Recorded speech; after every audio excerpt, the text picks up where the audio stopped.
Hi, welcome back guys. This is your friend, the What If guy. Back with another fanfiction. This is the first part of What If Issei had Golden Lion Balance Breaker. Now before starting, please give this video a like and subscribe to the channel if you want more videos like this. Now let's get into the fanfic. Pathetic. The single word sliced through the haze of pain, sharper than any blow. You forced your eyes open, blinking through the blood that crusted your lashes, to gaze up at what were once your friends. Why? Your voice was a ragged whisper, barely audible above the ringing in your ears. You lay sprawled on the cold, unforgiving ground, every inch of your body screaming in protest. They had said it was a mission, just a stray devil, a simple task. But the Gremory peerage had other ideas. They blindsided you with a coordinated assault that left you broken.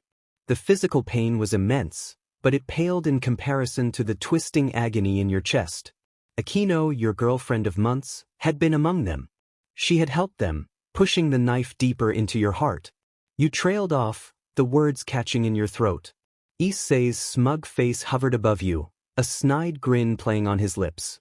He explained that it was simple. The girls, including your girlfriend, liked him more. He strutted toward Akeno, and your heart shattered into a million irreparable pieces as he leaned in and kissed her. And she kissed him back. A guttural cry clawed at your throat, a desperate mix of rage and despair. You wanted to lash out to make him pay, but a crushing weight of reality held you down. He was stronger. So much stronger. He was the chosen one, after all. How could you, the perpetual victim, ever hope to stand against him? Rias's voice was dismissive, almost bored, as she instructed you to be a good servant and die. With a cruel smile, she vanished in a flash of red light, her peerage following suit. Why can't I have a nice life? The question was a silent plea to an uncaring sky. Tears pricked at your eyes, blurring the outlines of the desolate landscape. The memory of your recruitment, the supposed moment of salvation, flooded your mind. Flashback. Useless. The word echoed in your ears as familiar as your name. You were on one knee, head bowed, not in prayer, but in resignation. Your parents, the architects of your misery, stood over you. Physical blows, sharp words, emotional barbs, they were all just part of your daily routine. Fighting back was futile, running only made the punishment worse. So you endured, a punching bag for their endless rage. Later that night, a sliver of hope sparked within you. You were leaving. Tonight. Tiptoeing through the house, each creak of the floorboards a potential betrayer, you finally slipped outside. The cool night air hit your face, a promise of freedom. You took a shaky breath, your lungs burning with anticipation when a sound behind you shattered the illusion of escape. Your dad stood there, a shotgun glinting ominously in his hand. Panic seized you. You bolted for the safety of the forest, but a searing pain exploded in your shoulder. You stumbled, a gash blooming crimson on your arm. Should we get him? Your mom's voice was detached and cold. Nah, let him bleed. You were going to die, just like that. Bleed out in the dirt, abandoned by the very people who were supposed to protect you. But then, a figure appeared, bathed in a strange, otherworldly glow. Would you like another chance? You blinked, trying to focus through the pain. I can save you, but you will serve me. A beautiful girl with fiery red hair stood before you, a serene, dark-haired girl behind her. Salvation, or another leash? At that moment, it didn't matter. Anything was better than this. Sure. And flashback. Good times. The bitter sarcasm tasted like ash on your tongue. You lay there, bleeding out, a scene sickeningly familiar. This was it. Another chance granted only to be thrown back in your face. A ragged cough tore through your chest, bringing with it the coppery taste of blood. Your final breath was close, you could feel it. Not so fast. Your eyes snapped open, a desperate, irrational hope fluttering in your chest. It better not be some random red-haired girl. A human form stood over you, but his head was that of a jackal, regal and unsettling. What are you? I am Anubis, my child. His voice resonated with ancient power, yet held a surprising warmth.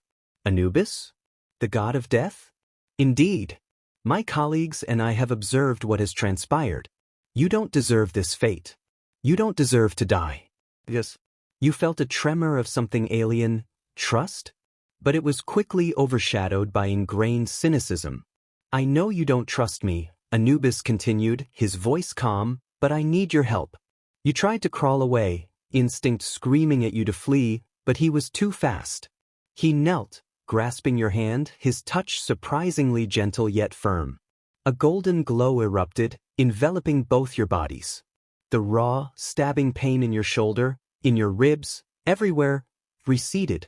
The wounds knit themselves shut, leaving behind smooth, unblemished skin. You stood, testing your newfound strength, bewildered. Why would you save me, though? I'm weak. You're not weak. Anubis's gaze was steady, unwavering. Your sacred gear is powerful if rightly harnessed. Allow me to train you, to bring you to your full potential. How do I know this time will be any different? The question was out before you could stop it, born of a lifetime of dashed hopes. Have the others been Egyptian gods? Anubis asked, a hint of something akin to amusement in his voice. You had no retort. The absurdity of it, the sheer unlikelihood of an actual god intervening, momentarily silenced the screaming doubts in your mind. A tiny ember of hope flickered within you, a desperate longing for a different path. The word was heavy with the weight of your past, yet it was also a surrender to the unknown. You placed your hand fully in his. With a final flash of golden light, you were gone. 2 weeks. 2 weeks under Anubis's tutelage, and already, the difference was staggering. His leadership and training were beyond anything Rias and her peerage had ever offered, more disciplined, more insightful, and undeniably more effective. You were stronger and faster, and the very air hummed with a new kind of power within you. Push harder. Anubis's voice resonated through the training hall. A low growl escaped your lips as you clashed against the training dummies. Black, with an ominous golden sheen, they moved with the precision and force of seasoned knights. You parried a swift jab, pivoted, and then, with a surge of newfound strength, struck the final dummy with your sacred gear. It disintegrated into golden dust as you came to a stop, catching your breath. My sacred gear is changing, you mumbled, observing the blade. Slowly turning to gold. Great job. Anubis materialized behind you, a comforting hand settling on your shoulder. One final test. Pass this, and you'll receive a reward. You looked up at him, a flicker of anticipation in your eyes. What kind of test are we talking about here? He walked a few feet away, then turned, his posture radiating quiet power. A sword, shimmering gold and intricately crafted, materialized in his right hand. He was ready. For a split second, you were stunned by the sudden shift, but then your training kicked in. You snapped your blade up, muscles coiling, prepared for the challenge. Of course, you were ready. 3, 2, 1. Fight. You surged forward, aiming to seize the initiative. Your slash was powerful, descending with all your might, but Anubis met it effortlessly, redirecting your blade before a swift kick sent you stumbling back. You recovered instantly, feinting a strike to his stomach, hoping to draw his guard, then swept at his foot. Again he blocked, fluid and unyielding. Nice try, Anubis commended, a slight smile on his jackal head. You've gotten better. His golden blade descended, and you barely managed to block, the impact jarring your arm. You launched yourself upward, bringing your sword down from above, but he blocked it again, his defense absolute. You leaped back, creating distance before he could counter. I thought you were ready. Anubis's voice dropped, laced with a feigned disappointment that struck a raw nerve. I must have been wrong. The words slammed into you, echoing memories of loyalty given freely, only to be cast aside. The desperate fight to save Rias from Riser, only for Issei to claim all the credit. It was always about Issei. Rage, hot and blinding, surged through you, a lifetime of betrayal and inadequacy boiling over. Your sword responded to your fury. A brilliant golden light erupted, filling the room, and in that incandescent glow, your blade completed its transformation. It was no longer just a weapon. It felt like an extension of your very soul, humming with potent energy. Just the feel of it in your hand made you believe you could face anyone and conquer anything. But the transformation wasn't limited to your sword. That same radiant golden material spread across your body, a living suit of armor. It crept up your arms, then flowed across your torso, embracing you in shimmering power. Across the training field, Anubis watched, a proud, knowing smile gracing his jackal features. "So that's the push it took," Anubis murmured, his voice low. "I didn't want to resort to that, but so be it." The golden material enveloped your entire form, and a profound, exhilarating power surged through every fiber of your being. "This is it," you roared, the name bursting from your lips instinctively. "Golden Lion. Balance Breaker." The words felt right, powerful, and absolute. So this is what a balance breaker feels like. Empowered by this new form, you charged. Your speed was unbelievable, a golden blur that Anubis could barely register. He managed to block your strike, but the sheer force of it sent him hurtling backward. Even a god couldn't avoid the impact entirely, though he landed gracefully on his feet. "All right, that's enough," Anubis stated, his voice firm. You lowered your guard, the adrenaline beginning to recede. The sudden drop in intensity left you weak, and you crumpled to one knee, the immense energy expenditure taking its toll. Anubis walked towards you, extending a hand. Just as you thought he was offering to help you up, a familiar golden glow pulsed from his palm, washing over you. The exhaustion vanished, your strength returning in a rush. You stood, steady on your feet. "What just happened?" "You finally reached your true power," Anubis explained. "Come with me." He led you from the training hall, deeper into his majestic temple, eventually arriving at a vast library. Anubis moved with practiced ease, his fingers dancing over ancient tomes before plucking one from a shelf. He tossed it to you. On the cover, embossed in intricate script, were the words, "Sacred Gears, Ancient and True." You flipped to the page he indicated, your eyes widening at the illustrations. Two golden items, depicted with awe-inspiring detail. It took a second, but then you recognized them, your sword and the golden armor of your balance breaker. There's no previous owner. What did I do to deserve this? The weight of the revelation settled heavily on you. "So, this is the power I wield?" you whispered, a mix of awe and trepidation in your voice. "Yes," Anubis confirmed. "Why me? Why did I get this sacred gear? There have to be more worthy people." The question, a lifelong echo of self-doubt, escaped your lips. Anubis's gaze was profound. "You were chosen for a reason. I'm sure you will learn that reason at some point. Now get some rest. We have a big day tomorrow." "All right." You carefully picked up Trinity, its golden hilt warm in your hand, and made your way to your resting chambers. Anubis watched you go, his voice barely a whisper to the empty air. Was he ready to wield you? From the shadows, another voice, ancient and resonant, replied. "I've watched him. He is more than ready. Now, give him the box I have requested you give him." Anubis approached a section of the library wall, pressing a hidden mechanism.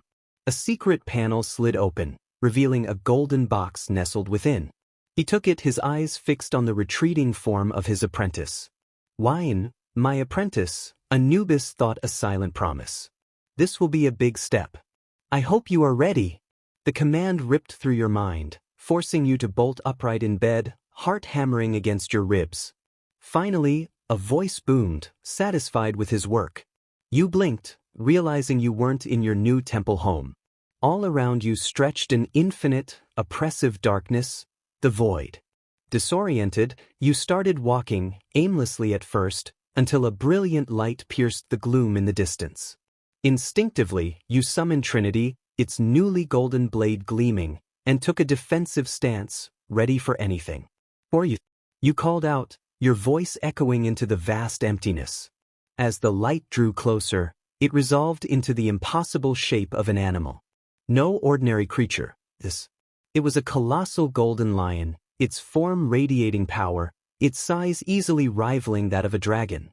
You gasped in awe, momentarily overriding caution. "Puma." The lion let out a mighty, resonating laugh that vibrated through your very bones. You stood there, utterly confused, then pointed your sword at the magnificent beast. What is your name? Are you an enemy? My name is Fewer, the lion declared, his voice ancient and powerful. I am the king of all lions. Why you here? I have summoned you, my friend, for the same reason you wield me. Your guard instinctively lowered. Why have you summoned me? Because you are worthy. Fewer roared, his words filled with undeniable conviction. Well, look at your sword. You glanced down. The hilt of Trinity was glowing with an intense golden hue. The light grew so blindingly bright that you had to squint, momentarily dropping the blade. I have been looking for a worthy person to wield my power, Fewer explained, his voice softening slightly. Right now, your sword is a weakened version of my actual power. Since you can wield the balance breaker of my power, you are now able to wield the sword in its true form. You looked down amazed. Trinity had subtly changed. The blade was 2 inches longer, sleek and deadly, and on the handle, a small, intricate golden lion was now etched, pulsing with a faint light. You felt gratitude wash over you for the gift Fewer had bestowed. Thank you, Fewer, you thought, realizing the words felt inadequate. Remember, now that you have my full power, I will be living inside your sword, Fewer stated. Let's form a partnership stronger than any other. In a dazzling flash of golden light, Fewer shrank, his majestic form compacting until he was the size of a normal lion, still radiating the same golden brilliance. You stepped forward, reaching out a hand to gently pet his shimmering mane. Yes, we will, you affirmed, a profound sense of purpose settling over you. Fewer turned and walked a few paces away, then paused as if remembering something crucial. One more thing. When you wake up, Anubis has a gift for you from me. Use it wisely, and make sure you get revenge on those who wronged you. We're rooting for you. You asked what kind of gift, but Fewer had already vanished, leaving the void stark and empty. A few seconds later, you jolted awake, drenched in a cold sweat. You wondered if it had been a dream. Finally, Anubis grumbled from the side of your bed, looking thoroughly annoyed.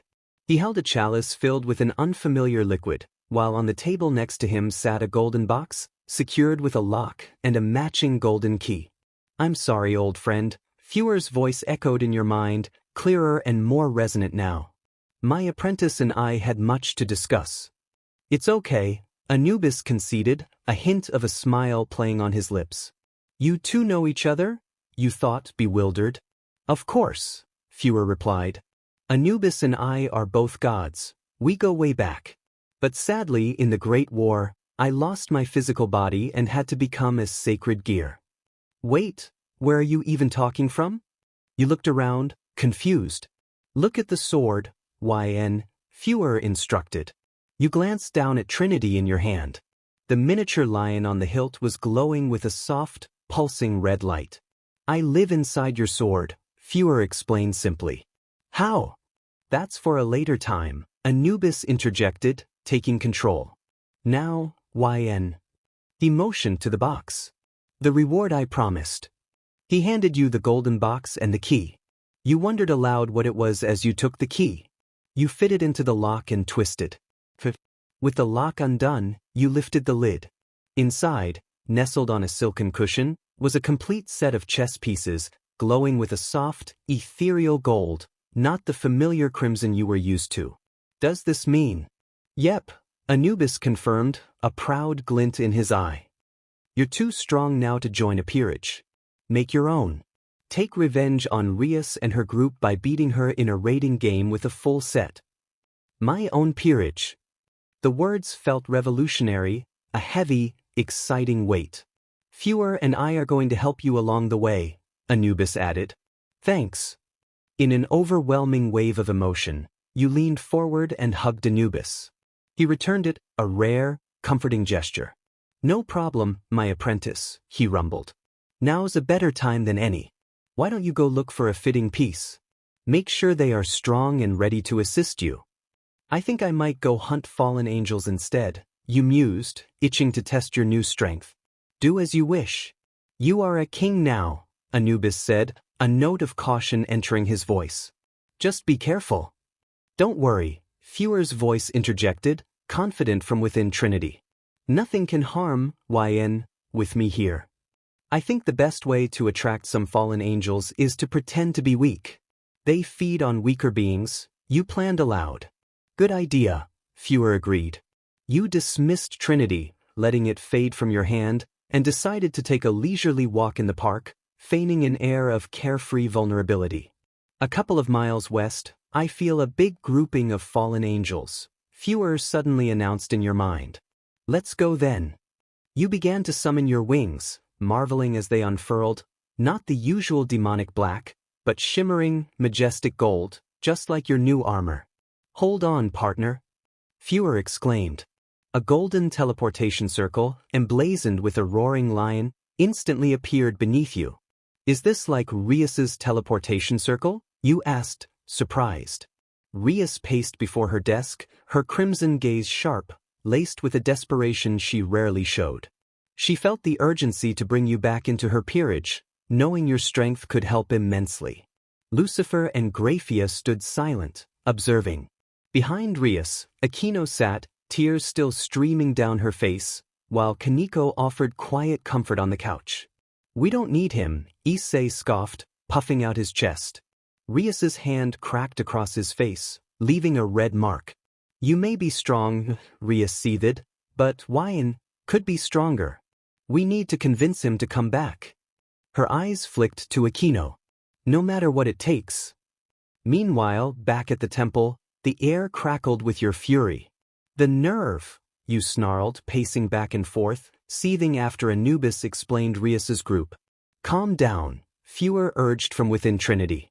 No, you raged, whirling. Why'd you teleport me away? I could have taken them.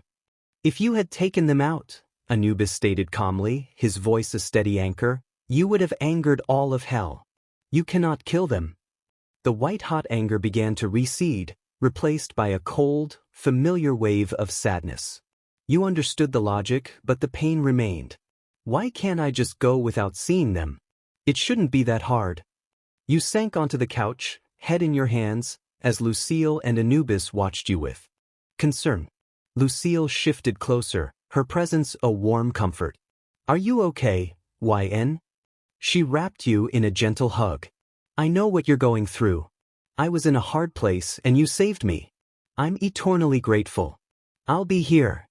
You returned her embrace, and like a tide, the sadness and anger receded, leaving behind a quiet resolve. YN, Fewer. Yes, he replied, his voice soft. Thank you for teleporting me. I would have done something I would have regretted later. Of course, Fewer affirmed. We are a team. You pulled back from Lucille, a new fire in your eyes. I need to get a peerage. And I'm going to bring Rias to her knees in a raiding game. That way, you won't have Lucifer and the other Satans on your tail, Anubis added, a rare smile gracing his features. Sounds like a plan, Fewer agreed. You turned to Anubis. I got more than lucky finding someone as amazing as Lucille like that. But how do I find others? Lucille blushed at the compliment, a shy smile touching her lips. Fewer offered assistance, explaining that as a god he could sense the power levels of others. When someone with a strong life force began to diminish when they were in peril, he would alert you and teleport you there. This way you could find your peerage quickly. With that settled, Anubis suggested that you go out and get a few groceries. Lucille immediately volunteered to join. Anubis tossed 2 hoodies your way, advising you both to avoid being seen by Rias and her peerage. You pulled the hood over your head, muttering that you would try to stay hidden. Anubis cautioned that once you left the protective barrier of the pyramid, your aura would be detectable by anyone, so you needed to conceal it. You focused, drawing your golden aura inward until it was imperceptible, and Lucille did the same, her presence becoming a quiet hum. With a new mission forming, you and Lucille headed out. You asked her if she wanted anything specific, and she requested chocolate, her voice lightening. After buying her chocolate and a few other necessities, you stepped back into the bustling street, your hood low and your aura carefully suppressed. You hoped to get home peacefully, aware that you couldn't teleport with people around and would need to find a secluded spot. As you walked and chatted easily, you turned a corner, not realizing the significance of the road until it was too late. You recognized it as Issei Street. Rias's cold, triumphant voice cut through the evening air as she and her entire peerage blocked your path. She warned you to surrender and rejoin her peerage, or face the consequences. Asia's voice was soft, filled with genuine distress as she expressed her reluctance to fight. Kaneko mumbled her agreement, but Rias snapped at them, demanding to know where their loyalty lay. Meeting Rias's gaze, you spoke firmly, stating that they had broken your heart, especially Akeno, and you would never return to them. Rias's eyes narrowed as she commanded Issei to deal with the weak girl behind you, giving him permission to do as he pleased afterward. Issei's grin widened, eager for the fight as he summoned his boosted gear, the crimson armor flaring around him. You warned him against the fight, summoning Trinity, its golden blade shimmering to life. Lucille stood beside you, drawing remorse, its red hilt contrasting sharply with her demeanor. Rias sneered, questioning if you were scared. Issei charged at Lucille, but before he could reach her, a familiar golden circle shimmered into existence, blocking his path. Anubis appeared, radiating calm authority and fixing Rias's peerage with an unmistakable glare. He declared that he would not allow them to harm his apprentice and suggested that if they wanted a fight, a raiding game would be the answer.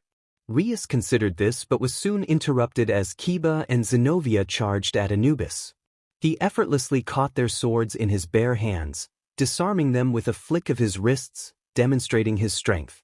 Rias was visibly shaken, fear dawning in her eyes as she began to grasp the true power she faced. She reluctantly conceded, but Issei protested. Rias silenced him, asserting her authority. Issei then turned his focus back to you, smugly thanking you for letting Akeno join his harem. This remark struck a nerve, igniting your anger. You countered his taunt, pointing out that he was merely a pawn, dispensable and easily replaced. Issei's face contorted in fury as he charged again. You raised Trinity, ready to meet him, but Lucille was faster.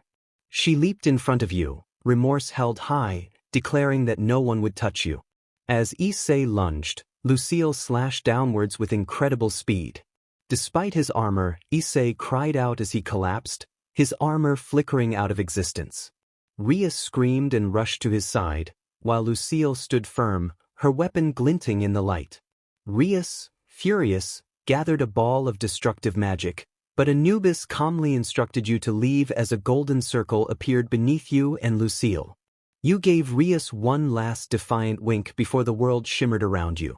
As you and Lucille vanished, Rias screamed in frustration, lamenting that she should have finished Issei when he was begging at her feet. Left behind, she glared at her bewildered peerage, demanding to know what the problem was. Kiba and Asia exchanged glances, unsure of how to respond, while Kaneko silently glared, knowing the consequences of speaking out. Suddenly, a red magic circle materialized, and Surzek's Lucifer appeared, his distinctive red hair unmistakable. He calmly reminded Rias to wait for the plan, assuring her that she would have him back in her peerage in no time. Rias stammered an apology, trying to explain that he had come to them, but Surzek reiterated the importance of challenging you to a raiding game. Make a wager. If you win, he joins your peerage, and you can do whatever you want with his peerage. Defeat him, and suddenly, you have the Lion God and the Crimson Dragon on your side. You will be unstoppable. The Gremories will reign supreme over all of the underworld. Rias's eyes lit up, a triumphant smile spreading across her face. Surzek teleported away. Rias turned to Issei, who was still groaning on the ground, and urged Asia to heal him. Asia, with tears welling in her eyes, apologized softly. Rias snapped at her, her patience worn thin, expressing her frustration with the situation. A tear slipped down Asia's cheek as she knelt to heal Issei, her gaze filled with hurt. Meanwhile, at Anubis's temple, excitement filled the air as you cheered, high-fiving Lucille while Anubis watched with a proud smile. You turned to him, still grinning, and thanked him for the assist. Fewer's voice broke in, alerting you to a significant power surge outside of town. A massive grouping of fallen angels, along with 2 unknown power sources, were detected. You declared it was time to go, feeling the rush of adrenaline. Lucille affirmed her readiness, her eyes shining with loyalty. A golden circle appeared beneath you both, and with one last confident smile at Anubis, you vanished, prepared for the next challenge. The golden light faded, depositing you and Lucille onto a desolate street. The air hung heavy, charged with a sinister quiet. At the far end, you sensed a massive concentration of fallen angels and 3 unfamiliar, incredibly potent auras.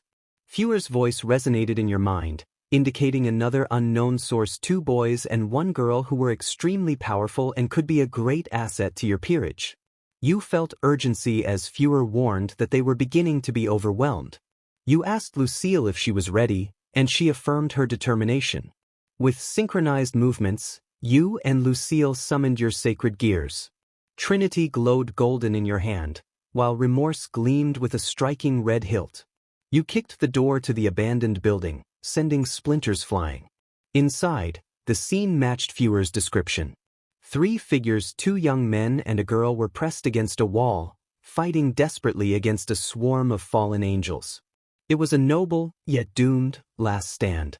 You muttered that this could be challenging if done wrong and instructed Lucille not to harm the 3 figures, only the fallen angels.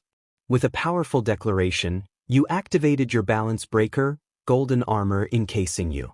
You charged into the fray, and the 3 figures against the wall froze, shock and confusion on their faces.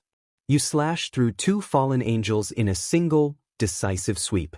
Beside you, Lucille moved like a phantom, her throne remorse spinning through the air to take down another mid-flight. Facing the remaining horde of fallen angels, you felt their fear surge, thick and palpable. That fear fueled your armor, making your power climb to exhilarating new heights. You unleashed a wave of incandescent golden energy from Trinity, washing over every fallen angel in the room.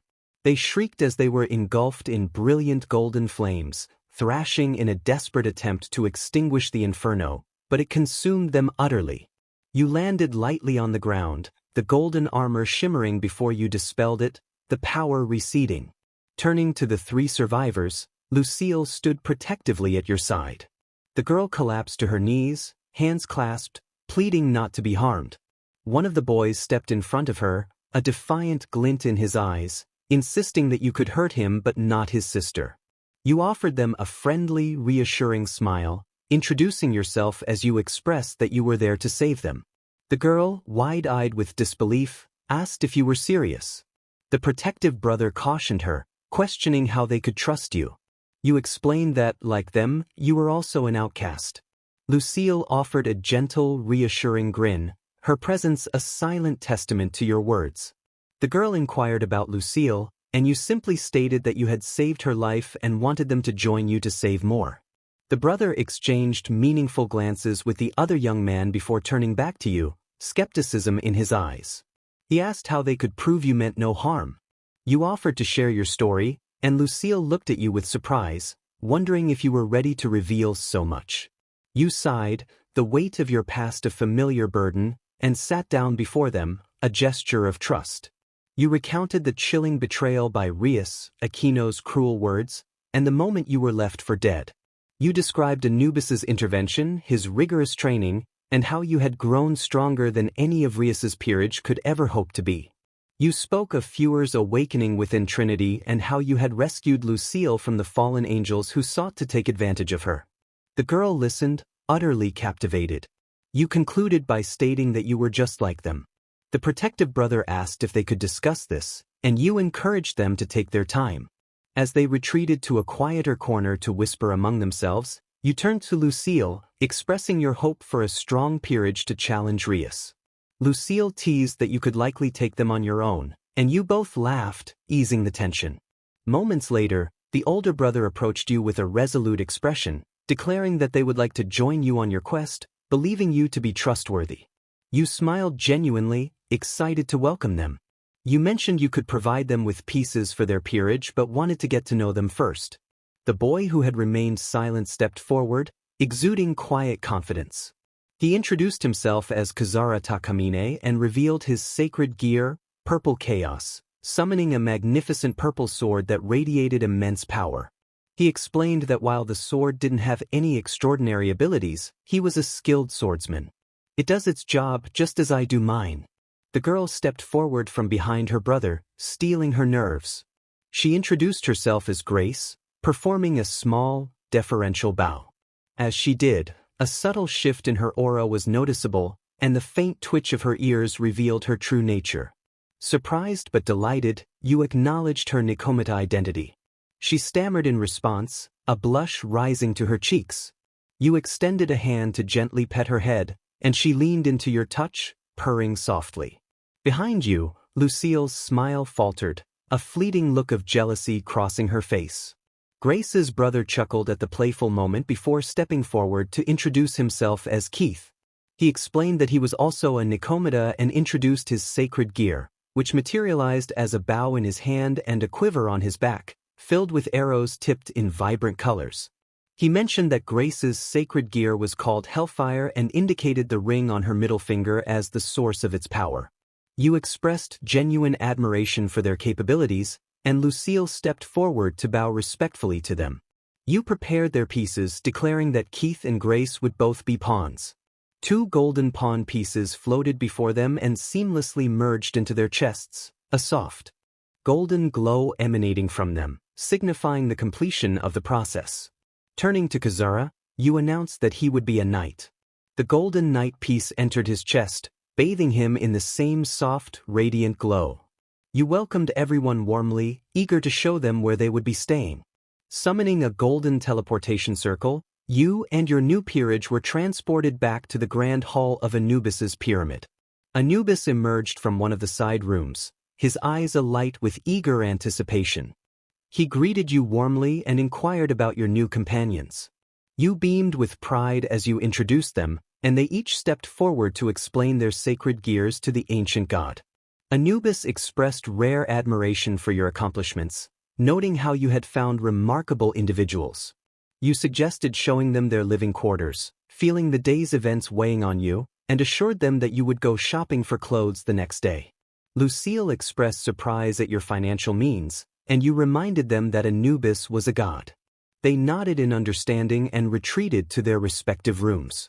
You headed to the kitchen for a drink before bed, reflecting on the eventful day filled with both danger and hope. Anubis's voice broke the comfortable silence, informing you that you had been summoned by one of the great Satans. Your mind went blank at the mention of Seraphal, a member of the Citri family. Meanwhile, back at the Gremory household, Rias's sharp voice cut through the tense silence as she addressed Akeno, who seemed distant. Rias pressed her for details on the plan, insisting that Akeno needed to contact you and make you fall in love with her again. Akeno expressed doubt, but Rias insisted it was necessary. Despite her sadness, Akeno agreed to try, and Rias commanded her to attempt it the next day, emphasizing the challenges ahead. Akeno's resolve hardened as she promised to do it. The tantalizing scent of food stirred you from sleep, and you chuckled to yourself, wondering if Keith had taken up cooking. As you made your way into the kitchen, you were amazed to find him preparing a full breakfast spread. You greeted him, and he welcomed you with a warm smile, inviting you to take a seat. Surprised by his cooking skills, you learned that he had taken on the responsibility of caring for his sister. He left to wake Grace, hoping to fix her sleep schedule. Anubis sat at the large dining table, seemingly lost in thought. You encouraged him to try the food, insisting it might help him grow strong. Reluctantly, he sat down, and you handed him a fork. As you finished with Anubis, Lucille wandered in, followed by Kuzara, who looked more awake. You announced breakfast, and they eagerly dug in. Keith's distant roar echoed through the pyramid, followed by Grace's exasperated shout. You decided to leave them to their sibling squabble. Lucille praised the food, and you expressed your gratitude to Keith for his cooking. As you enjoyed the delicious meal, Keith returned with Grace, who trudged in reluctantly, still looking half asleep. You thanked Keith again for the amazing breakfast, and he responded with genuine warmth, acknowledging that you had saved his life. This is the least you could do for everyone. You instructed them to dig in, reminding them that a shopping trip awaited, and they'd need all their energy. Lucille's tiredness vanished, replaced by excitement at the thought of shopping with another girl. You noticed their eagerness and added that there was no need to rush. They could take their time with their food and afterward, you could all get ready. A chorus of agreement filled the room, and you took in the scene, feeling a profound sense of contentment. It felt good to build a family like this, a family you could trust. You glanced at Anubis, who had finished his plate and was quietly listening, a faint smile on his lips. You teased him about not choking on his food, to which he dryly replied that he knew how to eat. He then handed you a card, instructing you to visit a place called James, the blacksmith. Anubis explained that he could upgrade your weapons and provide new ones if needed, assuring you that the card would cover any purchases and wouldn't run out. You thanked him with a grin and finished your food as the others neared completion. You looked at the two girls, one still moping about being awake, and wondered if even an unlimited bank card could withstand their shopping spree. You announced your intention to change and asked everyone to meet you in the living room in 10 minutes. After a brief preparation, you called out that it was time to go. You mentioned you could teleport everyone into an alleyway close to the mall but had a few things to discuss first. You explained that a meeting with Seraphal Leviathan was scheduled for either tonight or tomorrow, and everyone needed to be on their best behavior. You also mentioned that training would begin the following day, to which Keith firmly stated he had no complaints, while Lucille expressed her excitement.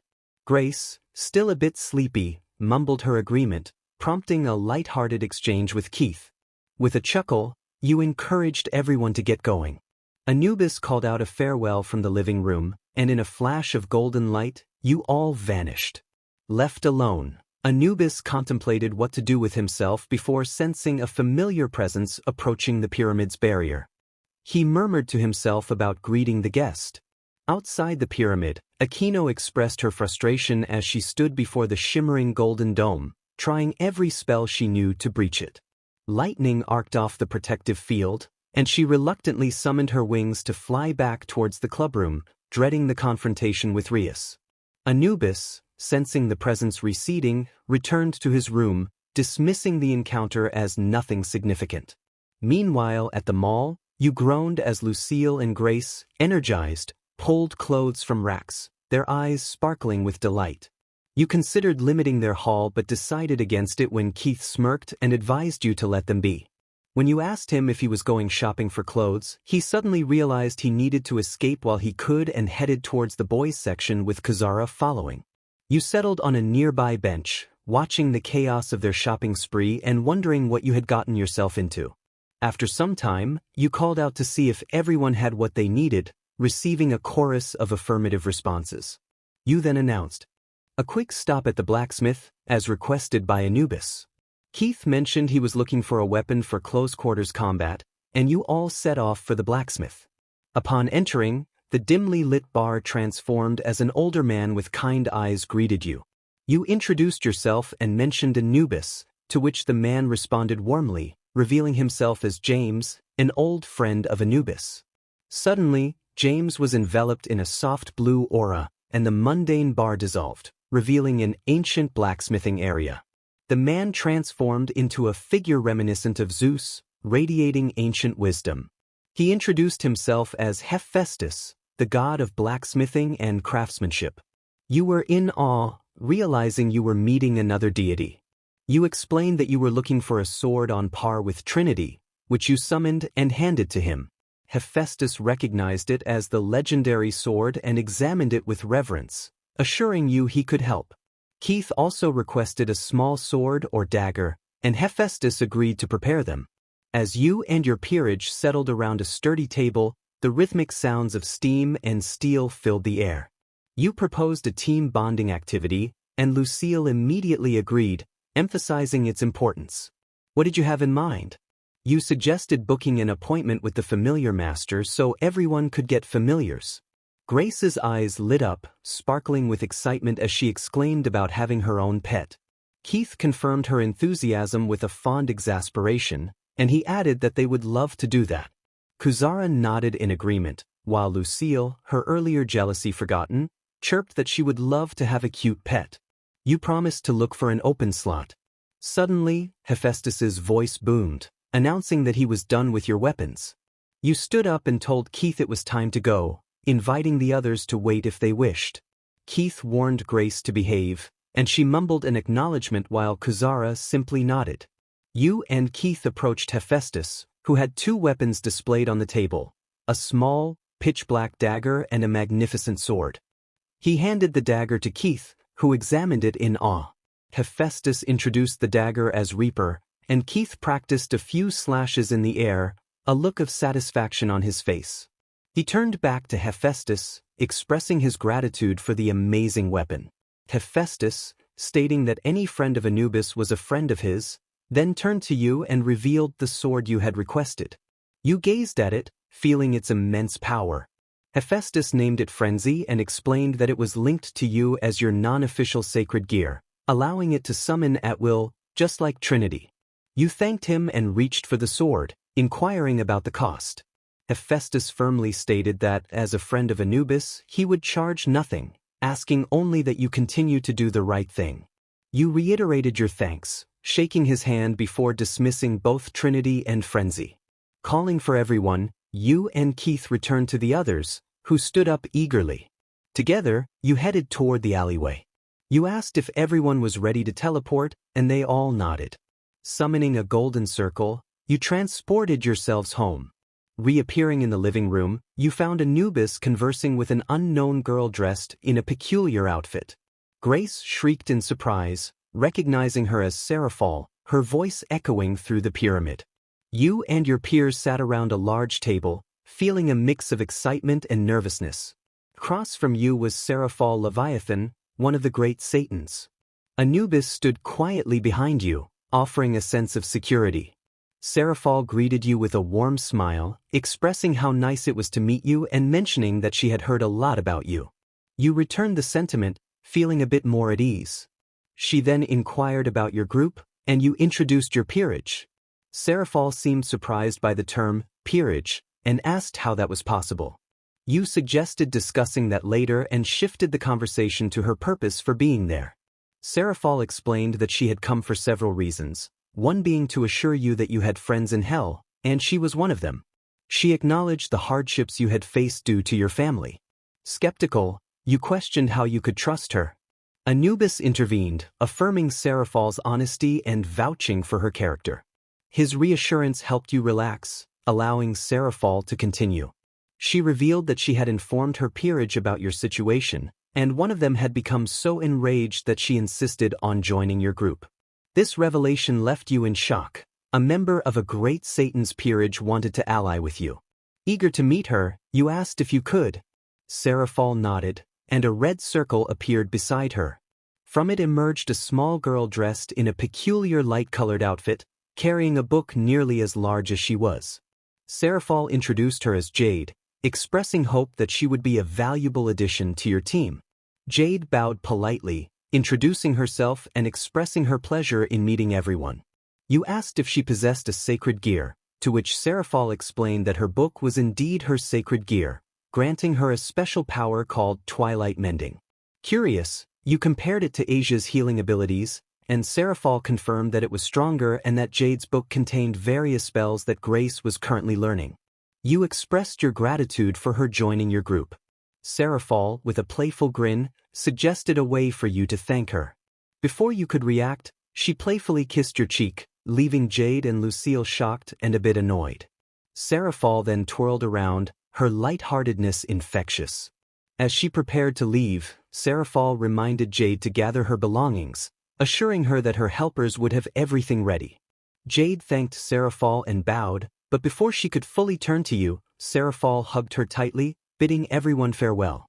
While everyone waved goodbye, Lucille and Grace remained visibly displeased, sensing a new rival in your growing peerage. Jade turned to you, asking what piece you would assign her. You preferred to be called by your name rather than Master, and she accepted your request with a smile. Deciding on her role, you assigned her as your bishop. The golden bishop piece floated before her and then entered her chest, enveloping her in a warm golden light. When the light faded, Jade stood proudly as the newest member of the Ul'an household. Welcomed her warmly, feeling honored to have her join. Jade expressed her determination to seek revenge for the wrongs done to you, reminding you of Asia's spirit. You shared your own plans for retribution but suggested discussing it later, encouraging everyone to introduce themselves to Jade. Your peerage, previously quiet or annoyed, quickly engaged with Jade, and you approached Anubis, who seemed eager to speak. He congratulated you, noting that if you continued to find strong allies and train them well, you could challenge Rias and even Lucifer's peerage. Suddenly, Anubis's expression shifted to seriousness as he sensed a disturbance outside of town. He urged you to investigate, prompting you to rally everyone for the task. You teleported to the source of the energy, arriving at a scene of devastation. An entire peerage had been defeated, and the remnants of the battle were evident. Amidst the chaos, a weak voice called for help. You turned to see two girls, barely clinging to life. You quickly looked to Jade, urging her to assist them. She sprang into action, opening her book and enveloping the girls in a soft green light. To your amazement, their wounds healed rapidly, leaving them unharmed. Grateful, one of the girls expressed her thanks, and you inquired about what had happened. With tears in her eyes, she recounted a harrowing tale of a red-haired girl and a brown-haired boy who had caused the destruction. They had threatened the girls, but the red-haired girl had intervened, leading to the tragic outcome. Realizing the identity of the perpetrators, your peerage shared your shock at Rias's actions. You muttered in disbelief at how someone you once knew could become so cruel. The girl, sensing your connection, asked if you were familiar with them. You revealed your own painful history and your determination to grow stronger alongside your peerage to confront them. The girl, inspired by your resolve, asked if she and her companion could join your group. You hesitated, wanting to ensure they understood the gravity of the situation. However, their eagerness to fight alongside you for revenge resonated with your own mission, and you found their request reasonable. "What are your names?" Rose introduced herself and pointed to the smaller girl, Eva, who also exuded a sense of strength. "If you want to join, then fine," you said, accepting their decision. "I won't stop you from seeking the same revenge I desire." You held out 2 rook pieces, which floated into each girl's chest, confirming their joining with a brief flash of golden light. "Now then, let me show you where you'll be staying," you continued. "Even though Jade healed you, it would be wise for you to get some rest. We can discuss everything further tomorrow. I'm sure today has been exhausting for you." Eva expressed her gratitude, stating that they owed you a lot. "You owe me nothing," you replied, determined to help. "Now, let's get you all some rest." Rose agreed, acknowledging the need for rest. You summoned a teleportation circle to return home, your resolve clear. You would confront Rias and Issei with everything you had. You and your peerage found yourselves back in the main hall the morning after, having enjoyed a long, restful night. The aroma of Keith's cooking filled the air as you all gathered around the table, the delicious scent of a hearty breakfast creating a warm and inviting atmosphere. Laughter and conversation flowed easily, the camaraderie a stark contrast to the tensions of the previous day. The only one missing was Anubis, who had to attend to something important. Curiosity sparked within you as you turned to Rose and Eva, eager to learn more about their unique abilities. You asked about their sacred gears. Rose beamed with confidence, her bright smile lighting up the room. She revealed that her sacred gear was called Martyrdom, and with a soft shimmer, black gloves edged with what looked like hardened bone appeared on her hands. She punched her fist into her palm with a satisfying thwack, explaining that every time she landed a good hit on a foe, her power would grow. A faint red glow pulsed from her hands, hinting at the destructive potential of her ability. You expressed your genuine admiration for her strength, recognizing the potency of her offensive capability. Rose smiled softly, radiating quiet pride as she took her seat. Eva stood up slowly, her movements hesitant, and her eyes downcast. She murmured that her sacred gear wasn't as strong as Rose's. Rose gently reassured her, placing a comforting hand on her arm, emphasizing that Eva was just as strong in her own way and should not compare herself to others. You echoed Rose's sentiments, assuring Eva that no one would judge her and that her happiness and comfort mattered more than her strength. Your words seemed to calm her, replacing the lingering fear in her eyes with relief. She straightened, newfound confidence blooming within her. Eva revealed that her sacred gear was called Link Chain. As she spoke, A normal-looking, seemingly unbreakable chain appeared in her hand, its dark, polished links reflecting the ambient light. However, it glowed with an ethereal light, indicating its true power. She explained that while she could use it to fight, its main ability was to hold things in place, no matter how strong they were. With a confident flick, the chain hummed softly in her grasp. You welcomed her to the group with a genuine smile, recognizing the strategic value of her ability. Rose expressed her excitement for her friend, clearly thrilled to be part of this new family. Once everyone had shared their abilities, you announced that you had spoken to the familiar master, who had arranged a time for everyone to receive their familiars. Excitement filled the air as everyone hurried to prepare, with Eva especially eager, her happiness evident in her small, joyful bounce. Just then, you heard the familiar whoosh and crackle of a teleportation circle behind you. Anubis returned, his usual calm demeanor replaced by a serious expression. He instructed you to sit down, his voice unusually grave. Confusion washed over you, and your good mood began to fade as you complied, asking what was wrong. Anubis explained that he had encountered Rias while walking around town. Just hearing her name sent a jolt of anger through you, a cold knot forming in your stomach. The betrayal from the past still stung, and you asked what she wanted from him, your voice tight with barely controlled emotion. Anubis urged you to stay calm and listen with an open mind, emphasizing the importance of the information he was about to share. After taking a deep breath to push down your resentment, you managed to calm yourself. Anubis revealed that Rias wanted to have a meeting with you regarding a raiding game. Excitement ignited within you, quickly replacing your anger. This was an opportunity. He mentioned that she had proposed a wager, but he didn't know the details. You inquired about the meeting time, and Anubis informed you that she wanted to meet the following day, cautioning you that it might be a trap since she was desperate. You dismissed the idea, confident in your abilities, and even smirked at the thought of facing her and her team. Anubis pointed out that this could be your chance for revenge, encouraging you to meet with her while taking precautions. You agreed, already forming a concrete plan in your mind. He advised you to bring your peerage along, suggesting that showcasing their strength might intimidate Rias and demonstrate how much you had all grown.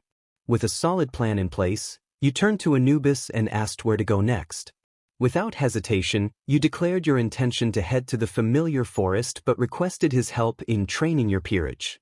You expressed your desire for them to reach their full potential, emphasizing that they deserve to be strong and stand as equals. Anubis agreed, his warm expression reassuring you. He suggested discussing specific training regimens later but encouraged you to enjoy the day ahead as you and your peerage sought out your familiars. You then asked if he would like to join you, but Anubis chuckled and declined, saying he had his own familiars and that today's adventures would be more interesting for you without him. As you turned to leave, you noticed that everyone had been politely standing nearby, their excitement barely contained. Feeling a bit embarrassed by their politeness, you remarked that they could have told you they were waiting. Keith explained that they didn't want to interrupt you, showing their respect for your moment. Grace chimed in with a mischievous glint in her eyes, revealing that they had heard everything. The opportunity to fight Rias in a raiding game had finally arrived. You checked in with your peers, wanting to ensure everyone was ready and willing to participate. Kazara, usually stoic, expressed a rare hint of excitement, stating it had been a while since he had a good fight and that his blades were itching for action. The others nodded in agreement, their eyes gleaming with determination. They were ready to fight for you, for their new family. With a determined smile, you felt a surge of pride in your peerage and suggested it was time to get going.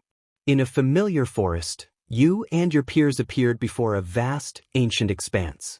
Towering trees loomed like silent sentinels, their leaves a deep, vibrant green. The quiet was occasionally pierced by distant animal sounds, some of which seemed far too large to be ordinary creatures. A man cloaked in earthy tones emerged from between two ancient oaks, radiating an aura of deep connection to nature. He welcomed you and asked if everyone was ready. Eva, usually quiet, suddenly exclaimed her desire for a cute familiar, breaking the solemn atmosphere and surprising everyone. You chuckled at her outburst, sharing a moment of amusement with your peerage. The familiar master gestured for you to explore the forest but warned that not everything there was friendly, as these were not typical house pets. After checking your gear, you ventured into the forest, the light from the entrance fading as you moved deeper. The canopy thickened overhead, filtering sunlight into dappled patches on the forest floor. You suggested spreading out to cover more ground, and Lucille agreed, her hunter's gaze scanning the shadows. Keith decided to stay with Grace, who huffed in mild annoyance but didn't pull away. Rose linked arms with Eva, declaring they would find something unique together, while Lucille waved Jade over to join her. You turned to Kazara, who stood to the side, observing quietly. You offered him a small smile, and he simply nodded in agreement. As everyone went their separate ways, you asked Kazara if he was looking for anything special. He expressed his desire for a strong familiar that could assist him in battle. Suddenly, you sensed a faint tremor in the air, a subtle shift in the magical currents. Something was approaching. The bushes rustled violently, and you both readied your weapons, anticipating a mighty beast. To your surprise, a small, fluffy bunny hopped out, twitching its nose innocently, causing you both to sigh in relief and mild disappointment. Kazara then pointed upward, his eyes widening as he spotted a large bird resembling a hawk, its feathers shifting colors in the dappled light. It perched high on a tree branch, focused on hunting. Kazara felt its power and claimed it as his own, climbing the tree with determination despite his lack of grace. Amused, you decided to search for another familiar and walked away, leaving him to his efforts. As you wandered, the scent of damp earth and ancient trees filled your senses. You expanded your awareness, searching for a strong familiar that resonated with your power. The forest floor was soft beneath your boots, a tapestry of roots and fallen leaves. Then, you sensed a powerful presence, ancient and regal yet distinctly wild.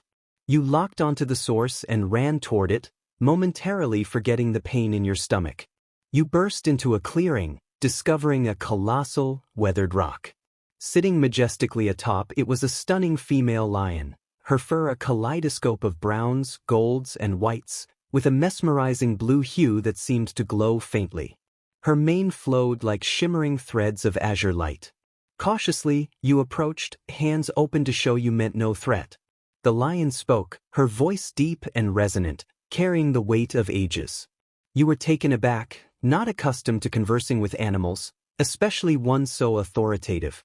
When she asked for your name, you managed to reply, sensing her ancient power. She inquired about your purpose there, her gaze piercing and unwavering. You hesitated, choosing your words carefully, and finally conveyed your intent for revenge on those who had wronged you. To carve out a place where my family is safe, and those who threaten us will pay. Suddenly, the lion's multicolored eyes began to glow with an intense, ethereal blue light. An ancient, probing presence invaded your mind, flowing through your memories, searching for any untruth or hidden deception. The presence scanned your past, looking for any weakness in your resolve or character. Then her eyes stopped glowing, and you felt your mind relax as the invasive presence receded. You aren't lying, she stated, her voice calm once more. And you have a good reason for your path, a fire that burns true. But that's not enough to have me as a familiar. Come closer, young one. You took a tentative step forward, eager and drawn to her. You wondered how you could prove yourself worthy. How can I prove myself worthy? You asked. Summon your weapon, she commanded. You summoned Trinity, its hilt warm in your hand, its blade a testament to your journey. You see that animal over there? She asked, inclining her head subtly. Following her gaze, you saw a small, weak-looking cat familiar, scrawny and ill, sitting by a tree, liking its paw to clean itself, oblivious to your presence. Yeah, why? You asked, a sense of unease creeping in. Eliminate it, she said simply, her voice devoid of emotion, her blue eyes fixed on yours. What? You gasped, your breath catching in your throat. The command struck you like a physical blow. Eliminate it, and you'll have me as a familiar, she repeated, her voice unmoving, testing your conviction. Is there another way? You began, desperately searching for an alternative that didn't involve such cruelty. Eliminate it, and you'll have me as a familiar, she insisted again, her voice edged with a challenge, her gaze piercing and unwavering. This was her line in the sand. You de-summoned Trinity without a second thought, the magical energy dissipating from your hand. "No," you said firmly, your voice ringing with conviction, surprising even yourself with your immediate resolve. "I'm not heartless. I won't spill innocent blood for power. I'll find a different familiar." You began to walk away, turning your back on the magnificent creature, prepared to leave her behind. But the lion stood up, her massive form moving with surprising grace, quickly running in front of you, blocking your path. "Well done," she said, her voice now holding a hint of respect, even warmth. "What?" you asked, completely surprised by her sudden shift. "You are worthy," she stated, her blue eyes shining with approval. "You possess the strength to pursue your goals, but also the compassion to choose kindness over needless cruelty. That is true power." "Worthy of what?" you asked, still bewildered. "Me," she said simply, her gaze unwavering. "Make me your familiar. My name is Silver, and I am a guardian of the Veil, an ancient spirit bound to this forest, waiting for a worthy partner. Your heart is strong." "Why?" you asked, still confused by the dramatic turn of events.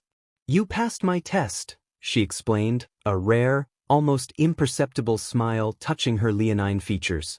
"You want revenge, but you're still kind. You seek power, but you will not sacrifice your soul for it. You are worthy of me, for you understand that true strength lies not just in what you can destroy, but in what you choose to protect." "Thank you," you said, a genuine smile forming, warmth spreading through you despite your wound. "It's an honor. What was your name again?" "My name is Silver," she replied, her voice resonating with ancient pride. "And you, young one, what was your name again?" "YN, you responded, a chuckle escaping you. "Make me your familiar, YN, Silver commanded, her blue eyes bright with anticipation. You sat down in front of Silver, holding out your hand. A golden light, a familiar warmth, emanated from it as the process began. It took more power than you expected, draining you significantly, but you figured it was because Silver was so ancient and powerful, a true force of nature. You gritted your teeth, pushing through the fatigue, feeling the deep, intricate bond forming, weaving your very essence with hers. Finally, with a soft pulse of light, you managed to finish the process. "It's nice to meet you, Silver," you said, feeling a profound, unshakable connection settle within you, a bond unlike any other. You sensed her ancient wisdom, her fierce loyalty, and the vast, untapped power she possessed. "Nice to meet you too, Master," she replied, her voice now imbued with gentle respect, a rumble that vibrated through your very being. She leaned forward, nuzzling your hand gently, her fur soft against your skin. In that moment, you knew you had found not just a familiar, but a truly unique and powerful ally. As you and Silver walked through the familiar forest, you asked if she had a smaller form. The giant lion padded silently beside you, her multicolored fur shimmering in the dappled sunlight filtering through the dense canopy. You could sense your peerage scattered throughout the vast woods, their energies distinct even from a distance, so you decided to wait near the main entrance for them to finish their familiar quest. Silver responded, her deep voice resonating in your mind, indicating that she did have a human form for social convenience. Intrigued by this revelation, you opted for simplicity and asked her to change into a smaller, less intimidating form. With a graceful flick of her tail, Silver agreed. She stopped, and a soft, golden light enveloped her majestic form. The light swirled and shrank until it faded, revealing the cutest house cat you had ever seen. It was a miniature, perfect replica of her larger self, a small, elegant silver cat with vibrant blue eyes, its fur so lustrous it seemed to absorb and reflect every bit of light around it. It let out a tiny, delicate sound. You smiled genuinely at the sight, carefully bending down to scoop her up. She settled into your arms, surprisingly light, a tiny ball of concentrated power and fluff. You decided to head back towards the entrance, hoping everyone else would meet you there soon, wondering how Kazara had fared with that hawk. Reaching the familiar clearing near the entrance, you noticed that almost everyone was already there, excitedly showcasing their new companions. Only Keith and Grace were still missing. Lucille waved you over, her face beaming with excitement. She exclaimed that they were just about to send out a search party and asked what familiar you had acquired. Holding up Silver for them to see, you introduced her. The girls especially seemed to adore her, cooing at her small, adorable form. The sunlight sparkled off the miniature house cat, making her gleam. Rose gushed about how absolutely adorable Silver was, while Eva smiled softly at the sight. Sensing the adoration, Silver let out another soft sound, a tiny, content sound that still carried an ancient dignity.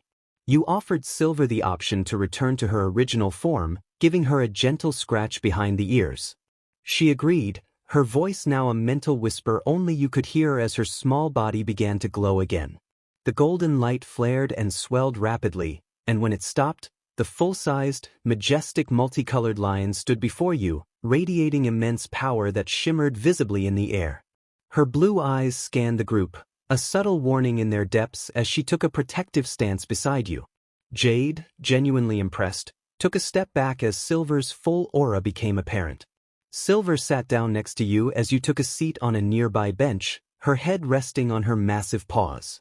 She seemed fiercely protective of you, her eyes occasionally flicking towards your peerage as if assessing their worthiness to be in your presence.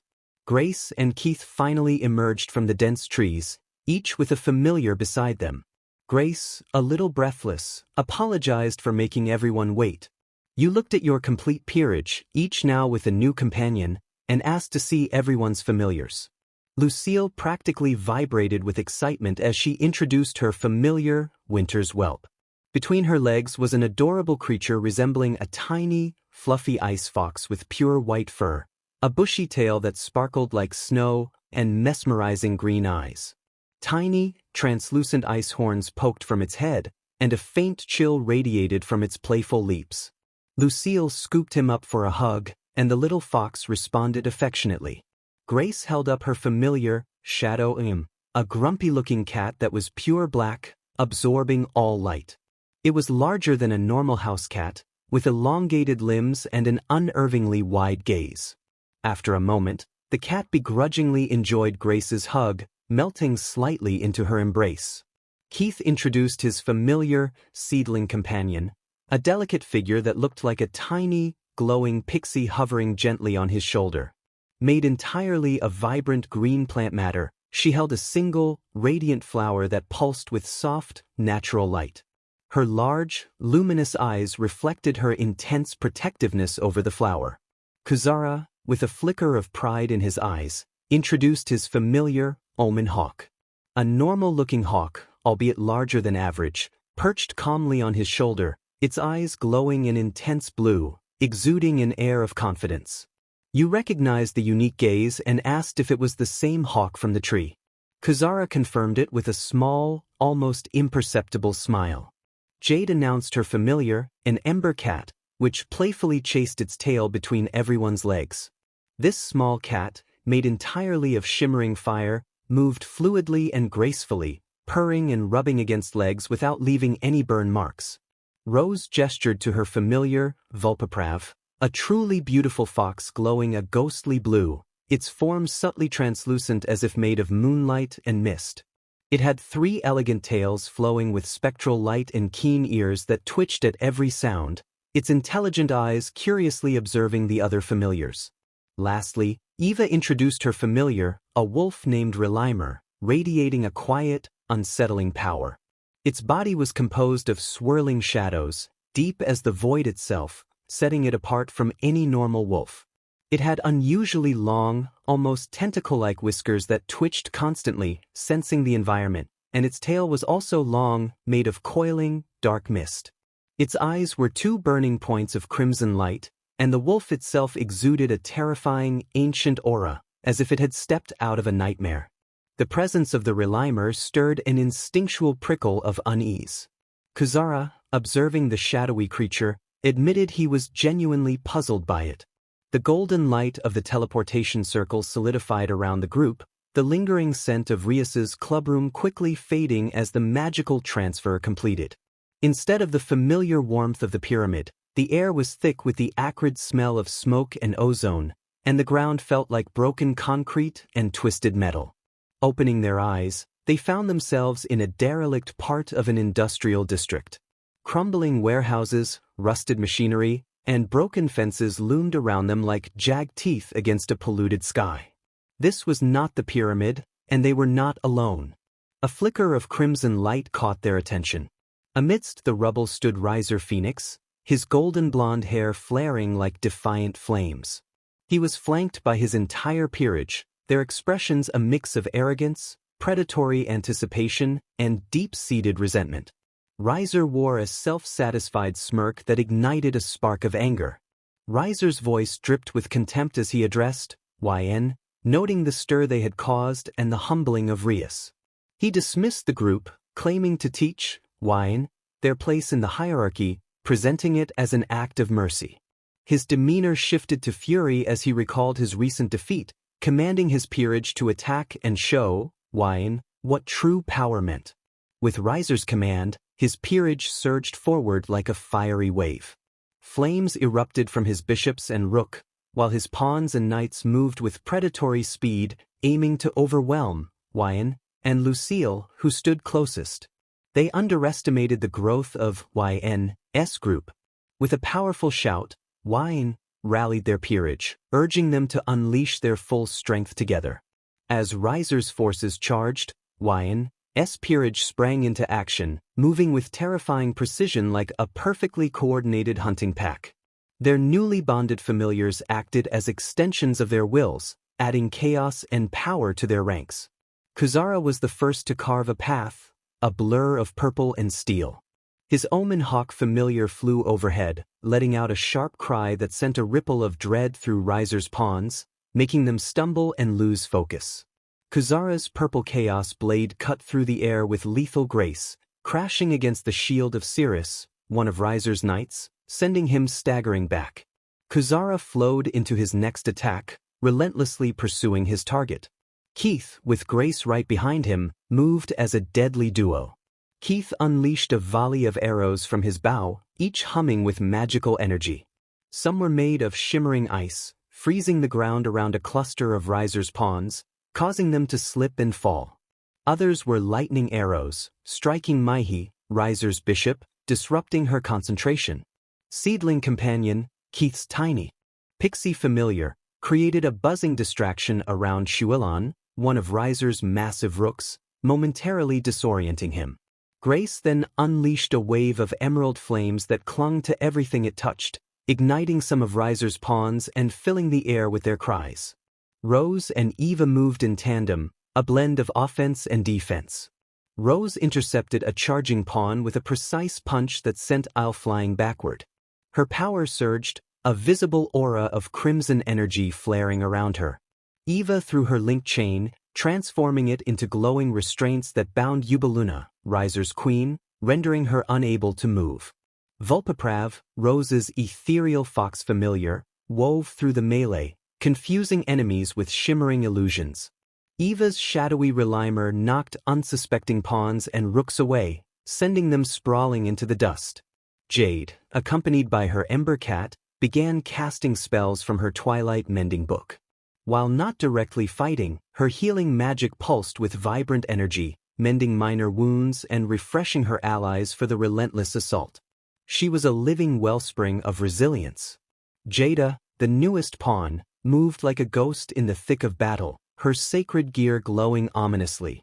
She aimed at Shuria, one of Riser's rooks, who was still disoriented. A silent shot struck Shuria with concussive force, causing his armor to flicker as he stumbled and fell to his knees, unconscious. The battle raged on, each member of YN's peerage demonstrating their growth and strength, united against the threat before them. Jada swiftly targeted her next opponent, her movements a silent dance of precise elimination. Meanwhile, Lucille moved like a whirlwind, her strikes fluid and powerful. After delivering a strong kick that sent Carlamine sprawling into a pile of twisted metal, she charged at Nell, one of Riser's formidable pawns. Nell fought in perfect synchronization with her twin. Winter's Whelp, Lucille's adorable ice fox familiar, barked, unleashing small bursts of icy wind and shimmering crystalline shards that slowed Riser's twin, freezing the ground beneath her and encasing her limbs in delicate ice. Lucille's remorse slashed and parried with elegant ferocity, pushing them back. Her movements were graceful yet deadly, and a cold fury shone in her eyes, promising no mercy. The week leading up to the raiding game against Rias was a whirlwind of relentless training at the pyramid. The familiar forest encounter and Riser's arrogant ambush had served as a stark reminder of the battles to come. Every member of the peerage, now bonded with their new familiars, pushed themselves harder than ever. Anubis, true to his word, had returned and became an invaluable mentor, his ancient wisdom and combat experience honing their skills, teaching them to synchronize their powers with their new companions. The pyramid's vast training grounds hummed with magical energy as they sparred, strategized, and learned to push their limits. Watching them, a fierce pride swelled in your chest, but a growing concern gnawed at you. The raiding game was only a week away, and you still had missing pieces in your peerage. You needed a full roster to stand against a peerage as established as Rias's. Fewer's voice echoed in your head, reminding you of the urgency. You needed a knight, a bishop, and 5 pawns. You were still quite a few short for a full raiding game. You sighed, rubbing your chin, realizing the challenge ahead. It was a lot to accomplish in such a short time, especially with the raiding game looming. You couldn't just stumble upon them. Fewer offered assistance, his tone sharpening with determination. He could sense powerful individuals in trouble and sensed one nearby. Focusing your senses, you felt a faint, desperate plea in the world's magical currents. Fewer's urgency increased as he mentioned another strong power source involved in a struggle, noting that the first individual's power was fading fast. Deciding to act, a surge of adrenaline pushed away your tiredness. You instructed Lucille to stay behind and prepare for training with the others when Anubis returned, urging her to keep everyone sharp. With a nod, you teleported away, the familiar golden flash guiding you to the distressed energy signature. You appeared in a side alley of a busy city street, unnoticed by the bustling crowd beyond the grimy walls. The sounds of the city were muffled by the oppressive quiet of the secluded space. Silver's voice pierced your mind, sharper and more urgent than usual. Turning, you saw a white-haired girl slumped against the brick wall, unconscious and bleeding. Her clothes were torn, and she looked utterly defeated, surrounded by broken glass and refuse. Behind her, 3 weak fallen angels, their tattered wings hanging loosely, were slowly closing in, their faces twisted with cruel glee. The girl whispered for help, her voice barely audible. One of the fallen angels sneered, mocking her in her vulnerable state. Silver, sensing the danger, materialized beside you, her large lion form shimmering with righteous fury. Before the fallen angel could react, Silver charged, a golden blur of speed, slamming into him and knocking him off his feet. Seizing the moment, you summoned Trinity, the blade humming eagerly in your hand. With a powerful slash, you cut down another fallen angel who attempted to engage you, his form cleaving effortlessly. Now only one remained, his eyes wide with terror as he realized the fate of his companions. You muttered about needing Jade for quick healing, glancing at the rapidly bleeding girl. You instructed Silver to retrieve her, urging her to bring Jade back quickly. Silver agreed, her voice filled with primal energy as she vanished in a flash of gold. You turned your attention to the last fallen angel, who was trying to escape, his tattered wings beating desperately. But you were faster. You leaped into the air, a golden blur, and swiftly ended his threat. As the body fell, a light appeared behind you. Silver reappeared, and from the glowing circle, Jade stepped out, her eyes wide as she took in the scene. Without hesitation, she grabbed her twilight mending book and rushed to the injured girl, her healing instincts overriding her fear. You urged Jade to heal the girl, your tone urgent. Jade responded, her hands glowing with green energy as she knelt beside the girl. A brilliant green light enveloped the unconscious girl, and slowly, her deep, ragged wounds began to close. The blood flowed back into her body, and her pale skin regained its color, a faint blush returning to her cheeks. The girl slowly sat up, her eyes wide with wonder and immense gratitude as she touched her now unblemished skin. You introduced yourself, offering a reassuring smile, and pointed to Jade, who was still holding her book with a relieved expression. The girl expressed her heartfelt thanks, overwhelmed with emotion.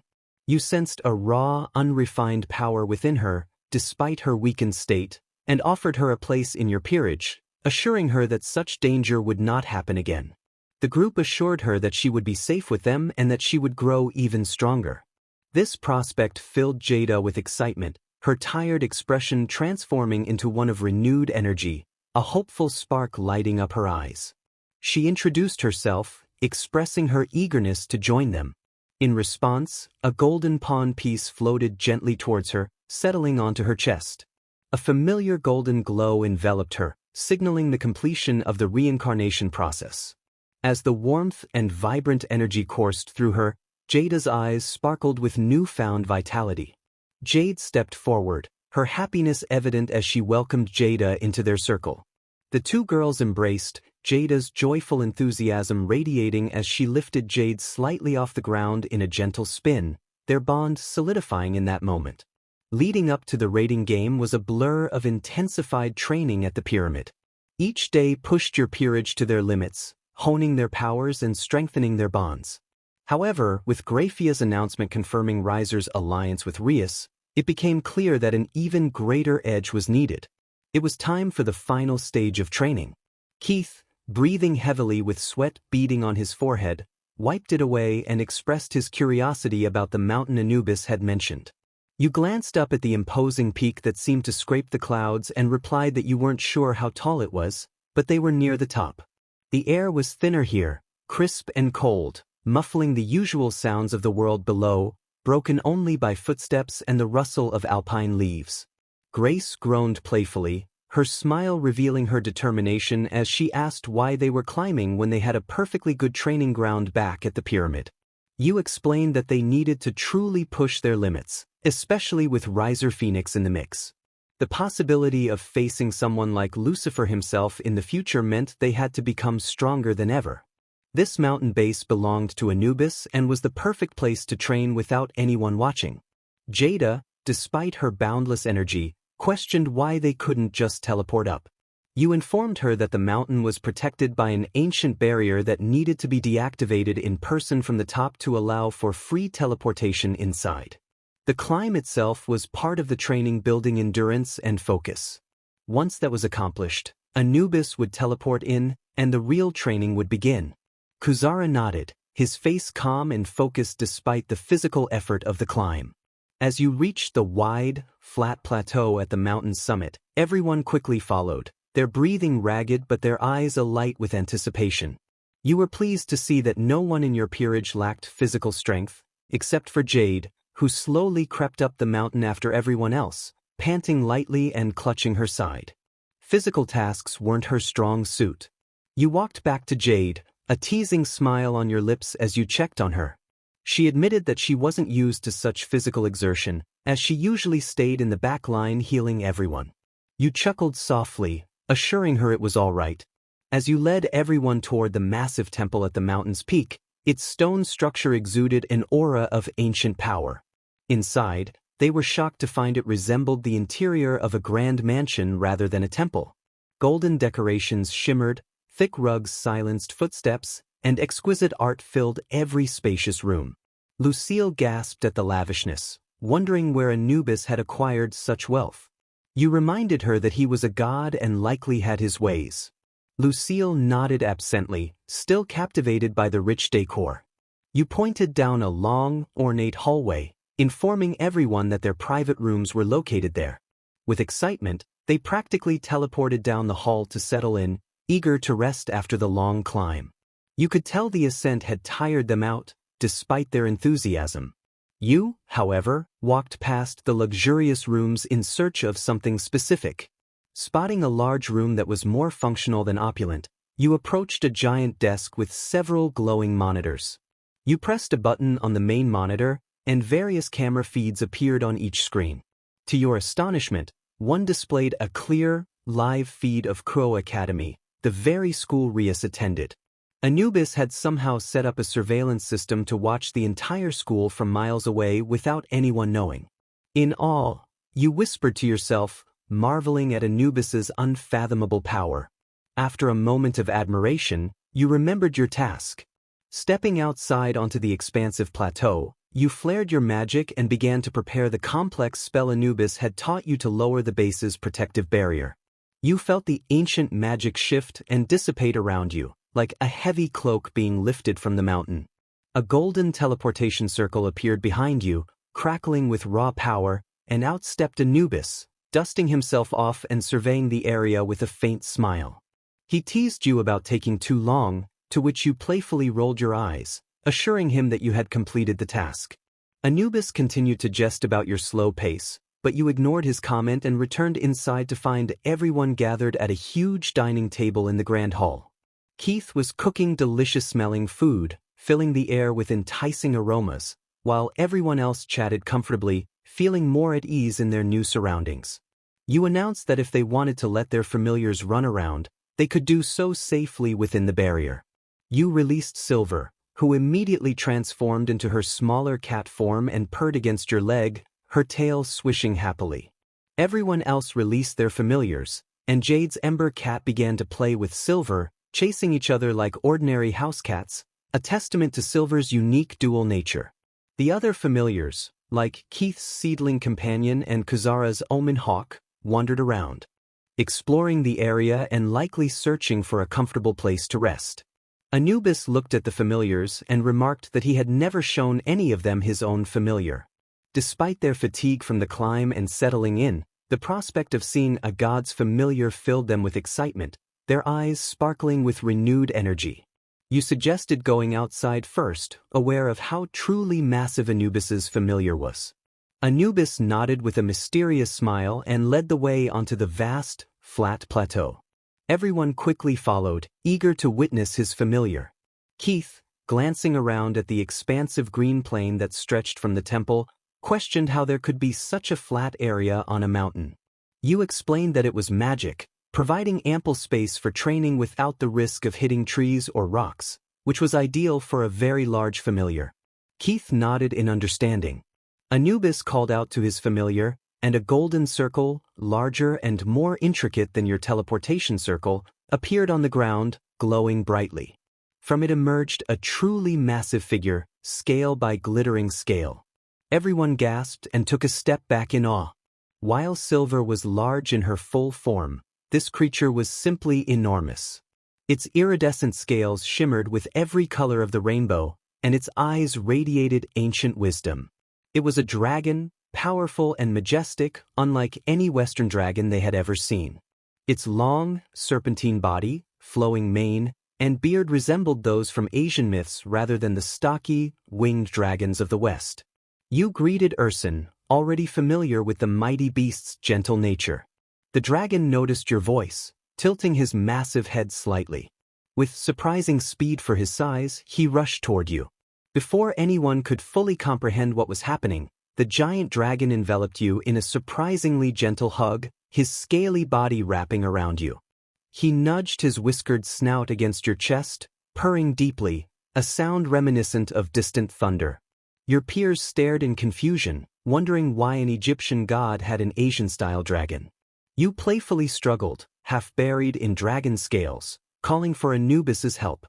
Anubis chuckled, clearly amused, and said he couldn't assist you because Urson liked you. Lucille giggled at the scene, expressing her surprise at the friendly dragon, as she bravely approached and began petting Urson's massive snout, marveling at the softness of his scales. Soon, everyone else joined in, overcoming their initial awe to pet the friendly giant. Keith asked Anubis why he didn't have Urson out more often. Anubis explained that the dragon was too big and could easily crush a house, as most cities weren't built to withstand him. However, up here, there was enough room for him to roam freely. You agreed, finally managing to wiggle free from Urson's overwhelming hug and dusting off your clothes. You inquired if there was a story behind Urson and why he resembled an Asian dragon. Anubis's eyes grew distant for a moment, hinting at ancient memories, and he suggested that it was a gift from a friend long ago. You accepted his response, knowing better than to push the matter. With the raiding game approaching quickly, you suggested it was time to start training. Anubis's expression turned serious, and he asked if everyone was ready, a challenging glint in his eyes. The excitement was palpable on every face. They were ready. The final preparations for the showdown with Rias and Riser had truly begun. You pulled Anubis aside from the eager group as your peerage gathered their familiars. You asked if the place had any security, aside from the barrier and your group, noting that for a god's private training base, it seemed rather open. Anubis smiled slightly and offered to introduce you to the security. As you looked around the empty expanse, loud, heavy footsteps echoed from a distant corner of the training grounds, rumbling through the earth. Everyone paused their training, heads snapping toward the sound. Four massive figures rounded the bend golems made of rough, dark earth and stone, towering over everyone. Despite their powerful presence, you felt a strange sense of calm and friendliness from them, thanks to your connection with Anubis. Lucille, however, didn't share your sentiment. She jumped in front of you, drawing her katana, ready to protect you from the giant beings. You gently pushed her sword down, explaining that she was hurting their feelings. Lucille looked confused, but as she observed the golems, she noticed the main golem, taller than the rest, had a sad expression. Apologizing quickly, Lucille desummoned her weapon and bowed politely to the golems. They exchanged confused glances before the main golem clumsily mimicked her actions, bowing back. You smiled at the golems, expressing that you felt safer with them as your defenders. The three smaller golems stood by, trying to appear serious, while the main one stepped forward, its stone joints creaking. The main golem welcomed you with a deep, rumbling voice, slow and ponderous. You praised them for their hard work and noted how clean the place looked. The golems seemed to glow with happiness at your compliments. You proposed that they help with training, and the main golem turned its head to the others for confirmation. They nodded in unison, and the golem turned back to you, ready to assist.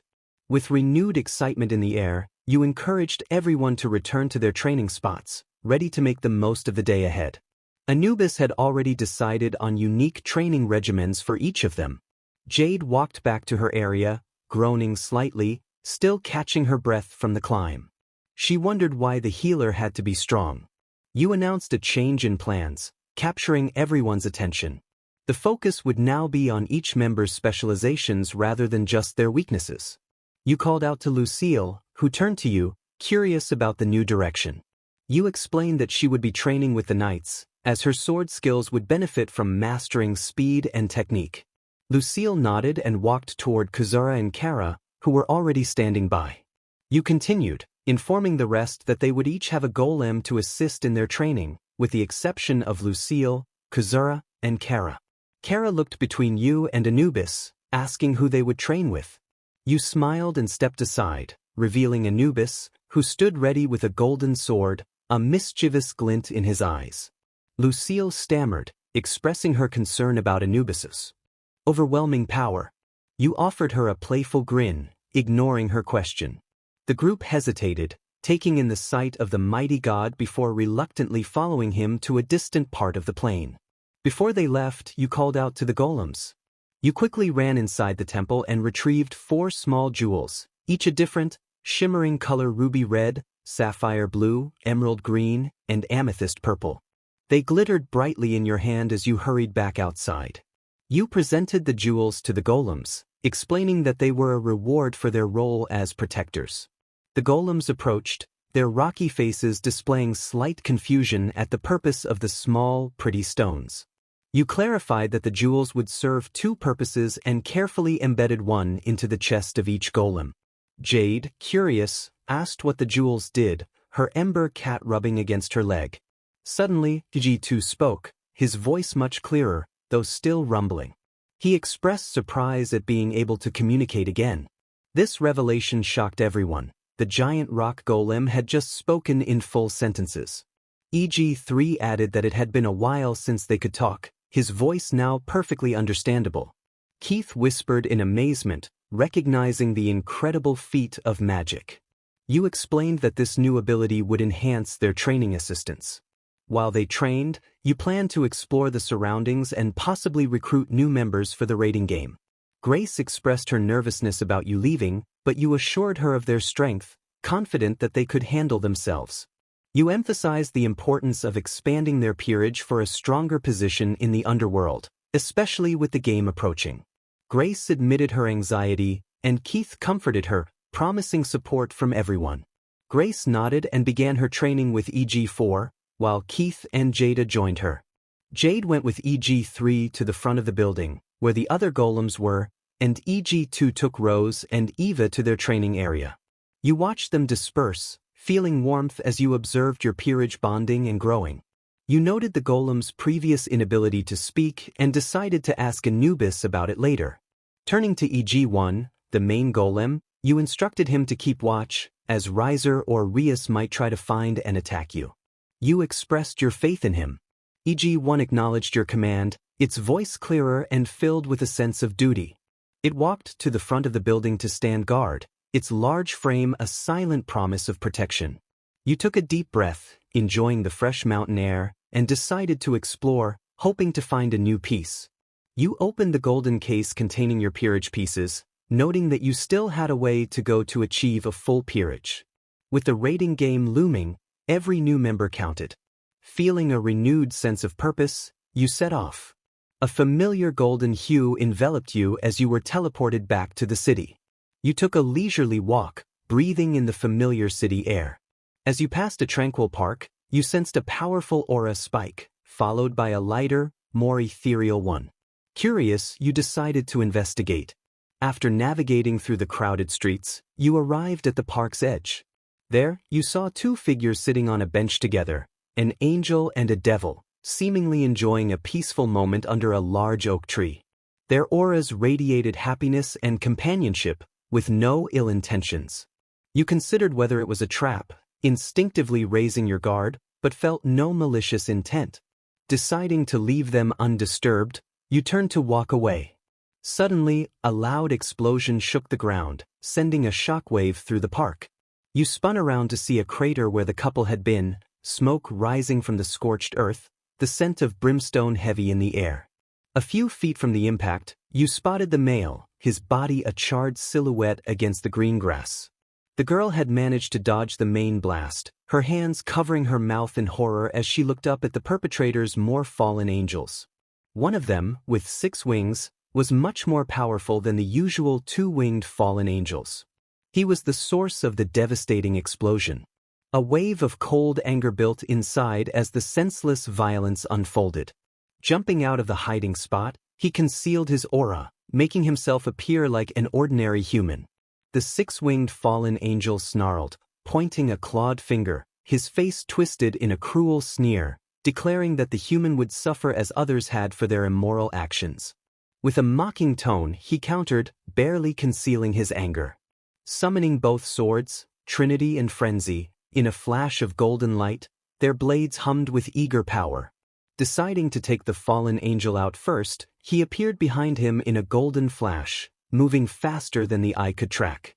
With a swift motion, he struck down with both blades, and the fallen angel was reduced to nothing before he could react, his menacing expression fading into nothingness.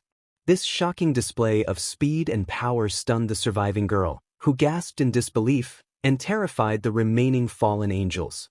One of them shrieked in recognition, calling him the Lion of the Underworld.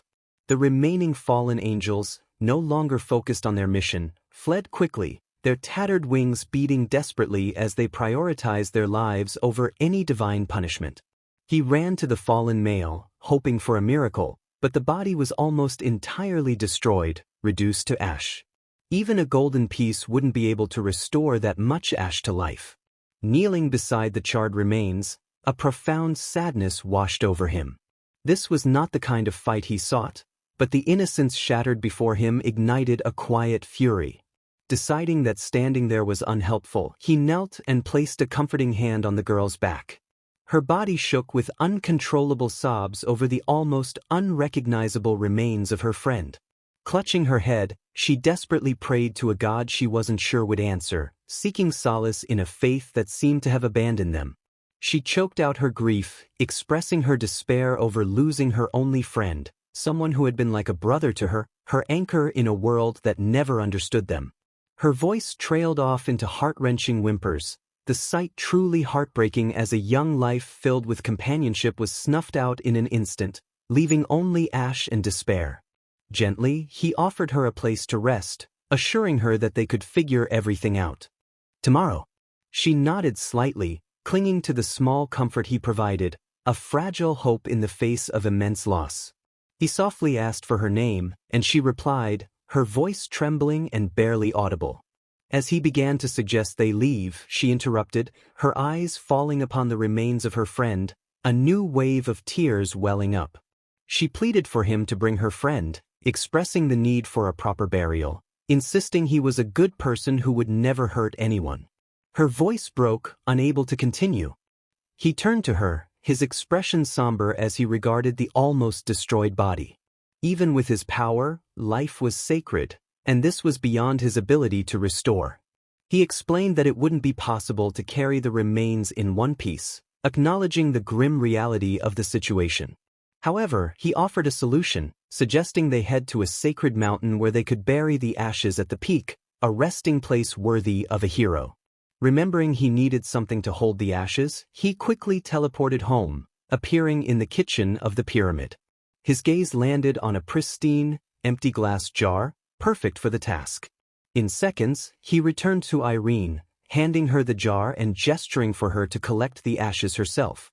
She deserved this final act of tenderness for her friend, a way to begin saying goodbye. With trembling hands, Irene carefully collected the ashes into the jar, her tears falling silently and mixing with the remnants of her world. She sealed the lid tightly, clutching the jar to her chest, a precious burden she vowed never to let anyone take from her. Once again, a golden teleportation circle shimmered around them, and in a flash, they returned to the pyramid. It had been a long, emotional day filled with the harsh realities of the supernatural world, and both needed rest. He murmured reassurances, pulling her close as the pyramid materialized around them, its quiet grandeur contrasting sharply with the chaos and tragedy of the city. He held her as she continued to tremble, silently vowing that no one would ever hurt her again while she was under his protection. "Don't blame yourself," Anubis said quietly, his voice a steady anchor in the medical room's hushed calm. "You insisted that you could have saved him." Looking out the window where Irene lay sleeping peacefully, her grief finally stilled by exhaustion. Next to her, the glass jar remained clutched close, a testament to her profound loss. "You felt the weight of what had transpired and thought that if you had arrived sooner, things might have been different." "You did what you could," Anubis replied, his golden eyes filled with ancient wisdom. "He urged you to find peace in that, promising that as the god of death, he would ensure the spirit would be guided safely and treated with respect." Standing just outside the room, you both observed the simple yet effective medical area, wondering if perhaps hiring staff or even creating medical rock golems might be a possibility for the future. You argued that you could have done more, but Anubis firmly interrupted, reminding you that the raiding game was approaching and your peerage needed your leadership. He acknowledged the sadness of the situation but insisted that dwelling on it would only weaken your resolve. You grumbled about his sensible words, a small sigh escaping you as you acknowledged the truth in them.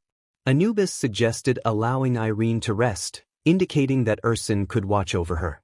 The girl lay perfectly still in the bed, completely unaware of everything that had happened. You asked Anubis what he would do next, and he replied that he would finish training the peerage for the day, noting that one day, this responsibility would fall to you entirely as their king.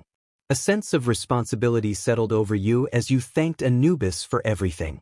He nodded and walked outside to join the others. Through the large window of the medical wing, you could see your peerage working hard, their forms blurs of focused power.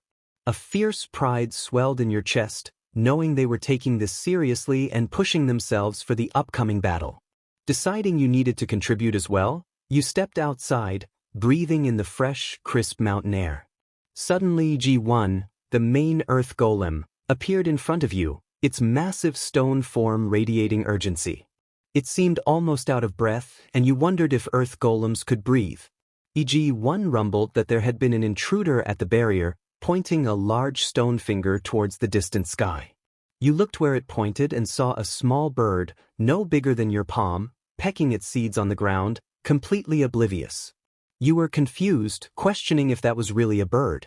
Eg1 explained that they were on a tall mountain where no birds could reach, suggesting it might be a spy. You admitted that it made sense, surprised by its deduction. When you asked if you should take care of it, you smiled and told Eg1 it was all his. The golem let out a loud, gravelly yell and charged at the tiny bird with surprising enthusiasm. The startled bird quickly flew away, with Eg1 still chasing it, determined to catch the intruder. You chuckled at the sight, a welcome distraction from the sadness of the previous day. Lost in thought, you suddenly heard a loud roar. Turning around, you saw Ursin, Anubis's huge dragon familiar, flying quickly towards you, his golden scales shimmering. He looked panicked, his large eyes wide with urgency. Reaching out to gently pet his large head to calm him, you noticed he nudged against your hand with surprising tenderness before looking back towards the medical wing. You quickly realized that Irene must have woken up and followed Ursin into the medical room. Irene was sitting up in her bed, the sheets tangled around her, her body stiff with a terrible stillness. She stared blankly at the glass jar on the counter, her eyes glazed over. You could sense her hope of waking from a bad dream fading, replaced by the cold reality of her loss. You stepped closer, softly calling her name. Irene responded, her voice hollow and devoid of emotion, expressing a profound emptiness. She recounted her loss, revealing the depth of her connection with her friend, who had treated her with kindness despite their differences. Tears began to fall down her pale cheeks as she shared her excitement about their plans, only to have them shattered. She got up from the bed, trembling with a mixture of weakness and ignited fury, turning to face you. In her pain, she found a target for her unbearable ache, her eyes bloodshot and filled with anger directed squarely at you. Irene accused you of being at fault, her voice breaking with agony. You tried to remain calm, explaining that this was not your fault, but her rage was palpable. She threatened you with a fierce determination, her grief fueling her emotions. Before you could respond, she lunged forward, delivering a punch with unexpected force, driven by pure pain and grief. You were sent flying backwards, crashing through two solid walls of the medical wing with splintering sounds of wood and cracking stone, before finally coming to a stop as you skidded across the training area, leaving a small trail in the ground from the impact. You called out to Irene, urging her to calm down as you shook your head to clear it, ignoring the pain. Irene was filled with raw, tearing pain, expressing her anguish as she accused you of causing her loss. Realizing your surroundings, your peerage members, who had been training with Anubis and the golems, turned their attention to you, their eyes wide with alarm. The golems stood ready to intervene, their massive frames poised, but you raised your hand, signaling them to halt. You commanded everyone to stand back, your voice ringing with authority. They hesitated, exchanging glances, but ultimately complied, watching silently with a mix of confusion and concern. Irene's voice cracked as she expressed her grief, tears streaming down her face. She walked through the holes she had just made, stepping over debris and splintered wood, stalking toward you with an intensity that was almost palpable. Her anger was a force that could have shattered you if it were visible. You repeated that it wasn't your fault, explaining that the fallen angels had already been lurking, waiting for an opportunity. Irene accused you of bringing them to her, her voice filled with disbelief and anguish. She reached you, her face twisted in pain, but then her knees gave out, overwhelmed by despair. She collapsed onto you, her hands pounding against your chest as you stood there, unsure of what to do, allowing her anger to exhaust itself. As her fury drained away, she broke down, sobbing uncontrollably. You wrapped your arms around her in a comforting hug. Initially surprised by your touch, she hesitantly leaned into it, finding solace in your warmth. You felt her tears soak through your shirt, but you held her, stroking her hair, allowing her to release her emotions. You murmured that it was okay, encouraging her to let it out. Irene expressed her desire for the pain to disappear, unable to bear it any longer. You softly acknowledged that you understood how she felt, your own voice tinged with the echoes of past wounds. Irene lifted her head, surprised by your words, her tear-filled eyes wide as she looked at you. Your peerage, sensing the moment, shifted from concern to quiet understanding. Kuzara jogged over to help both of you to your feet. The training area bore the mark of Irene's grief-fueled power, but you could address that later. You began to share your own story, looking at Irene and then glancing at Anubis, who stood quietly nearby. You spoke of your past peerage, the king named Rias Gremory, and your girlfriend Akeno, the love of your life. You recounted how you had tried to impress her, only to be abandoned and heartbroken. The old pain was a dull ache, a distant echo of her current torment. You explained how Anubis had saved you, giving you a new life and family. Anubis emerged from the base, observing the fresh holes in his wall with a wry expression, but he remained silent, respecting the moment. Irene whispered that you understood her pain, and you confirmed it, meeting her gaze with unwavering sincerity. You offered to help her find strength in her new path, just as Anubis had helped you. With renewed emotion, Irene thanked you, her voice thick as she embraced you again, this time filled with gratitude. You hugged her back, feeling her pain lessen slightly, a small crack of light piercing her darkness. You gently suggested giving her loved one the burial he deserved, a place where he could rest peacefully. Irene rubbed her eyes and looked around the beautiful mountaintop, tears still glistening but now filled with quiet resolve. She chose a spot high up, worthy of him, and expressed her desire for the burial. You went inside to retrieve the glass jar, holding it with the reverence it deserved. You led her to the edge of the mountain, with everyone following silently. You found a small patch of grass, where the glorious sunset painted the sky with fiery oranges, deep purples, and soft pinks, a perfect burial spot for a friend.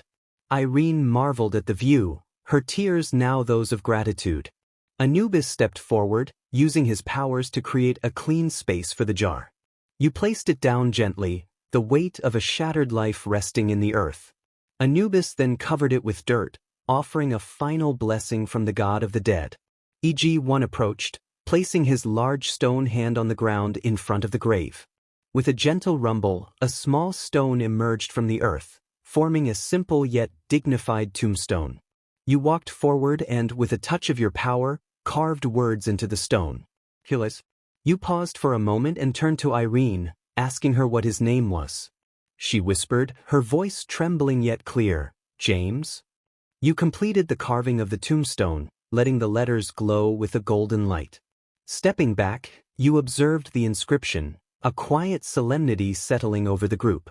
"Here lies James, a friend of the world, who will be missed." You spoke softly, acknowledging the moment. "He is at rest. Let's pay our respects." A minute of silence followed, profound and heavy. Everyone gathered around the grave, heads bowed, reflecting on the preciousness of life and friendship. Even the familiars sat quietly behind you, their heads lowered, seeming to understand the significance of the moment. Irene expressed her gratitude, her voice filled with raw emotion, tears still in her eyes but a soft smile touching her lips. She thanked everyone and then turned to you, asking for one more favor. You assured her that you would do whatever she needed. With newfound determination, she requested to join your peerage, her eyes shining with resolve. She explained how much you had done for her, how you had given her hope, and how she wanted to fight to ensure no one else suffered like this. You asked if she was sure, wanting to confirm her commitment, especially after witnessing the flicker of raw power she had shown. Irene affirmed her desire to help and to be part of your family, seeking her own strength and purpose. You smiled genuinely and agreed, saying she would be your bishop. Taking out a golden bishop piece, you held it out to her. The familiar golden glow appeared as it floated into her chest, confirming the bond and the power of a devil king flowing through her, connecting her to your family. Afterward, you placed a hand on her shoulder, acknowledging the long and challenging days that had tested both of you, but now marking a new beginning. You reminded her that everyone was there for her, that you were a family now, and she was not alone anymore. Lucille ran up from behind and enveloped Irene in a warm hug, which brought a genuine, unburdened smile to her face. Soon, everyone else joined in, creating a huge group hug, a tangible embrace of acceptance and welcome. Even the earth golems participated, wrapping their massive, gentle hands around the group, their stone forms radiating quiet comfort. Anubis looked at Irene with a kind smile, offering a silent promise of guidance as he encouraged her to come to them for anything she needed. Irene expressed her overwhelming gratitude, her voice choked with emotion. You welcomed her to the family, solidifying her place among you. Anubis congratulated YN, who expressed a sense of accomplishment, noting that only 5 more pawns were needed to complete their peerage. The raiding game against Riser was scheduled for the next day, prompting YN to allow everyone to rest that day.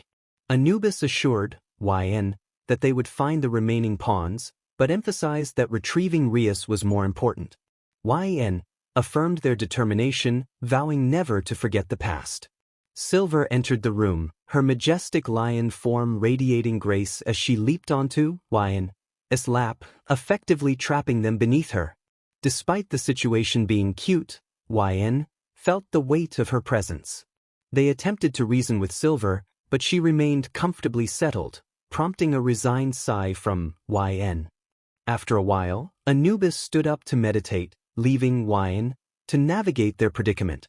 With some careful maneuvering, YN managed to free themselves from Silver's grasp and stepped outside to enjoy the fresh mountain air. The familiar sound of heavy stomping drew YN's attention. D3, one of the earth golems, approached with an urgent expression, indicating that a man was at the barrier with many others behind him. YN inquired about their intentions, and EG3 replied that they wanted to talk. Grateful for the information, YN nodded as the golem walked away. Calling for Lucille, YN asked her to accompany them to the barrier, anticipating a visitor. Lucille complied eagerly, addressing YN as her king. Upon reaching the barrier, they found Riser Phoenix and his entire peerage waiting. YN leaned against the barrier and asked Riser what he wanted, noting the upcoming raiding game. Riser arrogantly announced his intentions, boasting that if he won he would claim the girls in YN's peerage as his own. Unfazed by Riser's threats, YN remained confident in their victory. Lucille, however, was furious, ready to defend YN's honor. YN calmed her, urging her to hold back. Riser taunted YN, attempting to provoke fear, but YN warned him that if he didn't leave in 10 seconds, they would summon the golems. Riser dismissed the threat, but as YN commanded the golems to handle the situation, Golem 1 and Golem 2 approached, towering over Riser and his peerage. The golems walked through the barrier effortlessly, shocking Riser and his group. As Golem 1 slammed its fist into the ground, the shockwave rattled the area. Golem 2 then charged at Riser, sending him flying backward with a powerful strike. Riser's peerage looked on in awe and fear, realizing the gravity of the situation. Ubeluna, Riser's queen, quickly intervened, teleporting Riser and his peerage away just as he began to recover. The confidence of Riser's group was visibly shaken. Pleased with the golem's performance, YN commended them for their assistance and instructed them to return to their previous activities. Turning to Lucille, YN noticed her lingering annoyance over not being able to confront Riser herself. Concerned for her feelings, YN gently asked if she was all right. Lucille expressed her frustration over Riser's disrespectful comments about their peerage, insisting he should be punished. YN explained that it was better to use Riser's words as motivation for the upcoming game, emphasizing the importance of avoiding trouble with the devils. Lucille reluctantly accepted this reasoning, her anger beginning to dissipate. YN advised her to channel that energy into the game and suggested they get some rest to prepare for the early challenge ahead. Lucille voiced her concern about Riser, but YN reassured her that they would be ready for whatever came next. What if he comes back? YN reassured Lucille that not even Lucifer himself could breach the barrier if Anubis didn't allow it. Lucille's eyes widened in amazement as she absorbed the information. YN then took her hand gently, guiding her back to the temple. As they walked inside, Lucille's face flushed a deep crimson, her excitement evident as she followed YN with a joyful demeanor. YN wished her a good night, and Lucille responded with a heartfelt farewell, calling him her king. They both headed to their rooms, knowing that a significant day awaited them with the upcoming raiding game. YN expressed genuine admiration for Keith's cooking, complimenting the amazing breakfast spread across the table. The peerage gathered around, enjoying the feast, with Lucille noting the abundance of food. YN encouraged everyone to eat as much as possible, emphasizing the importance of energy for the day ahead. As they enjoyed their meal, the atmosphere was filled with light chatter, creating a sense of family among them. YN called for Jada, Irene, and Kara's attention, prompting Jada to humorously attempt to speak with her mouth full. YN acknowledged knowing their sacred gears and asked them to explain to the group for clarity. Jada readily agreed, followed by Irene and Kara. Irene described her sacred gear, 1-up, which doubled the power of an attack, serving as a support tool rather than a direct combat weapon. Kara then introduced her sword, Limbo, which paralyzed opponents upon drawing blood. Finally, Jada revealed her sacred gear, a sleek red sniper gun named Bang Bang, which allowed her to control the damage output, ranging from incapacitating to knockout. YN expressed appreciation for their abilities, recognizing their potential impact on the day's challenges. Lucille cheered in excitement, her eyes sparkling with enthusiasm.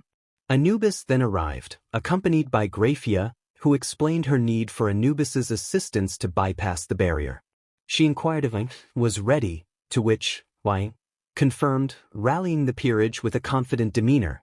Anubis assured YN he would be watching, and Graphia informed them that Rias and her peerage would be observing their every move. This news further motivated YN and the group, eager to showcase their growth. With a flash of light, they were teleported to the arena, arriving at Crow Academy, where the familiar sounds of a school filled the air. Graphia explained the raiding games and pointed out the locations of their base and the opponent's base. After wishing YN good luck, she teleported away, leaving the peerage to prepare for the challenge ahead. With only 30 seconds remaining, YN outlined the plan. Lucille, Kazura, and Kara were assigned to flank the school through the side forest, while Jade, Irene, Rose, and Eva would take the gym as the main attacking force. Keith and Grace were tasked with exploring the school corridors for potential flanking threats, and Jada was instructed to find a sniping position to cover from a distance. YN emphasized the importance of saving Riser for themselves, igniting the group's determination. As the countdown began, the peerage summoned their weapons, the air charged with magic. With a final boost of confidence, YN rallied them just before the signal to begin. The battle commenced, with Lucille, Kazura, and Kara swiftly moving to their flanking positions. Rose and Eva advanced toward the gym, accompanied by Jade and Irene. Keith and Grace disappeared into the school corridors, while Jada sought cover in the trees, preparing her sniper rifle. YN activated a communication device, allowing the peerage to coordinate from a distance. Lucille directed Kara to flank left while instructing Kazura to engage head-on. As Kazura charged at one of Riser's knights, the battle was set in motion, showcasing their skills and teamwork. He dodged her block and struck her from behind with purple chaos. Lucille's voice was cold and precise as she stated that it was nothing personal. The knight of Riser was eliminated. A distant cry of anger echoed from the other side as Carlamine vanished in a flash of red light, leaving Cirrus in a 1 versus 3 situation. Cirrus growled, drawing her sword and declaring her name and status as a knight of the legendary order, but she was cut off as Kara moved with blinding speed, slashing her arm with Limbo and rendering her unable to move. Lucille praised Kara for her swift action. Kazura, Lucille, and Kara stood over the immobilized Cirrus, feeling pleased with how easily they had won their first battle. Kazura suggested finishing her off, and Lucille agreed. With a quick, decisive movement, Lucille plunged her sword into Cirrus, wanting to impress Rias with her prowess. The Knight of Riser was eliminated. Through the comms, you expressed your pride in their performance.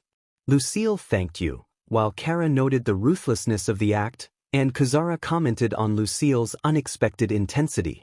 Lucille snapped back, revealing her fierce loyalty to you, stating that anyone who harmed her master would face dire consequences. Kara teased Lucille about her feelings, prompting a blush to spread across Lucille's face as her secret was revealed. The battle continued, with multiple pawns and a bishop of Riser eliminated. Eva reported that they had secured the gym and eliminated 5 targets, noting that the enemy's defense was weaker than expected. A loud gunshot rang out, and Jada excitedly announced the elimination of a rook attempting to flank their position. Lucille warned of 2 more targets approaching, identifying them as the last knight and a rook. As the battle progressed, you expressed your surprise at how easy it was, while Eva admitted to feeling bored. Lucille grew impatient, questioning if Riser had any strong pieces left. Suddenly, a loud explosion echoed in the distance, and another knight of Riser was eliminated. You asked what had happened, and Lucille instructed everyone to hold on as another explosion occurred. She then announced that they had found Riser's queen, who was quickly taken down. You were eager to confront Riser directly, feeling that his peerage deserved to be put out of its misery. As you approached the clubroom, Riser was alone and clearly taken aback by how the raiding game had unfolded. He screamed in anger, unleashing a burst of fire as you entered the ruined clubroom. You calmly acknowledged his presence, and he continued to shout threats, vowing to make you pay for humiliating his peerage. Your team began to gather around you, their expressions grim but unharmed from their battles. You instructed them to stand back, declaring that Riser was your opponent. Lucille encouraged you with fierce loyalty, while Kara offered support if needed. You declared that Riser was doomed, summoning your swords, Trinity and Frenzy, which radiated power and momentarily shook Riser's confidence. As Riser unleashed another wave of fire, you leaped forward and slashed at him with Trinity. He barely dodged, but you quickly gained the upper hand, kicking him to the ground. Riser scrambled to his feet, still boasting about his intentions for your peerage, which only fueled their anger. You warned him that he had made a grave mistake. Lucille attacked, but Riser dodged, only to be struck by Kara, who paralyzed him with limbo. Riser lay on the ground, his regeneration struggling to keep up with the magic coursing through him. You approached him slowly, bringing your swords to either side of his neck. His eyes widened in fear as he realized the gravity of his situation. You warned Riser not to come near you or your family again before swiftly eliminating him from the game. You had won. Ecstatic, you turned to your peerage, celebrating the victory and the ease with which it had come. Meanwhile, in the stands, Rias was in shock, unable to comprehend how you had defeated Riser so effortlessly. Anubis appeared behind her, calmly stating that she would be next. Her peerage members were left speechless, grappling with the reality of the situation.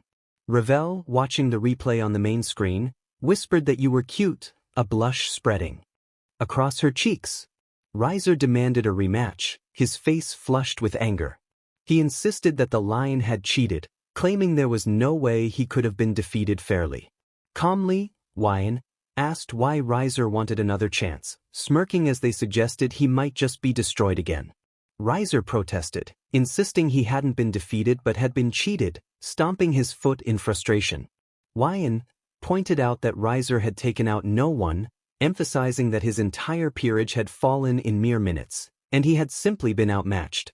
Ravel, Riser's sister, quietly reminded him that he had lost, while Ni and Lee, his loyal followers, approached him, attempting to comfort their upset master. They mumbled apologies, looking down at their feet. Riser, however, lashed out, calling them useless and pushing them away roughly. He declared he didn't want such weak pieces in his peerage. Lion stepped forward, defending Ni and Lee, stating they had fought valiantly against a stronger opponent and deserved a break. Riser sneered, suggesting that if Lion cared for them so much, they should take the 2 weak pieces off his hands. Lion proposed that they let Ni and Lee choose their fate, believing they deserved that much respect. Lucille whispered her concern, her eyes narrowed at Riser, still wanting to retaliate. Lion reassured her, whispering back that they weren't weak, they had just suffered from poor training and a terrible leader. Ni and Lee exchanged glances, torn between their loyalty to Riser and the chance for a fresh start. Tears welled in their eyes as they took one last look at Riser, who had just dismissed them. Their faces reflected a mix of hurt and resignation, but ultimately, they turned and walked slowly toward YN, and Lucille. YN coldly stated that Riser was a terrible person for discarding them, highlighting their loyalty and how he had treated them like trash. Riser scoffed at their departure, showing no remorse. His cruel words extinguished any lingering sadness I and Lee felt, replaced by a sudden fury. They turned back and, with surprising strength, punched Riser squarely in the face, sending him crashing to the ground. Why? He smirked, noting Riser's earlier insult about them being weak pieces. They welcomed Ni and Lee to their new family and walked out of the arena, leaving Riser sprawled on the floor to contemplate his actions. It dawned on him that he had just lost 2 of his pieces to his enemy, marking a complete defeat. YN asked the girls if they were ready, and they responded with enthusiasm, their voices filled with newfound hope. They took 2 golden pawn pieces from a case, which floated gently before entering the girls' chests, sealing their transformation with a familiar golden glow. For the first time in a while, Ni and Lee felt truly happy, free from Riser's oppressive grasp. YN welcomed them to their new home, and they embraced tightly. Lucille watched the scene with enjoyment, though a hint of annoyance lingered in her mind, wondering why everyone else got to hug the king. Suddenly, the moment of peace was interrupted as Rias appeared, her face twisted with anger. She accused YN of cheating, insisting that no one could defeat Riser so easily. YN raised an eyebrow, feigning innocence. Rias continued to shout, demanding to know what dirty trick had been used. Lucille stepped forward, snapping back that it was simply a matter of strength, something Rias wouldn't understand. Issei attempted to defend Rias but stopped abruptly, his eyes widening as he noticed something about Lucille. His mind went blank, consumed by inappropriate thoughts as he lunged forward, trying to grab her. Lucille reacted swiftly, slapping his hands away and summoning her sword, striking him with the hilt and knocking him to the ground. She glared down at him, expressing her disdain for his behavior. Issei, dazed, weakly reached out, pleading for just one touch. Lucille firmly declared that only YN was allowed to touch her. Surprised by her bold declaration, YN looked at her in disbelief. Ni and Lee rushed to stand protectively in front of YN, shouting at Issei to back off. Rias accused YN of stealing Riser's pieces, calling them a thief. YN calmly reminded Rias that she had abandoned them, leaving them for dead, and questioned who the real low one was. Rias screamed in rage, insisting YN should have died where she left them. YN stepped closer, eyes burning with cold fury, stating that since they were alive, they planned to show her the heartbreak they had felt. They vowed that in the upcoming raiding game, Rias would understand true pain and that they would expose her for who she truly was, a self-centered witch. In a fit of rage, Rias attempted to slap YN, but Ni was quicker, delivering a powerful punch that sent Rias crashing into a table. YN thanked Ni softly, gently petting her head, while he stood nearby, feeling a twinge of jealousy at her twin's victory. A friendly rivalry was beginning to blossom within their peerage. YN warned Rias to prepare for the raiding game, promising to embarrass her so thoroughly that she would wish she had stayed dead. They walked out of the clubroom, leaving Rias and Issei on the floor, while Lucille, Ni, and Lee followed with their heads held high. As YN stepped outside, Anubis greeted them, praising their performance in the arena. They exchanged a warm hug, a comforting embrace that felt almost fatherly. YN inquired about the rest of their peerage, hoping to celebrate together. Anubis explained that he had teleported them home. They seemed tired, and it was clear they deserved to rest properly after such a swift victory. The protagonist suggested to Lucille, Ni, and Lee that they should follow the others. They introduced Anubis to Ni and Lee, who stood shyly, having never met a god before.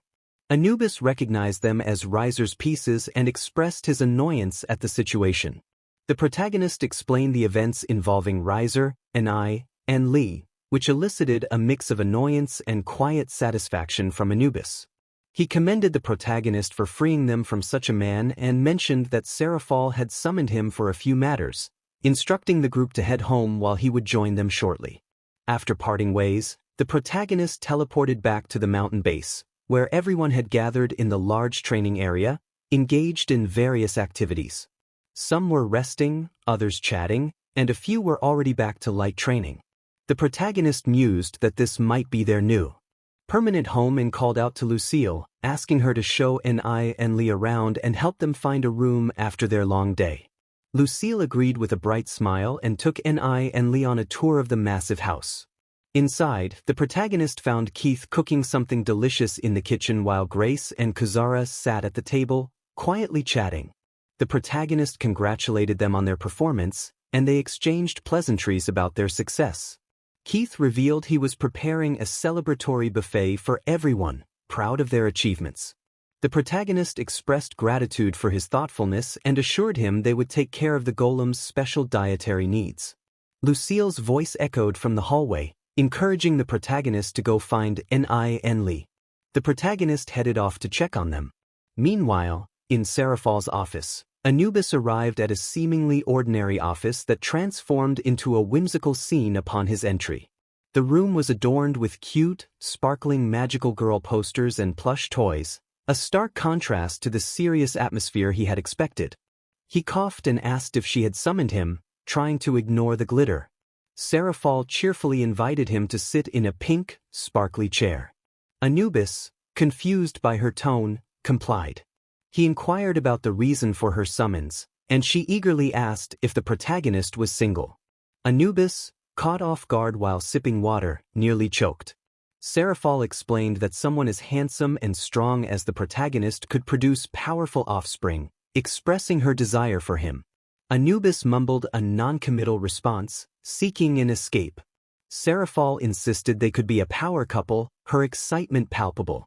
He reluctantly agreed but asked if he could leave.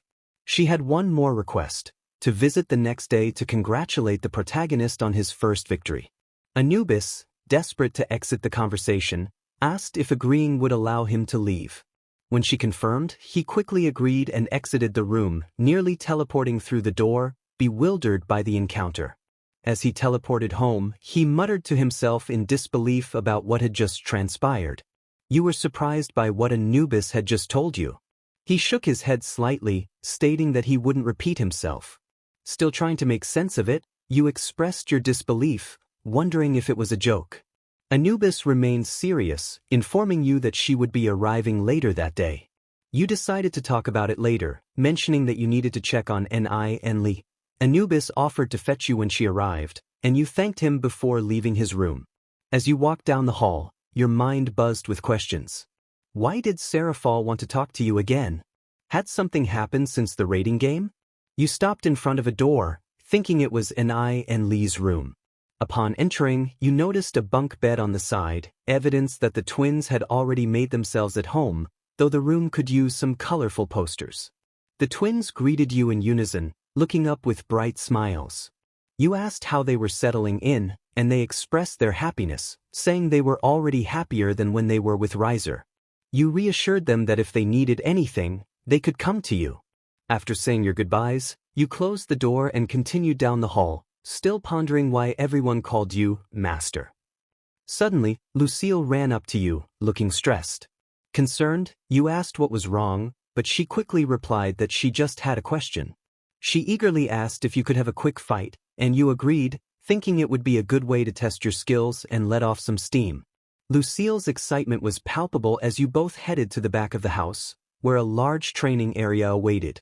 The training ground showed signs of your peerage's hard work, with 2 earth golems off to the side, one trying to coax a butterfly onto its massive stone hand. You positioned yourself on the field, ready for the spar. Your peerage members gathered, curious about the commotion. Keith stepped forward, offering to referee the match, and you gratefully accepted. Kara and Kuzara expressed their excitement, and your peerage settled down, some making friendly bets on the outcome. You summoned Trinity, its golden blade appearing in your hand, while Lucille summoned her weapon, Remorse. You decided to face her with just one sword for now. Keith checked if both of you were ready, and with a firm stance, you confirmed. He signaled the start of the match, and Lucille immediately launched an impressive offensive. You blocked her first attack and countered with a kick, but she skillfully jumped over your blade. As you charged at each other, you ducked under her sword and managed to slash her back, leaving a cut. Lucille cried out in surprise, falling to the ground in pain. You hadn't meant to hurt her so deeply. Calling for Jade, she quickly rushed over and summoned her book, Twilight Mending. A green glow enveloped the cut, and in moments, it had almost completely healed, leaving only a faint red line. You helped Lucille up, apologizing for the mishap, and she reassured you that it was okay. Keith announced that it was time to pause the match, just as Anubis approached, looking confused by the scene. You explained that it was just a sparring match, and he informed you that Seraphal had arrived to see you. Remembering your earlier conversation with Anubis, you felt a wave of anxiety. Lucille looked worried and asked why Seraphal was there. Anubis leaned in to whisper to her, and you could see her growing increasingly angry. You assured everyone that you would be right back and encouraged them to continue sparring among themselves. Kuzara asked Kara for a sparring match, and she agreed, drawing her weapon. As you walked into the living room, you found Seraphal already seated on the couch, wearing a large pink dress that resembled a magical girl costume and holding what looked like a magic wand. You greeted her, and she excitedly responded, jumping off the couch and wrapping her arms around you in a tight hug. You managed to set her down gently, trying to maintain some distance. Curious about her visit, you asked why she had come. Seraphal's eyes widened in surprise as she asked if Anubis hadn't told you. When you replied that he hadn't, she revealed that she had heard you were single, her enthusiasm evident. You felt a blush creeping up your neck as she twirled a finger in her hair, looking almost shy. After a moment, she blurted out that she had feelings for you and asked if you would consider going on a date with her, even mentioning the possibility of becoming her boyfriend and future husband. Those words made you blush even deeper, caught off guard by her sudden confession. You had little to no experience with such directness and found the proposal completely unexpected. On one hand, it was a new type of offer, but on the other, it came from a great Satan, making it a significant proposal with potentially vast implications. You stammered, unsure of what to say, contemplating whether you could get back to her later. You weren't sure at that moment.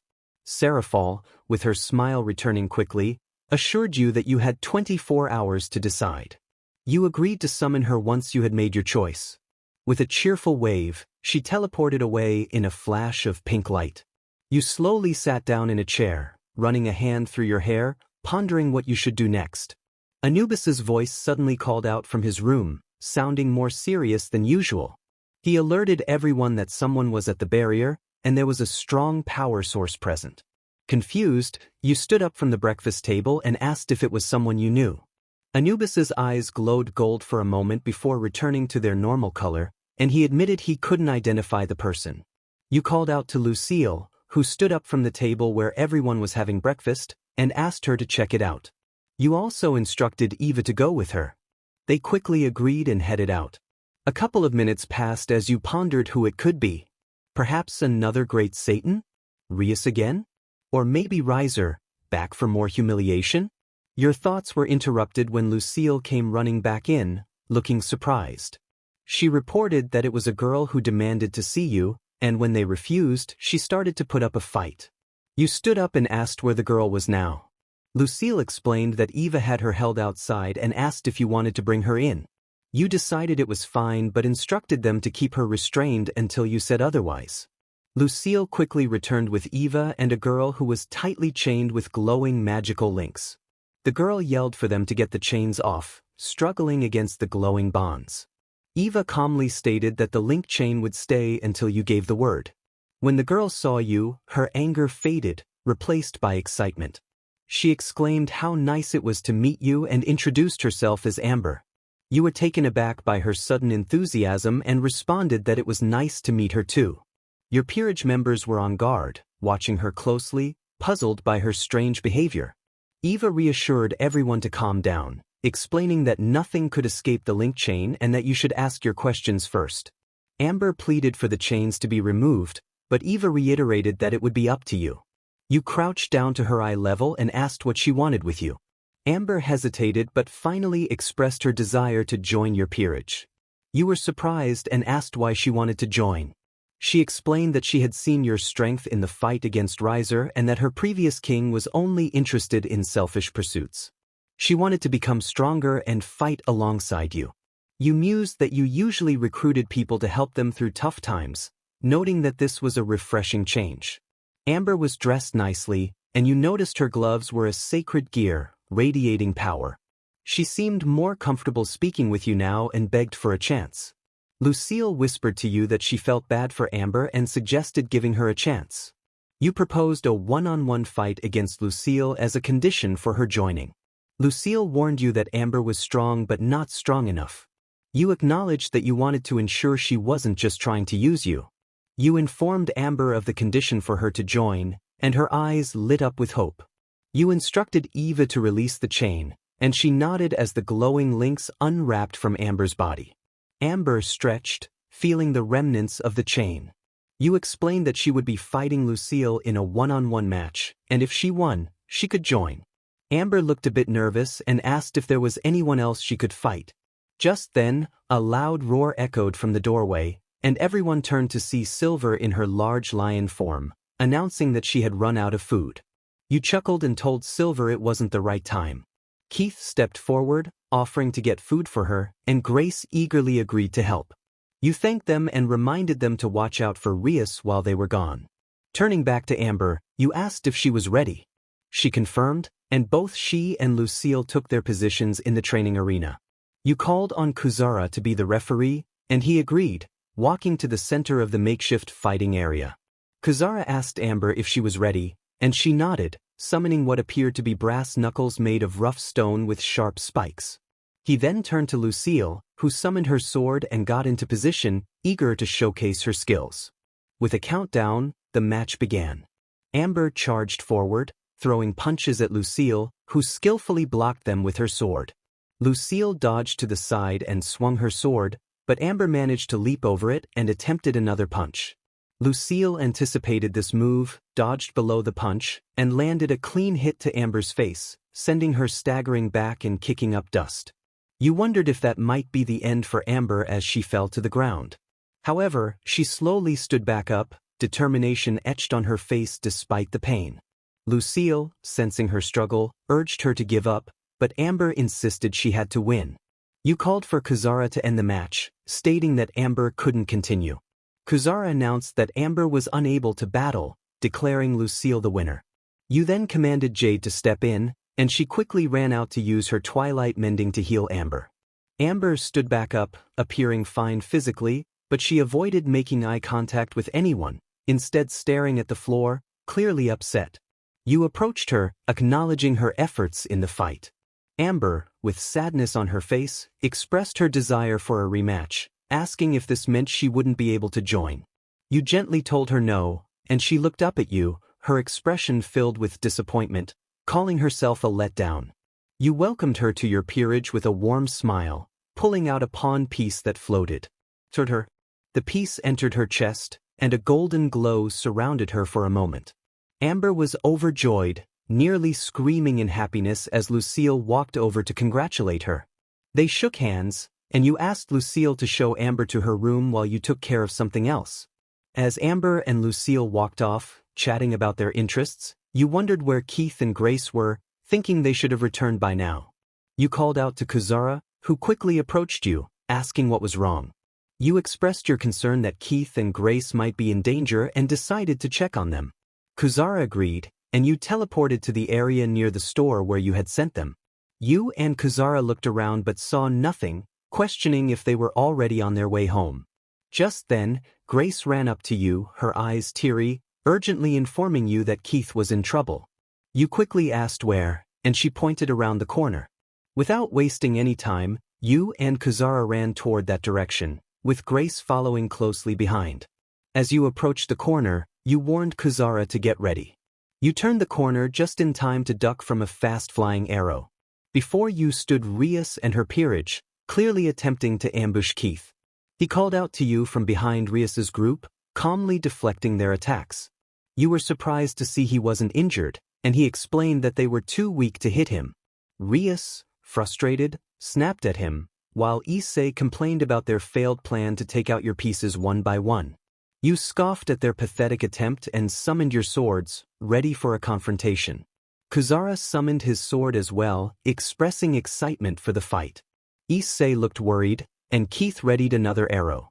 Zenobia urged Rias to leave upon seeing your powerful stance, but Rias insisted they could take you on. In an instant, you appeared before her, swords at the ready.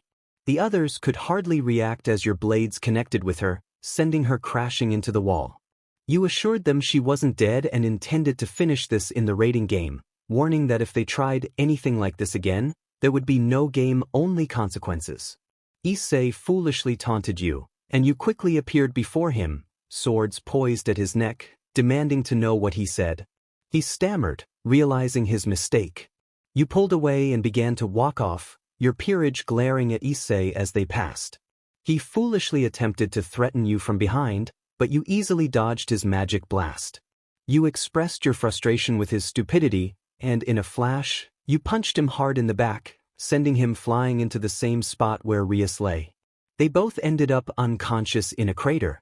You called for Asia, knowing they might need her healing. She blushed faintly but rushed to help them, even though she knew it would annoy them when they woke up. Kuzara noted her blush, and you decided to address it later, urging everyone to move on. Keith thanked you for the assist, and you teleported out, leaving the mess behind. Upon arriving in the living room, you were greeted by Seraphal's cheerful voice, who playfully scolded you for taking so long. Suddenly, she wrapped her arms around you, nuzzling into your neck. You tried to untangle yourself, and Kuzara looked surprised to see her. You asked your peerage for some alone time, needing to talk to Seraphal. She eagerly asked if you had decided what you wanted to do. You replied that you were open to whatever she wanted. Her excitement peaked as she declared you her boyfriend, bouncing with joy. You suggested that perhaps you should go on a date first, feeling a bit flustered by her enthusiasm. Seraphal mentioned that you would likely have a harem, but reminded you that she would be your first. Just as you were about to respond, she interrupted, presenting you with a small, worn-down box as a gift. You looked at the box skeptically. It seemed old and out of place with Seraphal's bubbly personality. She urged you to open it, excitement shining in her eyes. As you lifted the lid, a brilliant golden glow hit your eyes, forcing you to squint. You peered into the light, still confused by its intensity. Seraphal playfully insisted it was a surprise and asked you to keep it close. Just then, she jumped toward you, catching you off guard. In an unexpected moment, she pressed her lips against yours, wrapping her arms around your neck. You stood there in shock, taken aback by her sudden affection. After a brief moment, she pulled away, wiping her mouth and gazing at you with pure love, her eyes sparkling with warmth. With a cheerful wave, she said goodbye and disappeared in a flash of pink light, leaving you stunned and wondering what had just happened. As you stood there, Lucille's voice suddenly interrupted your thoughts, expressing disbelief at what she had just witnessed. Turning to her, you could see the shock in her wide eyes. Anubis's urgent voice broke the morning silence, calling for your attention. He informed you that Lucille was in trouble, and a knot formed in your stomach as you approached his desk. He slid an old, worn-out scroll toward you, its cursive script difficult to read. The message was clear: someone wanted Lucille, and if you didn't comply, there would be consequences. You sighed, wishing for just one normal day without trouble. Anubis shrugged, and you resolved to confront the situation head-on. Determined, you set out to find Lucille. When you approached her, you spoke seriously, conveying the urgency of the situation. Holding up the scroll, you watched her expression change as she read it, her eyes widening in recognition. You asked if she knew anyone named Zoe and Mina, and her reaction confirmed the gravity of the situation. Lucille pleaded with you not to let them take her, her usual confidence fading. You assured her you wouldn't let that happen and asked why they wanted her. Lucille promised to explain later and suggested dealing with them directly. Trusting her judgment, you agreed to go without bringing anyone else. As you teleported to the location on the scroll, you prepared to face the shadowy figures waiting for you in the dim light of the old warehouse. A voice called out from the shadows, and as the figures stepped into the light, you recognized Zoe and Mina. Zoe's bitterness was palpable as she confronted Lucille, demanding to know if she would uphold their deal. Realizing this was more than just a fight, you stepped in front of Lucille, declaring your refusal to comply. Zoe responded with hostility, summoning her weapon, while Mina prepared to fight as well. You suggested talking instead of fighting, sensing the tension in the air. Mina reluctantly agreed to share their story, and the atmosphere shifted as they began to reveal their painful past. They spoke of being cast out onto the streets after working for the church, forming a bond as they struggled to survive. But their lives changed when a mysterious man offered them a home, only to betray them. Zoe accused Lucille of abandoning them, while Lucille tearfully defended herself, insisting she had tried to save her friends. The emotional confrontation escalated, with accusations flying back and forth. You could see the pain etched on everyone's faces, and tears began to form. Stepping forward, you intervened, defending Lucille's character. You emphasized that she acted with good intentions and that true friends would understand that. Lucille, choked with emotion, explained that the man had only wanted them for their bodies, and she had tried to protect her friends by keeping them hidden. The tension hung in the air as the past unfolded, and you realized that this confrontation was about more than just a fight. It was about healing old wounds and seeking understanding. But then, Lucille revealed that she had been called astray and hunted by both devils and fallen angels. The revelation shocked everyone. Mina and Zoe's faces went pale as the truth sank in, and they slowly began lowering their swords.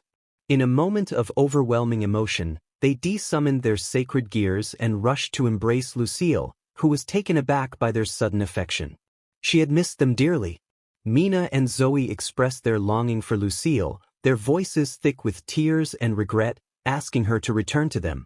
Lucille, however, explained that she had a duty to Wine, who had saved her. Mina's disappointment was palpable as she processed Lucille's words. Then, Wine spoke up, capturing their attention. He proposed that Mina and Zoe join his peerage, offering them a safe home where they could be with Lucille again.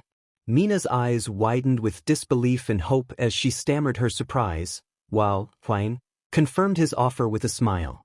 In an instant, Mina and Zoe jumped onto Wine, enveloping him in a tight embrace filled with joy.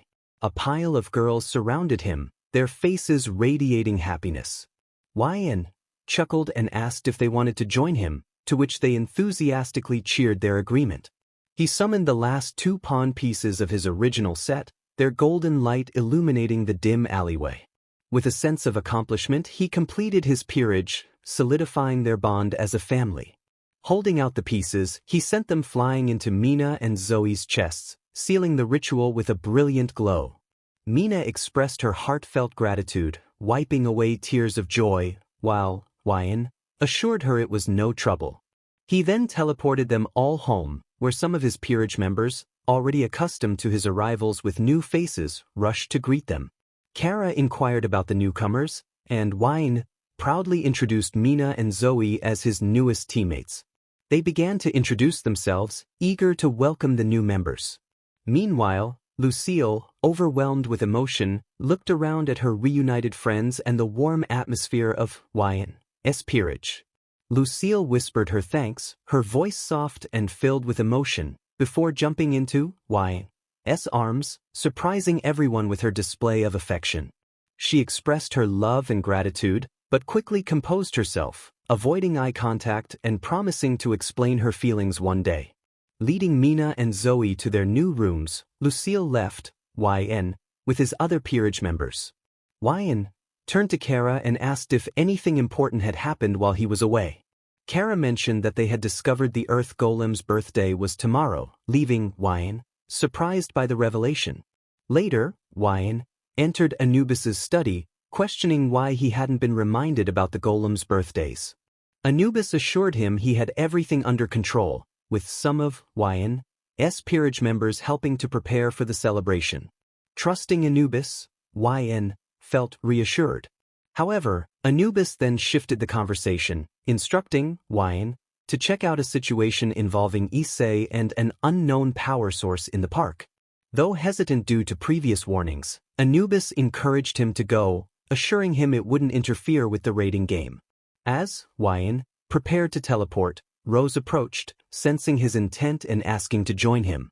He welcomed her along, and they teleported to the park.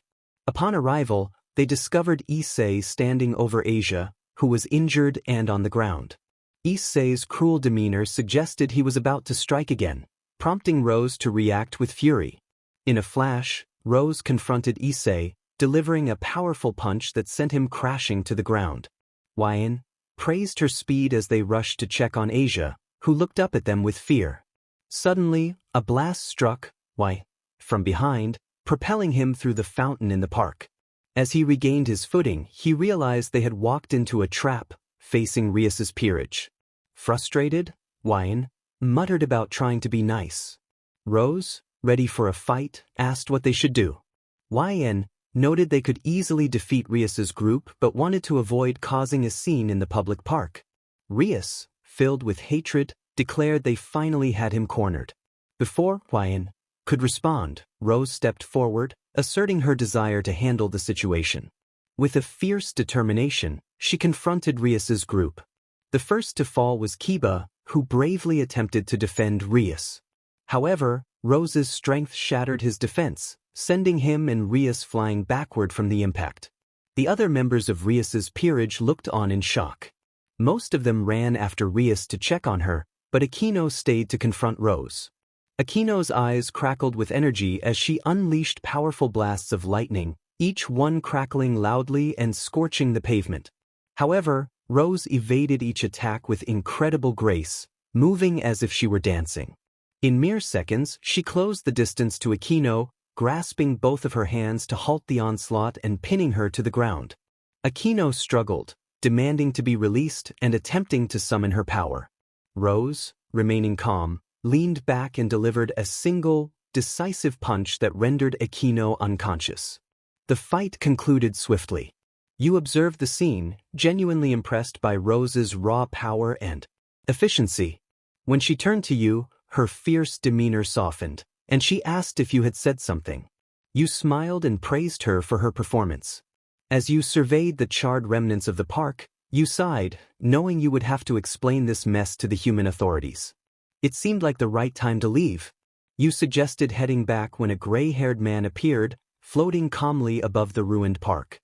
His large, white-feathered wings kept him aloft, and he looked down at you with a mixture of confusion and curiosity. Although you had never met him before, his powerful aura felt strangely familiar. He introduced himself as Vale, the vessel of Albion, the White Dragon Emperor, also known as the Vanishing Dragon. When you admitted you had never heard of him, he raised an eyebrow, amusement flickering in his eyes. He explained that he had been sent to defeat the Red Dragon Emperor, but since you had already done that, he considered turning his attention to you instead, intrigued by your power. You insisted that you did not want to fight and held up a hand in peace. Vale, however, suggested that a battle between the Lion God and the Vanishing Dragon would be a legendary clash. You summoned your weapons, feeling the immense aura radiating from him, and stated firmly that while you did not want a confrontation, you would defend yourself if necessary. A small golden circle appeared next to Vale's ear, and after a moment of focus, he expressed that he was needed elsewhere. With a shrug, he vanished in a flicker of white light. You watched the spot where he had been for a few moments before turning to Rose, suggesting it was time to go. You and Rose arrived at the pyramid a bit late for the party. As Rose pushed open the massive front door, you were greeted by the lively atmosphere inside. Your entire peerage was outside, laughing and talking, while the earth golems roamed about, their stony faces somehow conveying joy.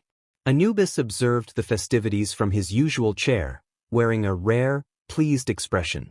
Tables were laden with food and drink, creating a vibrant celebration after the intensity of the past few days.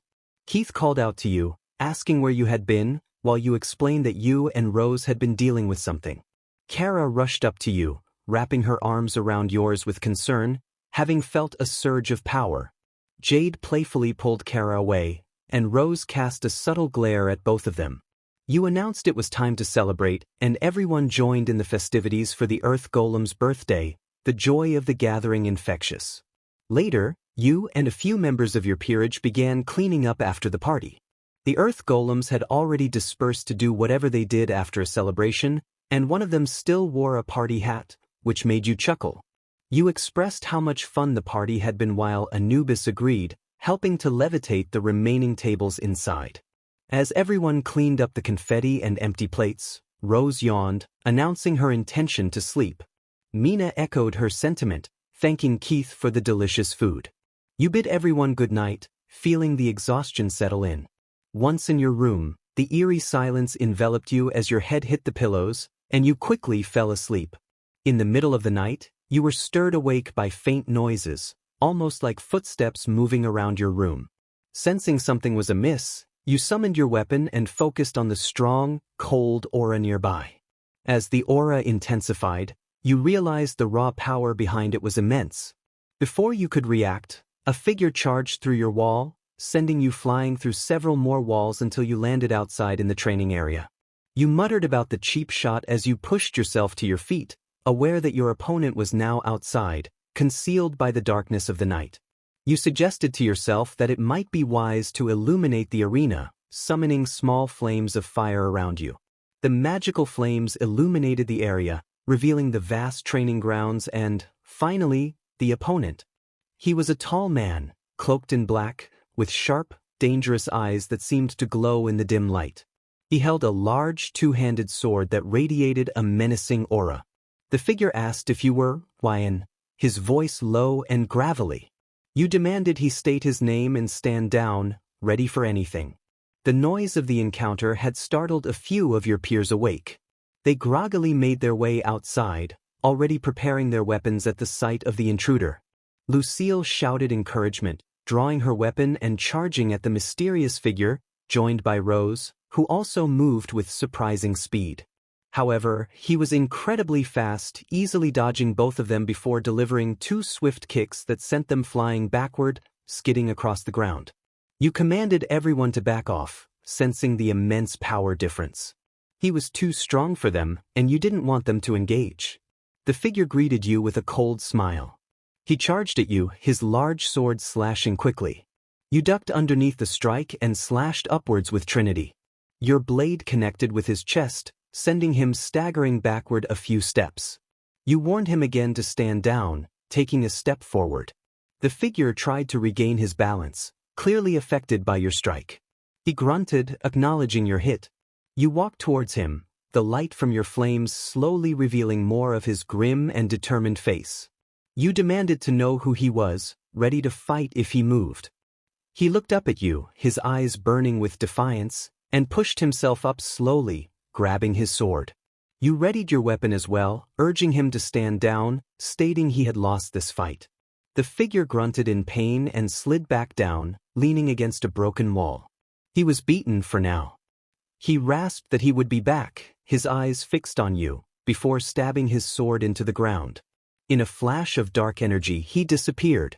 You muttered to yourself, wondering what had just happened, looking at the empty spot where he had been. Anubis came running outside, startled awake by the commotion. He quickly took in the destroyed walls and the scattered members of your peerage, asking what had happened. You explained that a mysterious man had appeared and attacked you in your sleep, emphasizing his strength. Anubis's expression changed to one of shock as he looked at the shattered wall and the lingering aura. You realized the severity of the breach and stated that the barrier needed to be redone. Anubis inquired about the weapon the intruder wielded, and you described it as a large sword. He whispered to himself, piecing together something unsettling. Sweat dripped from your forehead as you ducked underneath a green arrow. For the past week, you and your peerage had been training nonstop, preparing for the upcoming raiding game against Rias. Keith called out that he almost got you, grinning. You shot back that it was only in his dreams, regaining focus on him. Keith began firing an onslaught of arrows, each one aimed precisely. You moved with practiced ease, ducking and dodging the incoming projectiles. Around you, your other peerage members were engaged in their own training, pushing themselves to improve. You decided it was enough for now, signaling the end of the spar. Keith lowered his bow and gathered his scattered arrows, acknowledging your command. You praised him for his performance, giving him a pat on the back before walking over to the side of the battlefield where benches were lined with towels and water bottles. You sat down and grabbed a bottle, thankful it was still cold, thanks to something Anubis had done. A new voice spoke, soft and melodic, complimenting your performance. Startled, you summoned your weapons and looked up to see a figure casually perched on the edge of the roof. Everyone on the training field noticed the new presence and halted their training.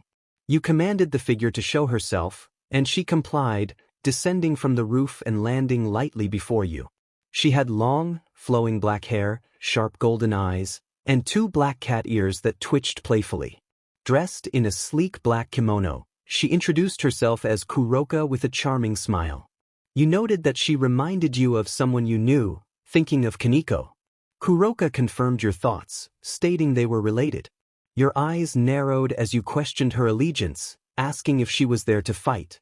Before she could respond, a glowing chain quickly wrapped around her, restraining her. Kuroka chuckled, assuring you she wasn't sent by them and that this was a personal visit. You demanded to know what she wanted, keeping your guard up despite her playful tone. Kuroka stated simply that she wanted you, her gaze direct and unblinking. Caught off guard by her bluntness, you asked why. Before she could answer, a loud, rhythmic stomping approached. One of the earth golems lumbered into view, followed by another, apologizing for not noticing her and offering to remove her. You waved them off, assuring them it was fine and praising their efforts with the perimeter. They thanked you and stomped away. Turning back to Kuroka, still restrained, you asked how she knew who you were. Kuroka replied that she had seen you fight before, adding that you looked impressive doing it. You cut her off, stating that enough flattery was enough. Kuroka approached with a serious expression, asking if you were preparing for a raiding game against Rias soon. You confirmed this, curious about her intentions. Kuroka then pleaded for your help to save her sister, her playful demeanor replaced by a deep sense of urgency. She explained that Rias had imprisoned her sister and was forcing her to comply with demands, insisting that she needed to be freed. You hesitated, recalling Kaneko, the quiet and stoic girl. Kuroka's desperation was palpable, and you could see the sincerity in her eyes. After a moment of contemplation, you agreed to help, stating that if Kaneko was on Rias's side, your options would be limited, but you would at least offer her a choice during the raiding game. Tears of gratitude filled Kuroka's eyes as she expressed her heartfelt thanks, overwhelmed by your willingness to assist. You instructed Eva to release Kuroka from her chains, and she immediately rushed toward you, wrapping her arms around your neck in a joyful embrace. Her happiness was contagious, and she showered your cheeks with affectionate gestures, her excitement evident. Before the moment could continue, Lucille appeared, pulling Kuroka away with an intensity that surprised you. Lucille's anger was unmistakable as she admonished Kuroka to leave. Kuroka, sensing the disapproval from the other girls, decided to take a bold step. As Kuzara and Keith helped you up, Kuroka skipped back to you, breaking free from Lucille's hold. With a playful tone, Kuroka offered an incentive for your assistance. Suddenly, you felt her lips against yours, a warm and soft gesture that caught you off guard. Kuroka's eyes were closed, and she radiated joy in that moment. Before you could process what had happened, Mina and Jade intervened, pulling Kuroka away with fierce expressions. Mina confronted Kuroka, her anger evident, but Kuroka seemed unfazed.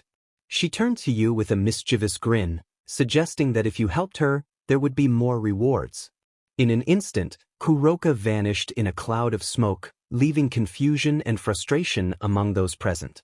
You wondered aloud how she managed to teleport, realizing that only those permitted by you and Anubis could do so. Turning to see Anubis by the door, a satisfied smile on his face, you sighed, questioning his role in the situation. Lucille paced furiously across the room, her frustration palpable. Mina mirrored her agitation, her own steps heavy. You and Anubis observed them, both clearly upset about Kuroka and your decision to assist Kaneko. You turned to Anubis, questioning his amusement at the situation. His grin remained wide, and he found the chaos entertaining. You expressed your discontent, stating that you did not find the situation funny at all. Mina expressed disbelief, insisting that there was no way you would help Kaneko. You stood firm in your resolve, affirming that you were indeed going to help her. Lucille and Mina halted their pacing, turning to you with shock. They both exclaimed in unison, questioning your seriousness.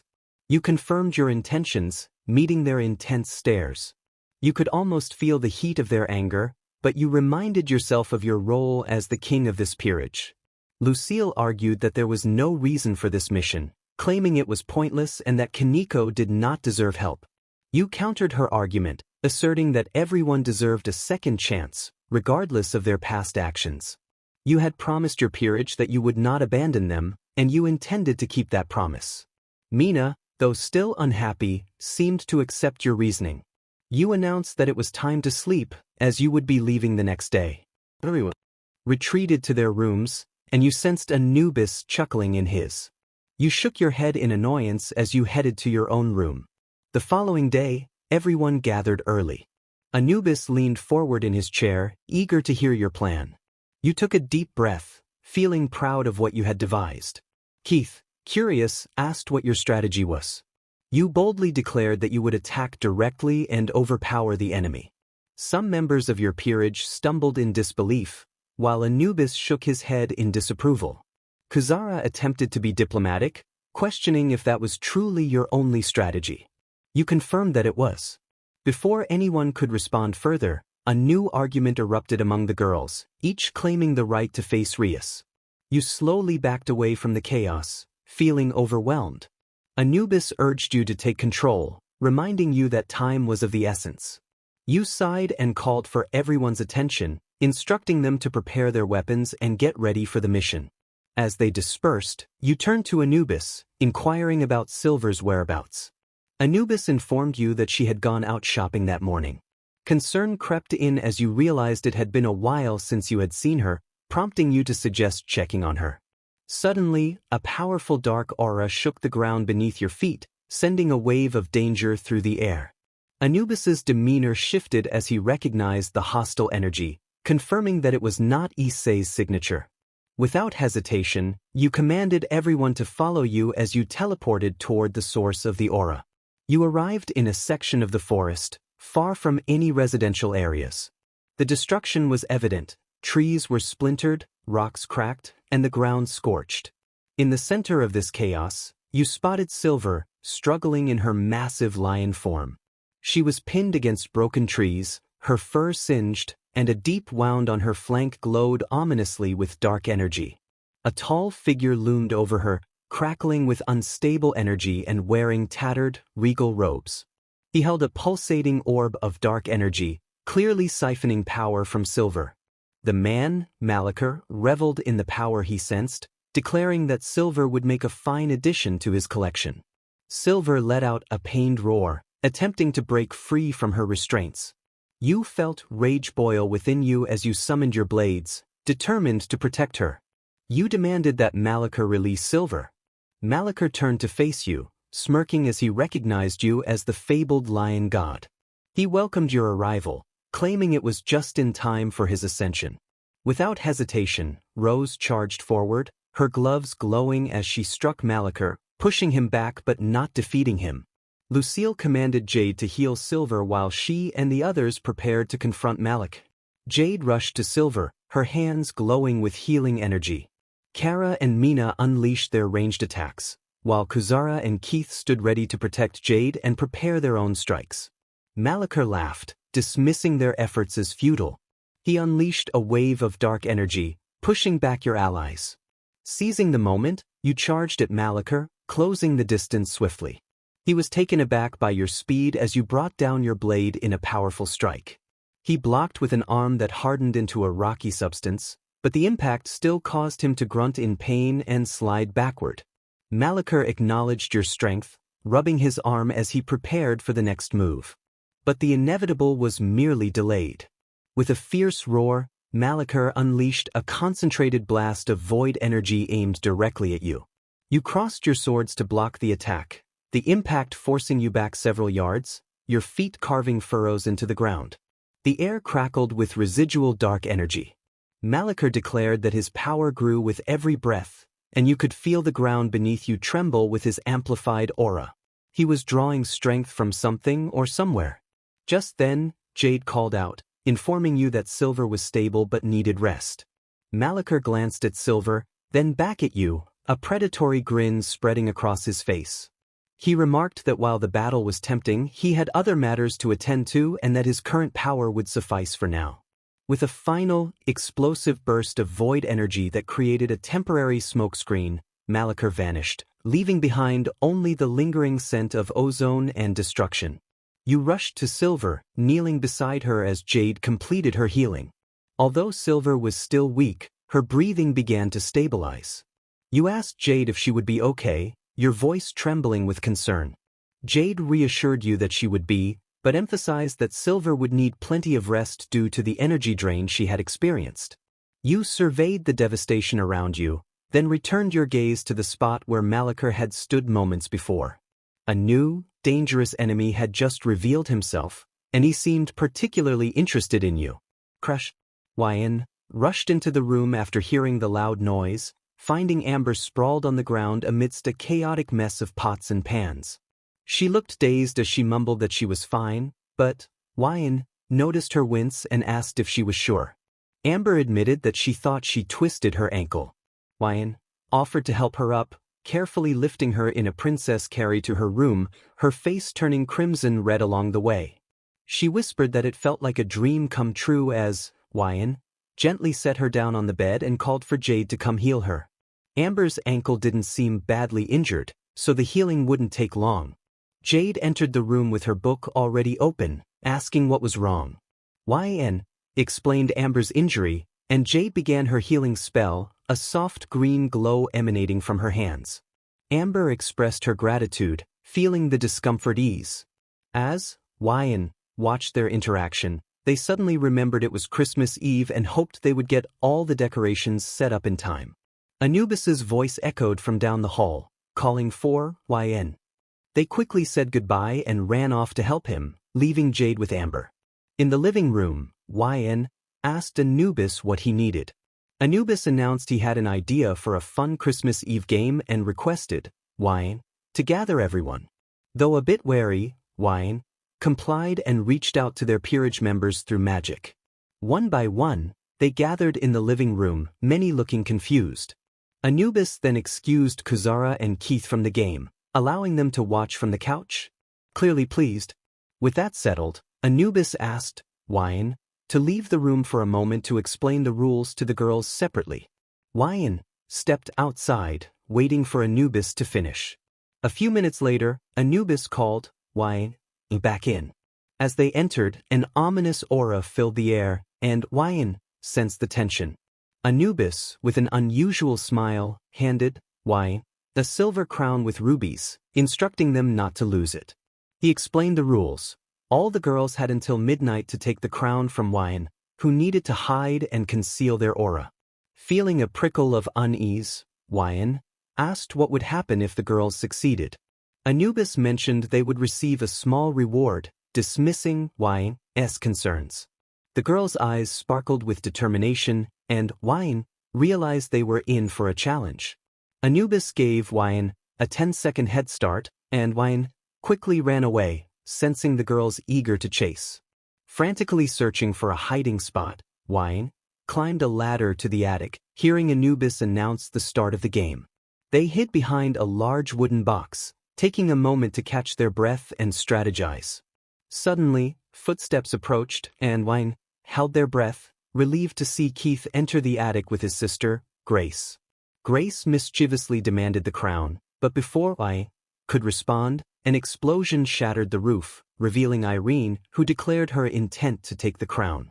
Grace and Irene exchanged taunts, and as tensions rose, Wyan seized the opportunity to sneak away while they were distracted. Checking the time, Wyan realized it was almost midnight. Just then, Lucille appeared, her sword glowing with a light blue aura.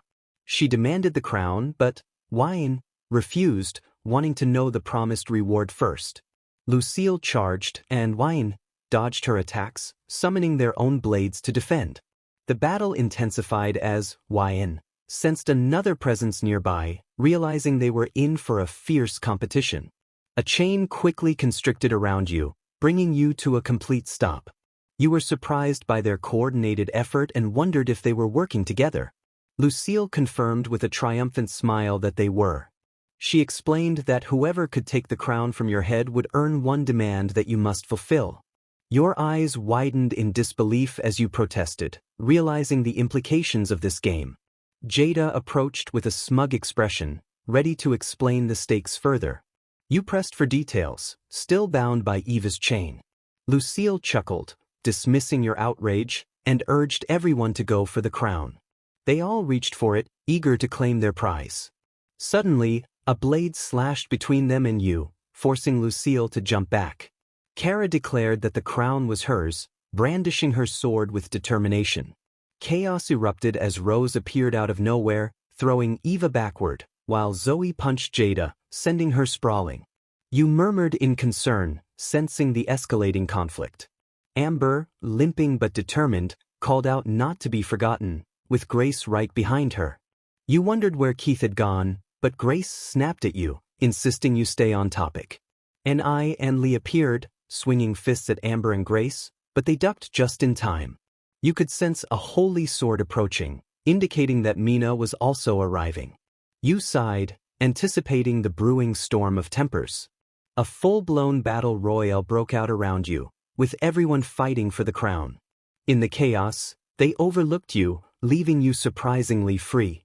You pondered the absence of someone important when you felt a soft touch from behind, and the pressure of the crown lifted from your head. Anubis suddenly teleported above everyone, grinning victoriously. He announced that there was a winner, and everyone turned their attention to you and then to him. Jade shouted in triumph, holding the silver crown aloft, her face flushed with excitement. The chorus of disbelief from everyone echoed around you as you realized what was coming next. Anubis declared that a deal was a deal, and you had to do whatever Jade said. You protested, but it was too late. Jade's eyes met yours, and she stammered, her voice barely a whisper, that she wanted you to kiss her. You pretended not to hear, though your heart raced. Jade repeated herself, louder this time, and the other girls roared in disbelief and fury. Reluctantly, you conceded, knowing you had no choice. Eva released her chains, and you moved closer to Jade, who closed her eyes and leaned in. You mirrored her actions, and all the girls held their breath, regretting not winning. Just as your lips were about to meet, Anubis yelled directly into your ear, startling you back. You shouted in surprise, and Anubis, trying to contain his laughter, claimed he thought it would be funny. He began laughing to himself, oblivious to the terrifying demonic aura radiating from Jade beside him. You pointed at Anubis, stepping away from the fuming Jade, warning him of the consequences of his interruption. Jade growled, her immense power fueled by pure anger, and Anubis quickly stopped laughing. He turned and ran, with Jade hot on his heels, summoning every destructive spell in her arsenal. You wondered aloud why he didn't teleport away. Lucille commented that it seemed no one got the kiss, her voice tinged with disappointment but also relief.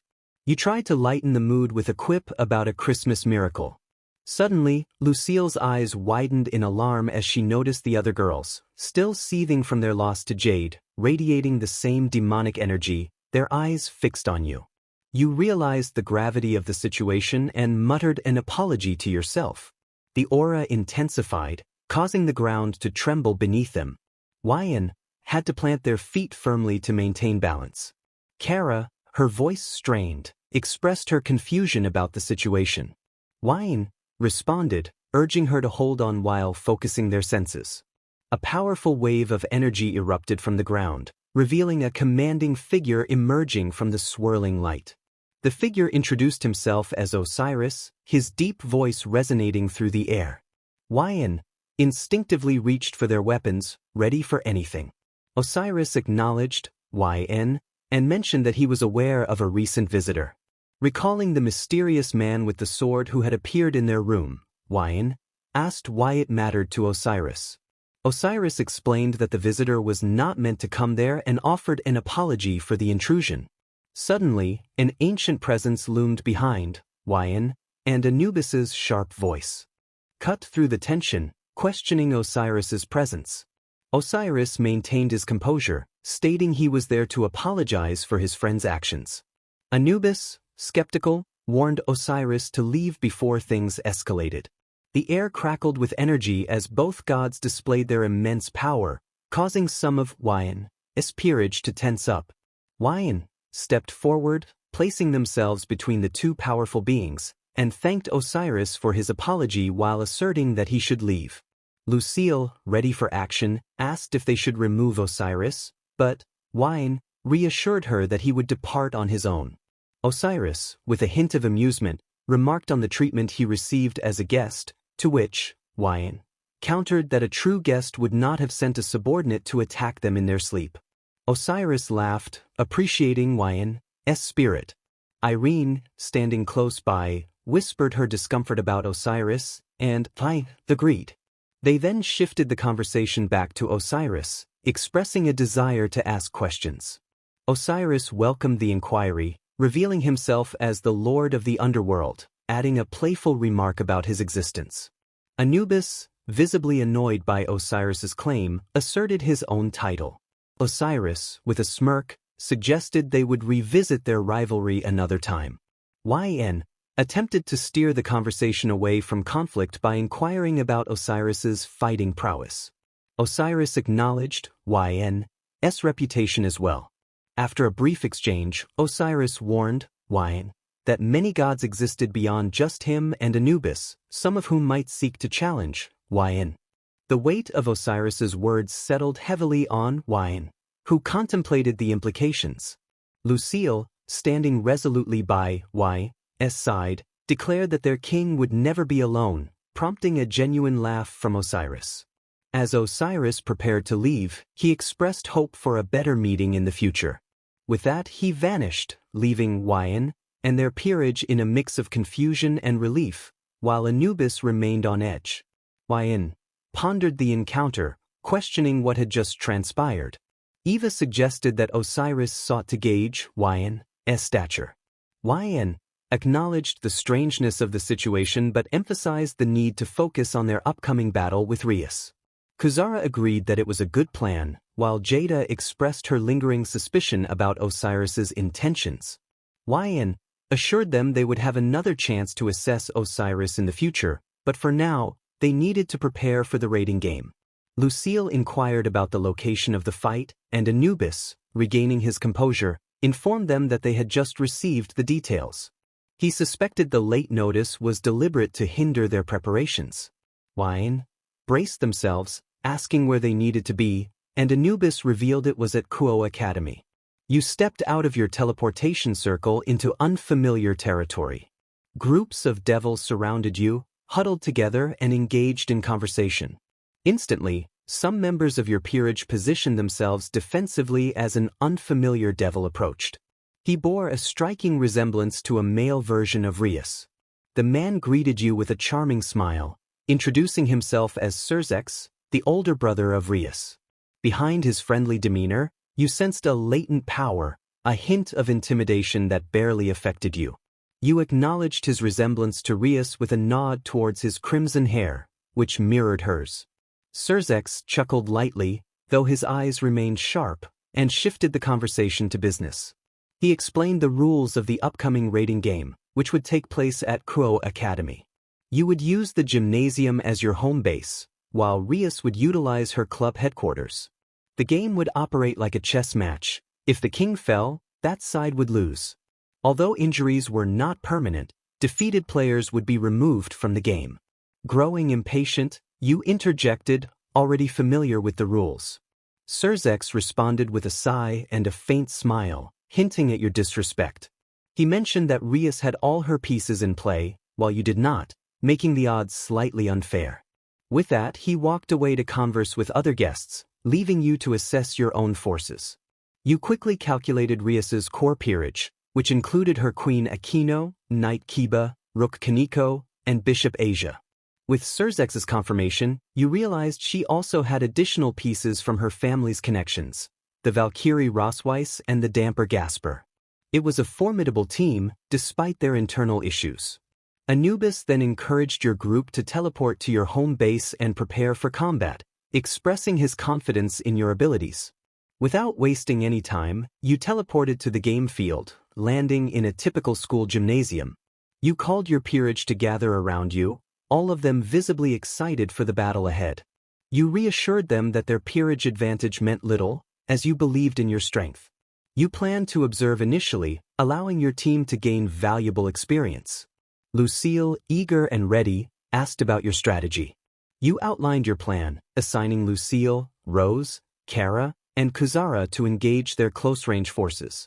You anticipated that Issei would hold back initially, but if he entered the fray, he would need to be taken out. You advised them to be cautious with Asia, the healer, and to avoid unnecessary harm. You also instructed the rest of your team to maintain distance and choose their battles wisely, while Irene and Jade would stay by your side. As the raiding game officially began, your peerage spread out in different directions. Rose, Kara, Lucille, and Kuzara headed towards the old school building, where the Occult Research Club was located.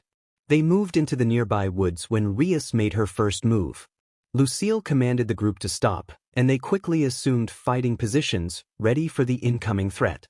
3 figures emerged into the clearing: Kiba, a blue-haired girl you recognized as Zenobia, and Akeno. Lucille instructed Kuzara and Rose to keep moving while she prepared to confront Kiba. Kara, with a determined glint in her eyes, expressed her intent to treat them as they had treated you. Zenobia recognized you and mentioned how Rias had spoken of your reputation. Lucille defended you passionately, declaring you the best king she could ask for. Kiba activated his sacred gear, a blue hue enveloping the blade that appeared in his hand. Lucille, ready for action, charged forward with her weapon, Remorse, swinging down to slice through Kiba's blade. Kiba cleverly used the hilt of his sword as a decoy, allowing it to be destroyed while he prepared for the next move. Kiba complimented Lucille's sword, genuinely impressed despite the situation. Lucille's serious demeanor shifted to joy as she enthusiastically shared her love for her weapon, catching Kiba off guard for a moment. Kiba felt a sense of unease as he observed the unfolding battle. Lucille, with a nod of acknowledgement, returned to her fighting stance, an aura of respect now enveloping the 2 swordsmen. Kara turned her attention to the blue-haired girl, Zenobia, and Akeno, declaring her intent to engage them. Akeno, with a glint of mischief in her eyes, expressed her confidence, raising her hands as lightning crackled between them. She took to the air, ready for battle, while Zenobia unsheathed Durandal, a sword of immense power. Kara scoffed at the sight of the sword, drawing her own weapon, Limbo, and signaling the start of the confrontation. With a slight bow to Zenobia, Kara swiftly appeared behind her, landing a surprise strike that caught Zenobia off guard. Akeno's lightning surged in response, forcing Kara to retreat momentarily. Kara taunted Zenobia, who struggled to regain her footing. However, the weight of exhaustion soon overwhelmed Zenobia, causing her to collapse, her sword clattering to the ground. Kara smirked, acknowledging her victory over one opponent. Akeno, filled with fury, unleashed a powerful blast of lightning toward Kara, who deftly dodged and positioned herself over Zenobia, ensuring her elimination from the competition. The announcement echoed through the arena, marking Zenovia's defeat. Akeno's rage intensified as she prepared for a counterattack, her lightning crackling wildly. Lucille, having just finished her own battle with Kiba, observed Akeno's growing power and noted that she appeared stronger than her previous opponents. With Kiba fading from the game, Lucille remained composed, showing no signs of fatigue. As Akeno summoned a red magic circle, she unleashed a massive blast of lightning, creating a cloud of dust and debris. When the dust settled, it became clear that Akeno had used the opportunity to retreat. Kara suggested pursuing her, but Lucille dismissed the idea, confident that Akeno would not pose a significant threat. They decided to check on the status of their allies instead, wondering if anyone was facing difficulties. In the gymnasium, a small golden circle appeared near everyone's ears, relaying important information about the battle. The knights were down, and Akeno had retreated, indicating that Issei might soon make his entrance. The group confirmed their understanding, ensuring everyone was aligned in their strategy. As the tension in the gymnasium grew, Jade and Irene, feeling bored, began passing a volleyball back and forth, the rhythmic sound echoing in the otherwise quiet space. Amber, scanning the area, reported the location of their targets, noting that Kaneko was with 2 unknown individuals, one in Norse armor and the other in feminine attire. The girl appeared to be distressed, prompting Amber to check on their readiness for action. Kaneko and the two unknowns approached Akeno, clearly sent to assist her. Kaneko questioned the pairing with the cross-dressing boy, Gasper, who expressed his feelings of inadequacy. Rosweiss reassured him, emphasizing the need to control his powers. Suddenly, a flaming arrow shot from the woods, aimed at Gasper. Rosweiss instinctively intervened, deflecting the arrow with her staff. Kaneko sensed danger, urging Gasper to prepare himself. Another arrow, tipped with ice, followed, but Rosweiss blocked it once more. A young girl emerged from the woods, her fists glowing with fire as she charged toward them. Kaneko recognized her as a Nikomata and leaped forward to confront her, but Grace evaded the attack and retaliated, singeing Kaneko's clothing in the process. Kaneko declared her intention to handle the Nikomata while instructing Rosweiss to deal with the archer. As Rosweiss flew toward the bushes, Amber appeared, ready to engage her in battle. The two clashed, with Amber's rocky fists striking hard against Rosweiss' staff. The force of the impact sent Rosweiss and Gasper crashing into a tree, which fell with a loud crash. Rosweiss managed to shield Gasper just in time, but Amber was relentless, attacking again as Rosweiss struggled to protect the young boy.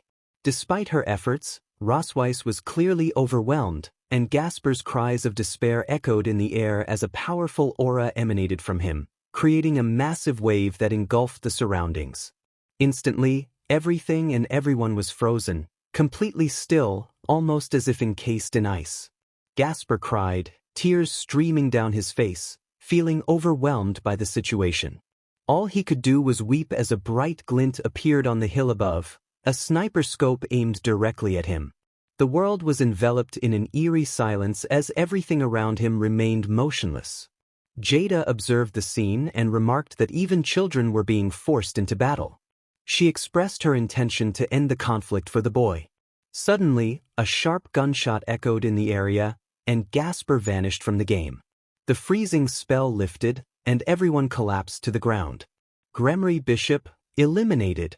Amber was bewildered, questioning what had just happened. Grace urged her to focus, emphasizing the need to finish the fight. Amber approached the injured Rosweiss, who looked at her with a sense of defeat. Amber expressed her sympathy, but in a swift motion, she delivered a powerful punch to Rosweiss' face, denting her helmet and eliminating the Valkyrie from the game. Gremory Rook, eliminated. Now, only one remained. Kaneko, the white-haired girl, surveyed her surroundings, feeling trapped.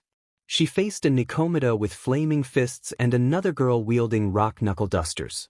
A glint caught her eye from a distant hill, and finally, the archer appeared yet another Nikomata armed with magical arrows. Doubt crept into her mind as she wondered how she could possibly win. Kaneko muttered to herself, trying to muster her determination, insisting that she could not afford to lose. Keith, the archer, expressed his regret about fighting fellow Nikomatas. Kaneko's attention snapped to him, surprised by his words. He explained that they could sense each other and that she should not be ashamed of her identity. As he approached her, he dropped his bow to the ground, signaling that he meant no harm. Confusion and fear washed over her as he continued, expressing his concern for their endangered species. Then, unexpectedly, Keith hugged her.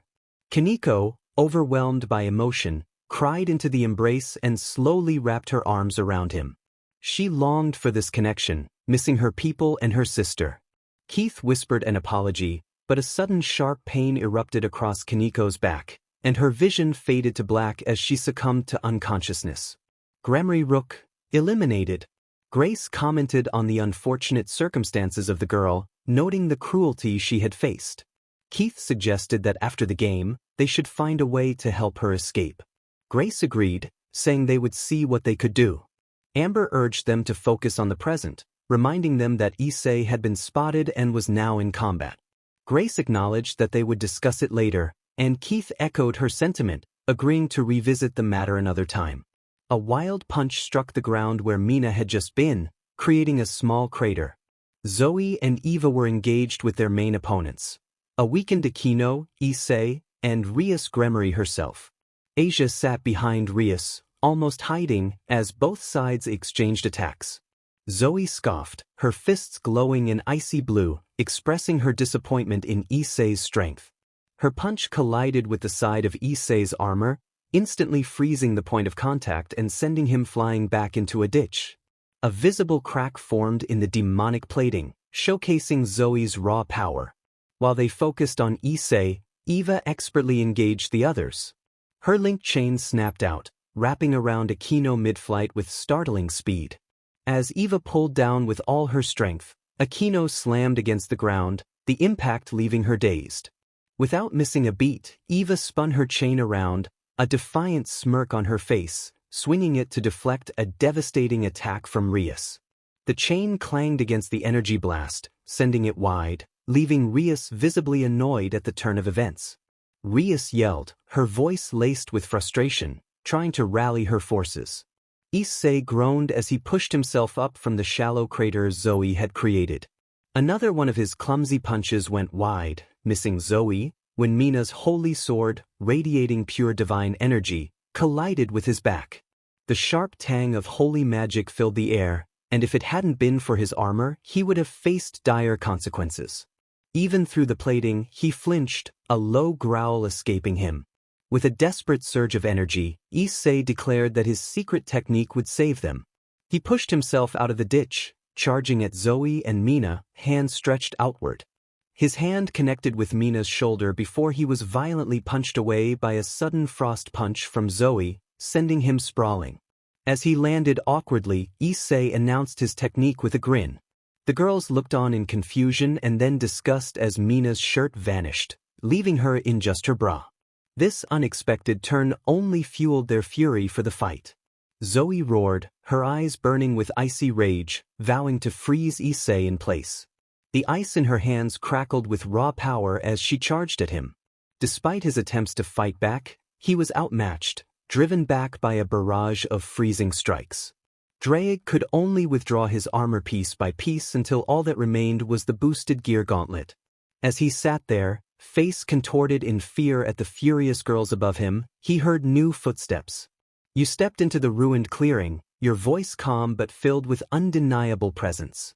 You surveyed the scene, a chained-up Akeno struggling weakly, a terrified and beaten Issei, and a Gremory king clearly hiding behind her shattered pieces.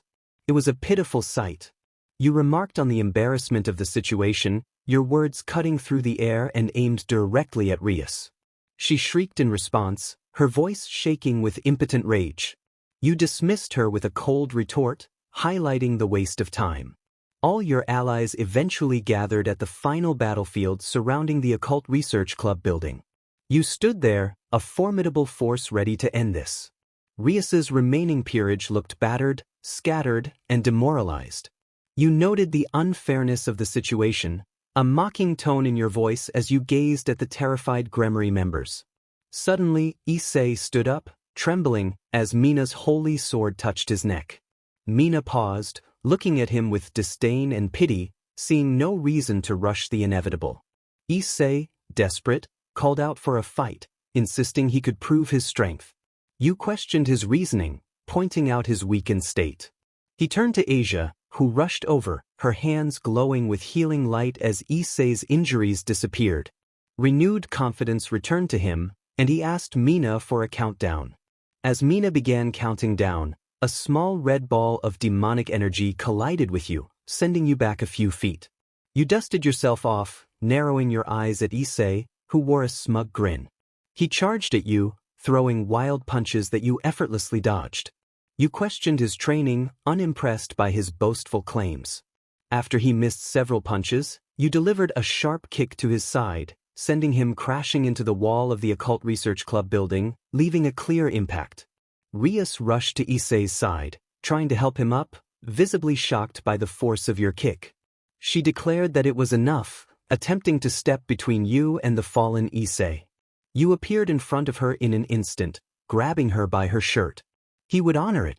You then threw her to Lucille, who swiftly caught her, restraining her effortlessly and holding remorse to Rias's neck, effectively putting you back into a one-on-one confrontation. Now, where were you? You stalked towards Issei, who was barely conscious, slumped against the wall. You pulled him from the wall and slammed him into the ground. One punch after another landed on him. You had waited so long for this moment of catharsis. All your peerage did was watch in silence as you unleashed your pent-up frustration on the boy who had started all of this, the boy who had caused you so much pain. You punched him across the face, a sickening sound echoing as blood trickled from his nose. You struck his stomach again, a brutal blow that made him wheeze, blood spilling from his mouth as his body convulsed. With what little power remained, he swung his gauntlet-clad fist at you, a desperate attempt to fight back. But you easily caught it, your grip like a vice. You squeezed the gauntlet, exerting all your strength. You could hear the sound of metal straining under the pressure. To save itself, the gear unsummoned from his arm, leaving him vulnerable. You twisted, breaking his wrist completely. A painful crack echoed through the air, and Issei let out a cry of agony, a sound that quickly faded into a pained whimper. You looked over at the chained-up girl. Her eyes were wide, filled with tears at the brutal scene unfolding before her. Please, stop. You got off the boy and turned to her, your expression grim. You would say this for all to see. Like how you stopped loving me. Stopped seeing me as a person? I didn't mean. But you did, Akeno. You cut her off, your voice hard and unforgiving. I was cast out as a stray so you could be with him. You pointed at the beaten and bruised body of Issei, who was barely breathing, a broken mess on the ground. What did I do that was so wrong? You walked over to Akeno and grabbed her chin, forcing her to look at you, her tear-filled eyes meeting your cold ones. Don't know? You scoffed, letting go of her chin, your gesture dismissive as she looked at you with complete sadness and regret. Because the answer is nothing. Now, let me ask you, Rias. You walked over to the red-haired girl, raw anger burning in her eyes as you approached. I'll tell you why, Rias spat, her voice laced with venom, her face contorted in fury. You are a pitiful little fool. I should never have saved you. You were nothing but a burden. I see, you replied, your expression unreadable, a cold certainty in your voice. You turned away for a moment before looking back at Lucille. Let's end this. You summoned Trinity as you stalked towards Issei, determined to eliminate the remaining pieces one by one. You were seconds away from delivering the final blow when two words rang out, clear and desperate, in your ear. I forfeit. And just like that, the game was over. Rias did whatever she could to avoid her humiliating defeat being publicly completed. With this, she believed she managed to get one last jab in. Nevertheless, in front of all the great devils and the spectators who had come to watch Gremory dismantle this random boy, you had won. Rias Gremory has been eliminated. The winner, Wyan. The arena and everyone inside began to fade away as you turned to look at Rias one last time before the game ended. A smug, defiant look remained on her face, even after everything, a silent promise of future animosity. Pathetic, you stated, your voice flat, turning away as the world dissolved around you. The bright light faded as you and your peerage returned to the main hall of the Devil King's castle. All around you, high-class devils regarded you with thinly veiled contempt. How could this boy defeat a Gremory in a raiding game? What kind of tricks had he used? Whispers followed you like shadows. You turned at the sound of approaching footsteps, mentally bracing yourself for some verbal abuse. Instead, you were surprised when a familiar figure, Seraphal Leviathan, leaped into your arms. Seraphal wrapped around you tightly, looking up with stars in her eyes. She exclaimed how cool you had looked out there, completely oblivious to the hostile atmosphere surrounding you. You murmured your concern about the timing of her affection, acutely aware of the glares directed at you. Whispers of what they might do to you for being close to her filled the hall. Seraphal declared that she didn't care if she had her handsome prince holding her. She attempted to kiss you, but you gently set her down. She tried to grab you again, but you skillfully dodged her. Your eyes scanned the hall for a familiar red-haired girl. Not seeing her immediately, you decided to announce your presence, your voice booming across the area and silencing the whispers. You called out for Rias, and she appeared from the now silent crowd, flanked by her peerage. Most looked utterly exhausted or defeated, their expressions a mix of shame and anger from their humiliation. Rias questioned why you were upset, reminding you that you had somehow beaten her. She approached you, giving a slow, sarcastic clap, rubbing in her half-hearted loss. You flatly stated that she was truly disgusting, unaffected by her taunt. Rias sneered back defiantly. You then demanded that she do something for you, making it clear you wouldn't ask twice.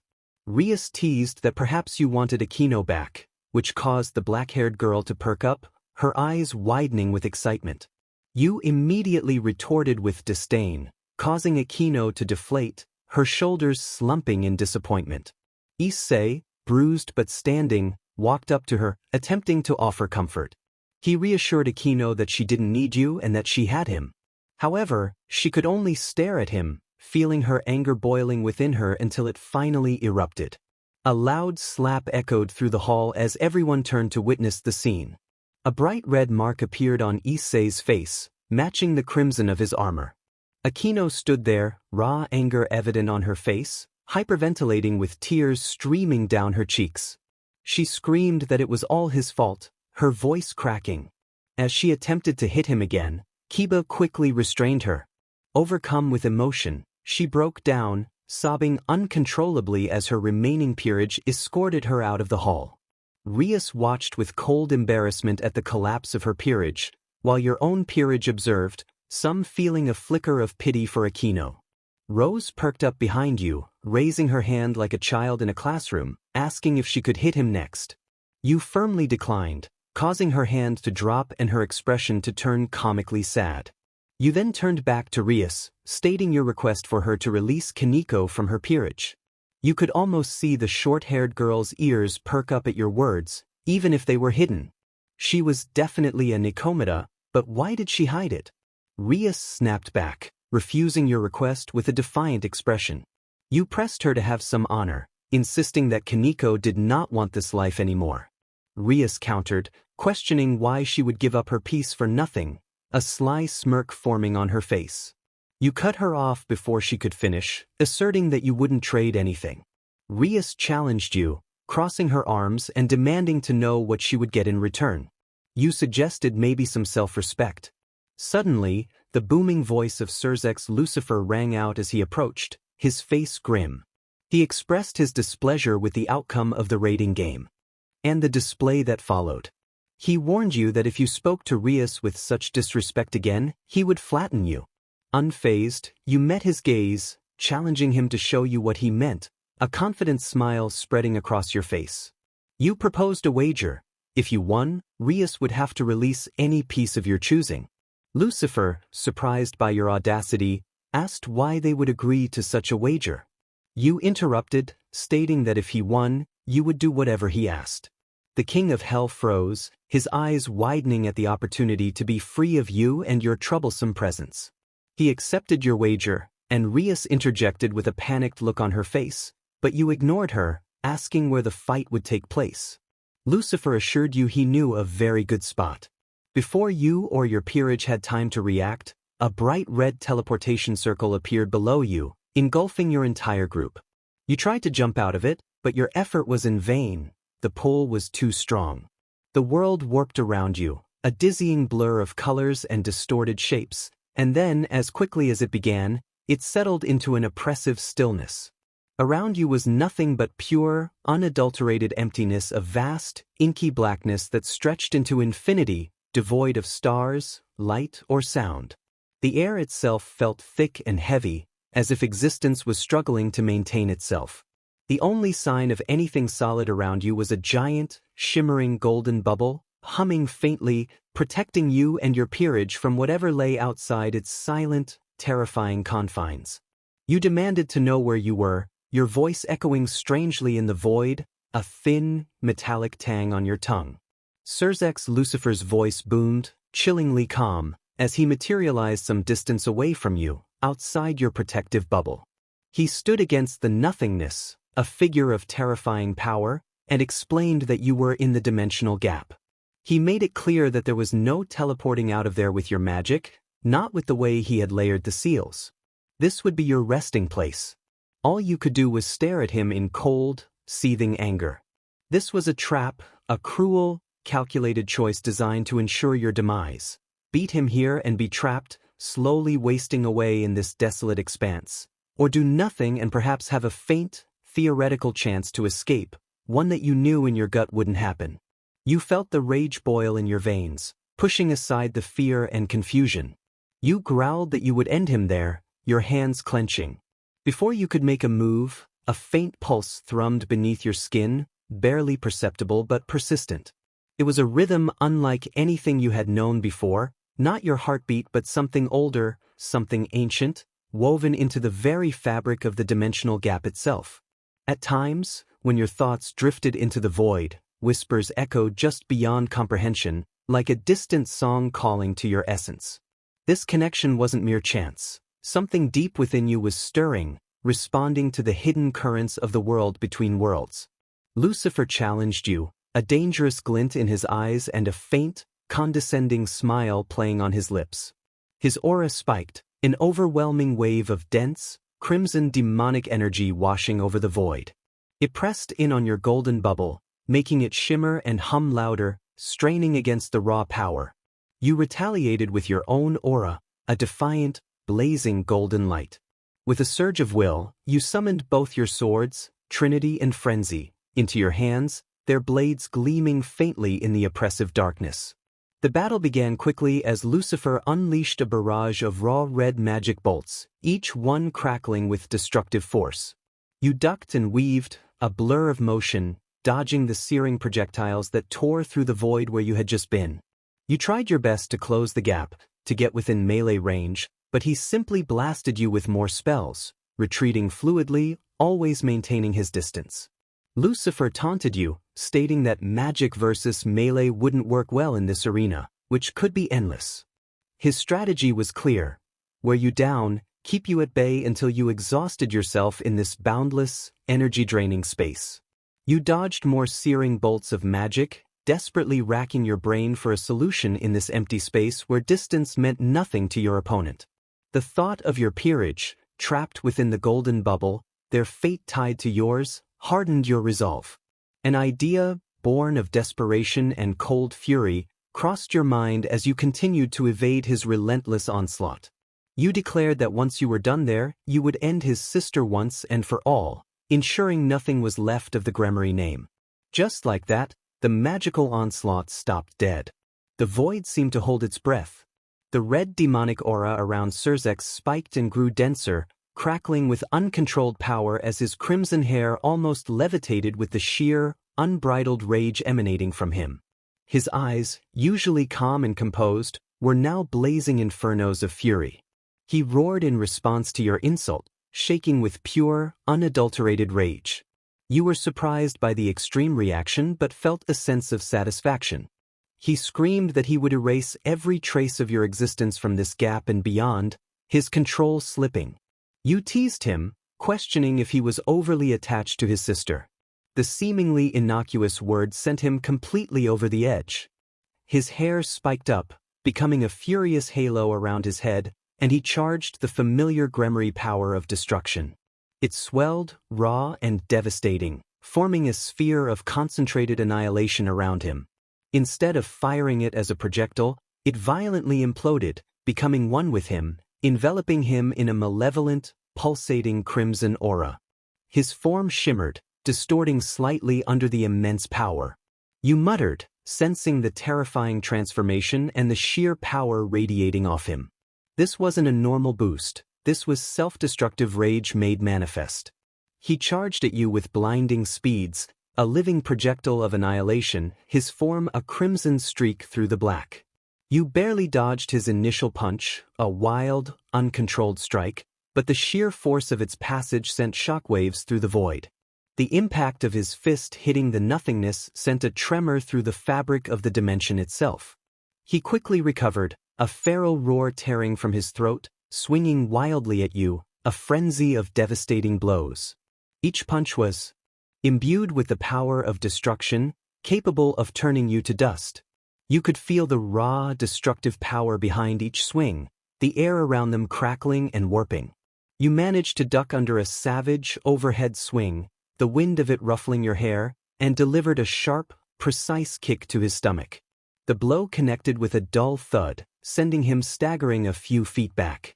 He paused, gasping slightly, the crimson aura around him flickering as wild, untamed lightning began to chain off of his body, sparking violently into the emptiness around him, illuminating the void in blinding flashes.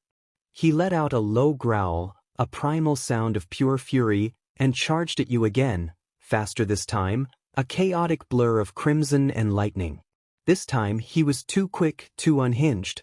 A devastating punch, charged with the full force of his destructive power and erratic lightning, connected, sending you flying backward. Pain exploded through your core as you slid across the ethereal ground, leaving a trail of shimmering golden light in your wake. Gasping for breath, you felt the air leave your body, a searing pain blooming in your gut. Lucifer was on you again in seconds, a relentless blur of rage and chaotic energy. The lightning crackled wildly, tearing at the very fabric of the void as he aimed for another blow. You rolled out of the way just in time, narrowly avoiding his fist that slammed into the ground, sending a ripple through the emptiness. In a desperate move, you swung Trinity wide, your sword connecting with his stomach, cutting through his clothes. Lucifer roared in pain, stumbling back and clutching his stomach, his crimson aura flaring wildly. The uncontrolled lightning intensified, illuminating the void with blinding flashes as he dropped to one knee, momentarily stunned. Struggling to your feet, you clutched your own injured stomach, trying to finish him off before he recovered. But the chaotic lightning, a manifestation of his unstable power, surged around him, threatening to consume everything. You yelled over the deafening crackle of the lightning, warning him that he would kill them both. He snarled back, consumed by his rage and unstable power, pushing himself back up. The lightning whipped at you like electrified tendrils, forcing you to jump back, unable to approach without being overwhelmed. Desperation clawed at your mind as you searched for a strategy to stop the crazed Gremory. His power was spiraling out of control, threatening to tear apart the dimensional gap itself. A chilling despair began to settle in, making you wonder if this was the end of your journey. You whispered a sad ending, feeling your strength wane and your vision blur. Then, a familiar voice resonated with ancient warmth and power, piercing through the despair. Your hope surged back, a golden flame in the darkness. You stammered in disbelief, looking at Trinity, which pulsed with a soft, steady golden light. The voice urged you to hold on and let it take care of the situation. Trinity glowed brightly in your arms as a powerful golden aura washed over you, filling you with a sense of ancient energy and profound safety. A blanket of warmth soothed your pain as you stumbled to your feet, steadier this time. Behind you, a magnificent golden lion materialized from the void, radiating the same comforting yet powerful aura. Its wise eyes fixed on the chaotic Lucifer. The colossal lion let out a thunderous roar that shook the very emptiness of the dimensional gap. The intensified golden aura washed outward toward the unhinged Lucifer, enveloping him in a wave of calming energy. It smothered the rampant lightning, dissolving the chaotic power that threatened to consume him. He lay on the ground as the golden aura worked to soothe his rampaging power. In that final moment of his consciousness, as the golden aura enveloped him, he unleashed one last, desperate spell. A small, potent red spell shot out with chilling precision, connecting with your already injured stomach. It pierced through you, a sharp pain stealing your breath. Before you could fully comprehend what had happened, you felt the hot rush of blood from your wound. Lucifer whispered in contentment as he finally fell unconscious, his form collapsing into the void. The magnificent golden aura slowly dematerialized, fading back into Trinity, leaving you utterly alone in the vast emptiness. You fell to your knees, clutching your bleeding stomach, the warmth from Fewer now gone. You rasped out a call for Fewer, looking at Trinity, which had gone still and dark in your hand. Nothing remained. The sword had lost its glow, leaving you feeling empty and cold in the void. All that surrounded you was an unconscious body and the suffocating nothingness. A profound sense of isolation washed over you.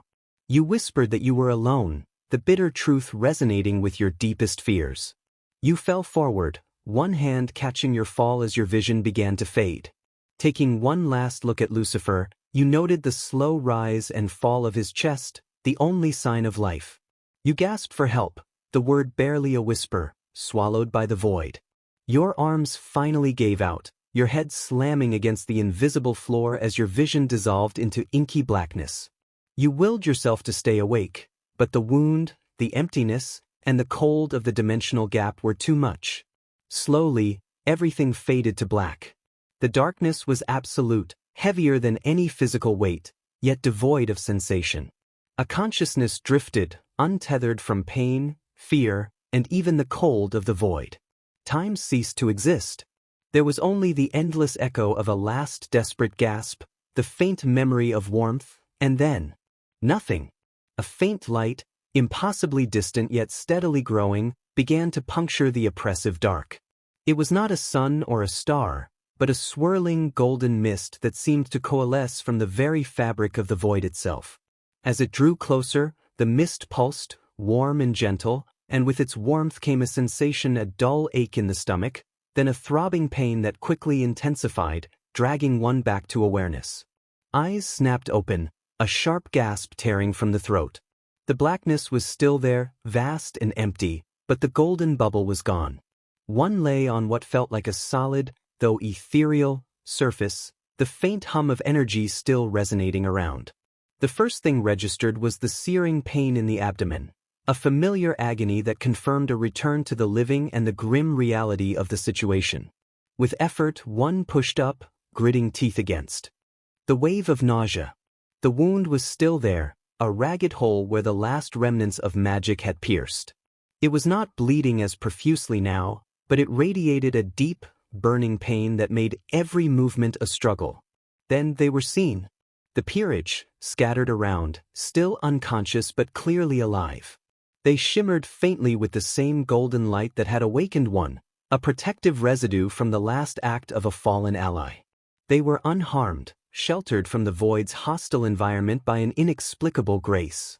With a raw voice, one called out to them, but received no response. Forcing oneself to stand, legs trembled. The silence of the void was deafening, broken only by ragged breathing. Where was the enemy? Scanning the endless expanse revealed a distant, still form, barely visible against the infinite black. The enemy was still unconscious, a dark blot against the void, but alive, and the comforting warmth that once radiated from a companion was gone, drained away like a fading sunset. A surge of relief was quickly followed by a fresh wave of despair. The fight had been won, but at what cost? Wounded, perhaps mortally, and trapped in the dimensional gap. The peerage was safe, but how long would that protection last? And how would any of them ever escape this place? A familiar shift was felt in the hand. The weapon was there, its blade now completely dark, cold to the touch. The warmth, the power, the presence all gone. It was just a sword now, a heavy reminder of the sacrifice. A name was whispered, catching in the throat. No response came, only the endless, suffocating silence. A tremor ran through the ethereal ground beneath. It was faint at first, then grew, causing the nothingness around to ripple. Bracing oneself, one summoned what little energy remained, even knowing it wouldn't be enough. What new horror was this place preparing? Then, the tremor became a vibration, and a soft, rhythmic thrumming began to fill the silence. It was not a threat, it was almost the pulse. The blackness around began to thin, revealing faint, swirling currents of iridescent energy, like distant nebulae. They flowed, drawing closer, weaving into intricate patterns. A shape began to coalesce from these energies, impossibly vast, yet growing more defined with every pulse. It was enormous, unfathomably ancient, radiating a power that dwarfed even the strongest beings. It was something primal, a titanic presence that was neither good nor evil, simply existing. From within the golden mist that still lingered around the peerage, a faint, telepathic whisper brushed against the mind. It was not the fallen ally, but something else, something vast. A voice echoed in the mind, identifying the listener as a child of anomaly, a beacon amidst the torn fabric of existence. The voice faded, leaving one alone again, staring at the growing cosmic entity. The wound in the stomach screamed, but a new, chilling realization began to dawn. This was not just a trap, something else was happening. Something beyond understanding was stirring in the heart of the void, drawn to the chaotic energies of the battle, and perhaps, drawn to the individual. The coalescing form solidified, revealing a being of such immense scale that comprehension struggled to grasp it. It was a dragon, but unlike any imagined before.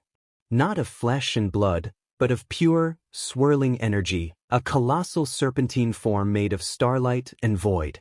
Its eyes, if they could even be called that, were twin galaxies, ancient and indifferent. Then, a presence filled the mind, not a whisper this time, but a direct, overwhelming broadcast of thought.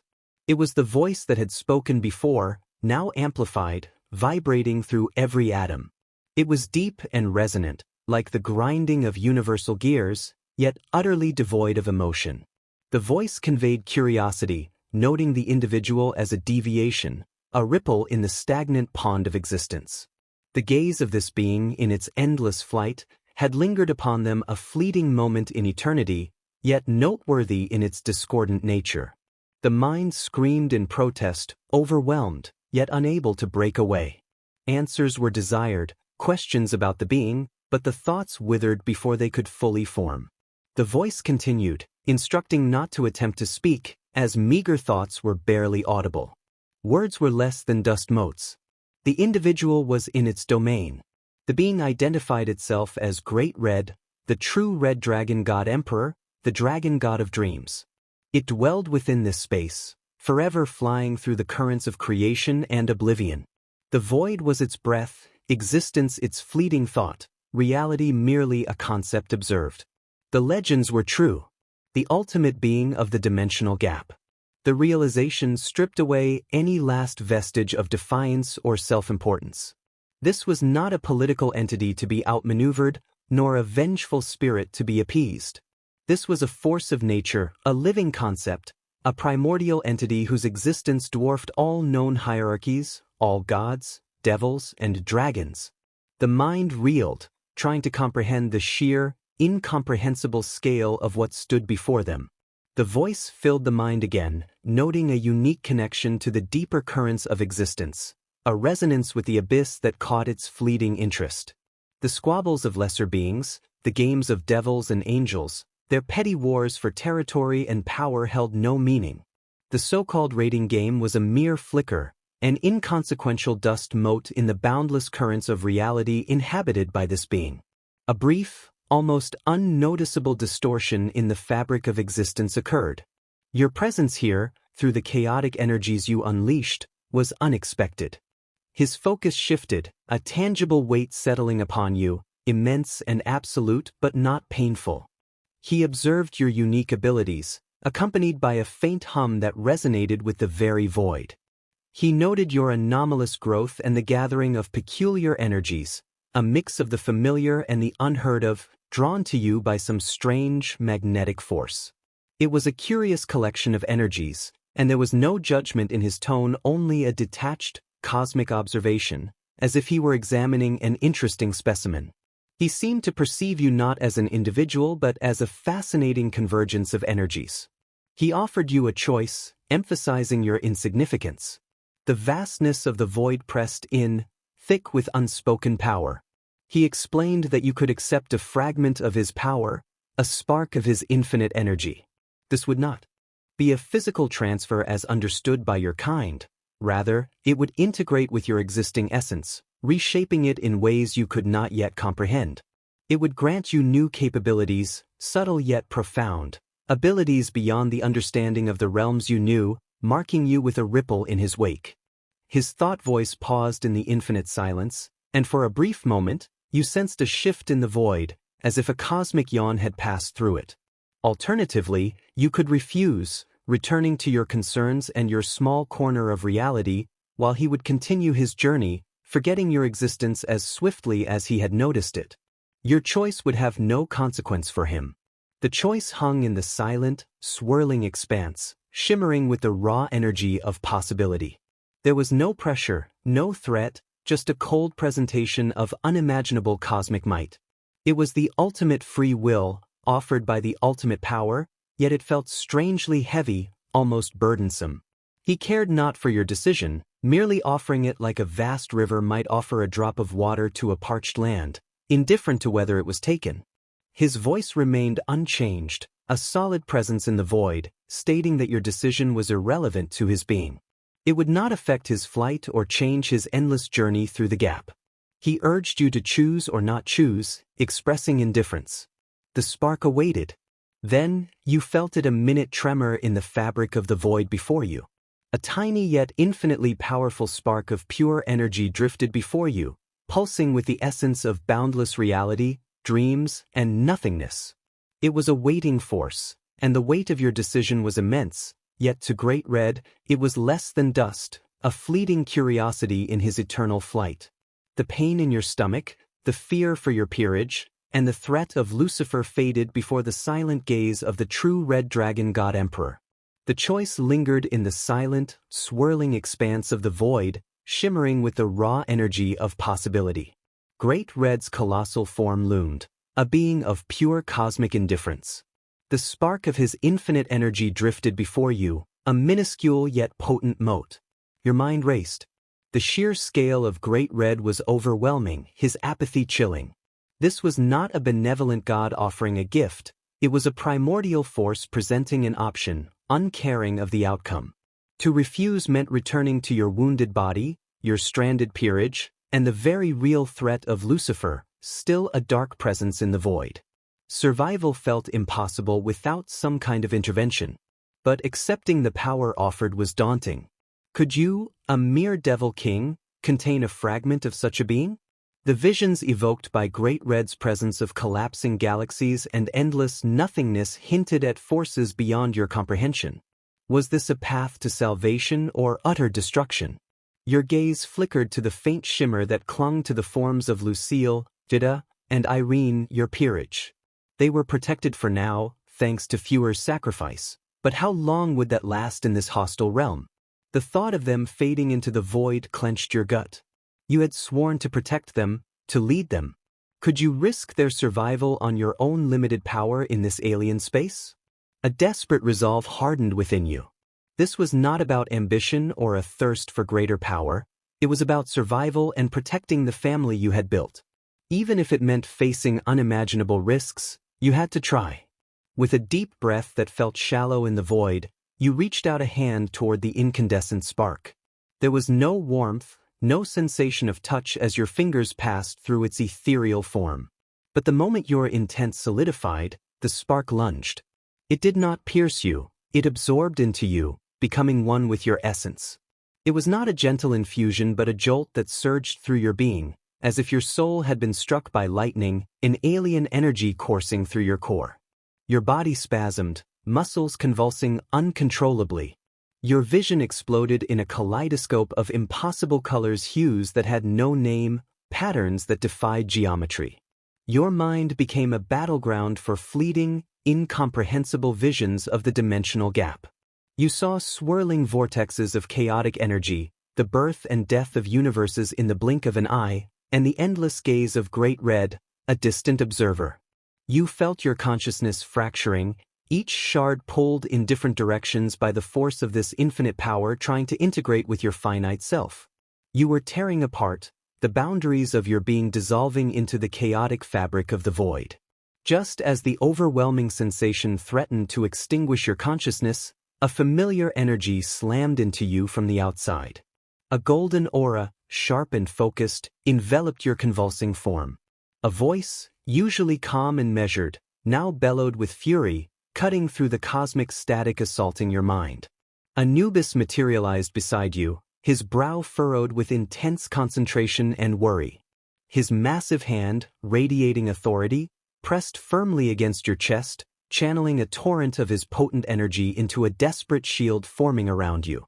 Beside him, Urson, his colossal draconic form shimmering with protective wards, let out a deep, grounding roar, channeling his power into Anubis and strengthening the god's efforts. Anubis gritted his teeth, the tension visible in his neck as he struggled to contain the chaotic energy surging within you. He urged Urson to ground you, explaining that he was attempting to create a temporary seal, but your very essence resonated with the gap. The combined strength of the god of death and the ancient dragon strained against the influx of Great Red's essence. A fragile, temporary barrier formed around you, a desperate effort to hold back an overwhelming tide of primordial energy. The internal turmoil began to slow, the chaotic visions receding slightly, replaced by a searing sensation in your core, as if a miniature star had ignited within you. As the immediate threat of disintegration subsided, groans and shifting sounds echoed around you. The faint golden shimmer that had protected your peerage faded completely. Lucille pushed herself up, gasping, her eyes widening as she took in your glowing, spasming form and Anubis's desperate struggle.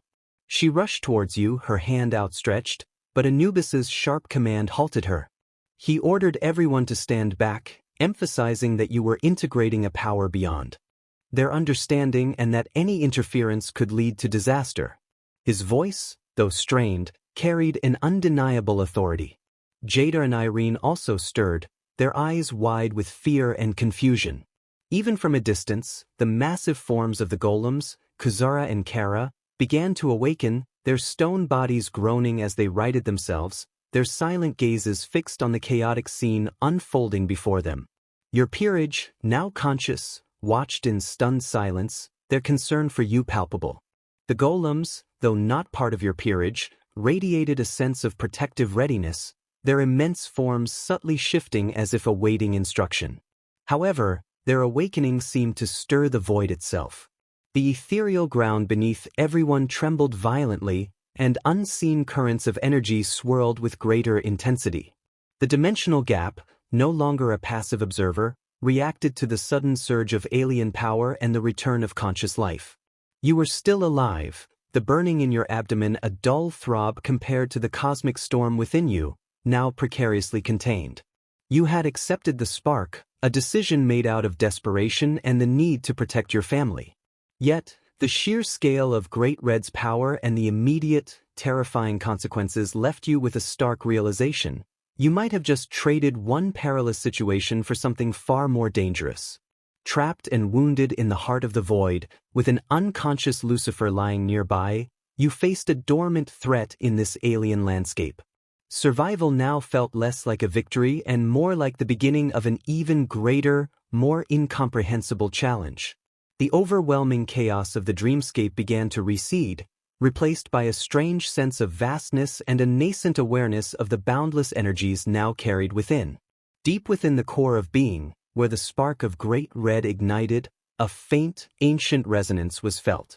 It was Trinity, perhaps even Fewer himself, stirring within the raw chaos, not yet active but subtly impacted by the cosmic influx, a dormant power preparing to awaken anew. The journey had begun. The spark, once a threat, was slowly becoming a part of the essence, reshaping it from the inside out. The chaotic hum of the dimensional gap was a constant, unsettling drone for those who remained conscious. Around, YN, a faint, erratic glow pulsed from the body, a testament to the cosmic war raging within. Lying still on the ethereal surface, YN remained unresponsive, chest rising and falling in shallow, uneven breaths. Anubis, grim-faced, maintained a spiritual seal around, YN, its golden light a fragile barrier against the overwhelming force of Great Red spark. Urson, a watchful sentinel, occasionally nudged Anubis with his massive head, offering silent support and lending his formidable energy. The peerage stood in a tight circle, faces etched with fear and uncertainty. Lucille knelt, hand hovering just inches from YN's chest, desperately wanting to help but held back by Anubis's earlier command. Jada paced restlessly, her usual agility replaced by nervous energy, eyes constantly scanning the shifting nothingness around them. Irene, her new bishop power still raw, radiated a faint, healing energy that instinctively tried to reach out but was repelled by the volatile energies surrounding YN. Even Kuzara and Kara, the golems, stood unusually still, their massive forms radiating silent concern, metallic eyes fixed on their prone master. Lucifer lay several yards away, a dark, inert lump, his defeat absolute, for now. Anubis's voice was strained as he observed the situation. He noted that YN Y's mind grappled with the infinite, a fragment of Great Red being a universe in itself. Integration was necessary, or Yn would be unmade. They could only contain the outward manifestation, not guide the internal struggle. Looking at the worried faces of the peerage, he emphasized the hostile nature of the dimensional gap. They were exposed and needed to find shelter or a way to move through this space safely while Yn fought for their very soul. Meanwhile, withinYn's mind, reality had fractured. There was no pain, no body, just consciousness adrift in a dreamscape that was both utterly alien and strangely familiar. It was less a dream and more a direct interface with the raw, conceptual essence of the dimensional gap itself, filtered through the nascent influence of Great Red Spark. No longer walking on solid ground, Yn drifted through currents of pure thought. Swirling nebulae of abstract ideas pulsed around, occasionally coalescing into fleeting, distorted reflections of the past. A shattered image of a former life in the abyss, a twisted memory of the first pact, a fleeting glimpse of James's grave, all warped and ethereal. This wasn't a test given by Great Red, it was the mind struggling to categorize and comprehend an influx of cosmic data that dwarfed all earthly experience. At first, chaos reigned. Buffeted by currents of energy that felt like raw concepts, the sensation of infinity, the chill of non-existence, the hum of creation, it was terrifying, overwhelming, and utterly disorienting. Attempts to grasp onto anything, any stable thought or memory, resulted in slipping through fingers like smoke. Then a flicker. A thought, notYn's own, but an echo of Great Red's indifference, resonated within. Control was an illusion.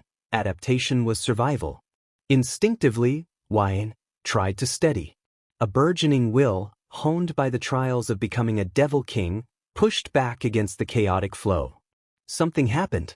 The swirling visions around didn't disappear, but they shifted. The speed of their rotation lessened, the overwhelming colors softened, and the cacophony of cosmic noise quieted to a low thrum. It was subtle, almost imperceptible, but it was there.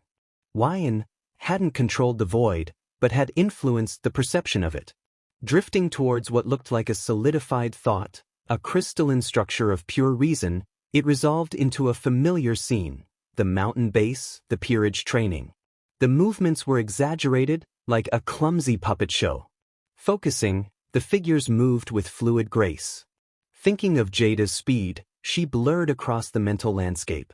Concentrating on Lucille's ferocity, her blows landed with impossible weight. A jolt of understanding surged through Yn. This was not just a dream. This was the mind interacting with the conceptual tools given by Great Red. Not reshaping the physical world yet, but subtly bending the subjective reality.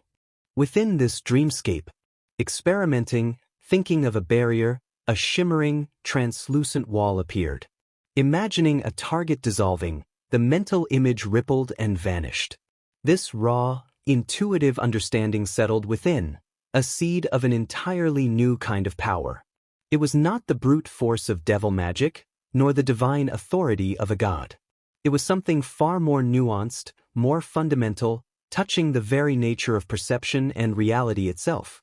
The overwhelming chaos of the dreamscape began to recede, replaced by a strange sense of vastness and a nascent awareness of the boundless energies now carried within. Still unconscious, still integrating, the journey had begun. The spark, once a threat, was slowly becoming a part of the essence, reshaping it from the inside out. Outside, Anubis sensed the shift. The chaotic energy around didn't lessen, but became more ordered. Still immense, but no longer tearing apart. A grim smile touched his lips as he noted that Yn fought and learned. However, they were still stranded in the heart of the infinite and needed to endure. The true trial of the dimensional gap had just begun for everyone. As if on cue, the already unstable environment began to churn. The invisible currents of the dimensional gap, agitated byYn's profound power signature, shifted wildly. Streaks of impossible color ripped through the void, like cosmic lightning, followed by deep, guttural groans that vibrated through the ethereal ground. The emptiness itself seemed to writhe, reacting to the anomaly at its heart. Something was coming, and Keith instinctively drew his bow, an elemental arrow already nocked. His seedling companion zipped nervously around his shoulder, its soft light flickering. From the swirling distortions, grotesque, amorphous shapes began to form. They were not solid beings, but masses of raw, predatory void energy, tendrils of hungry darkness reaching out. They had no discernible features, yet their intent was clear: to consume the vibrant power that pulsed from YN and his peerage. Lucille rose to her feet, her remorse katana appearing in her hand with a sharp hum.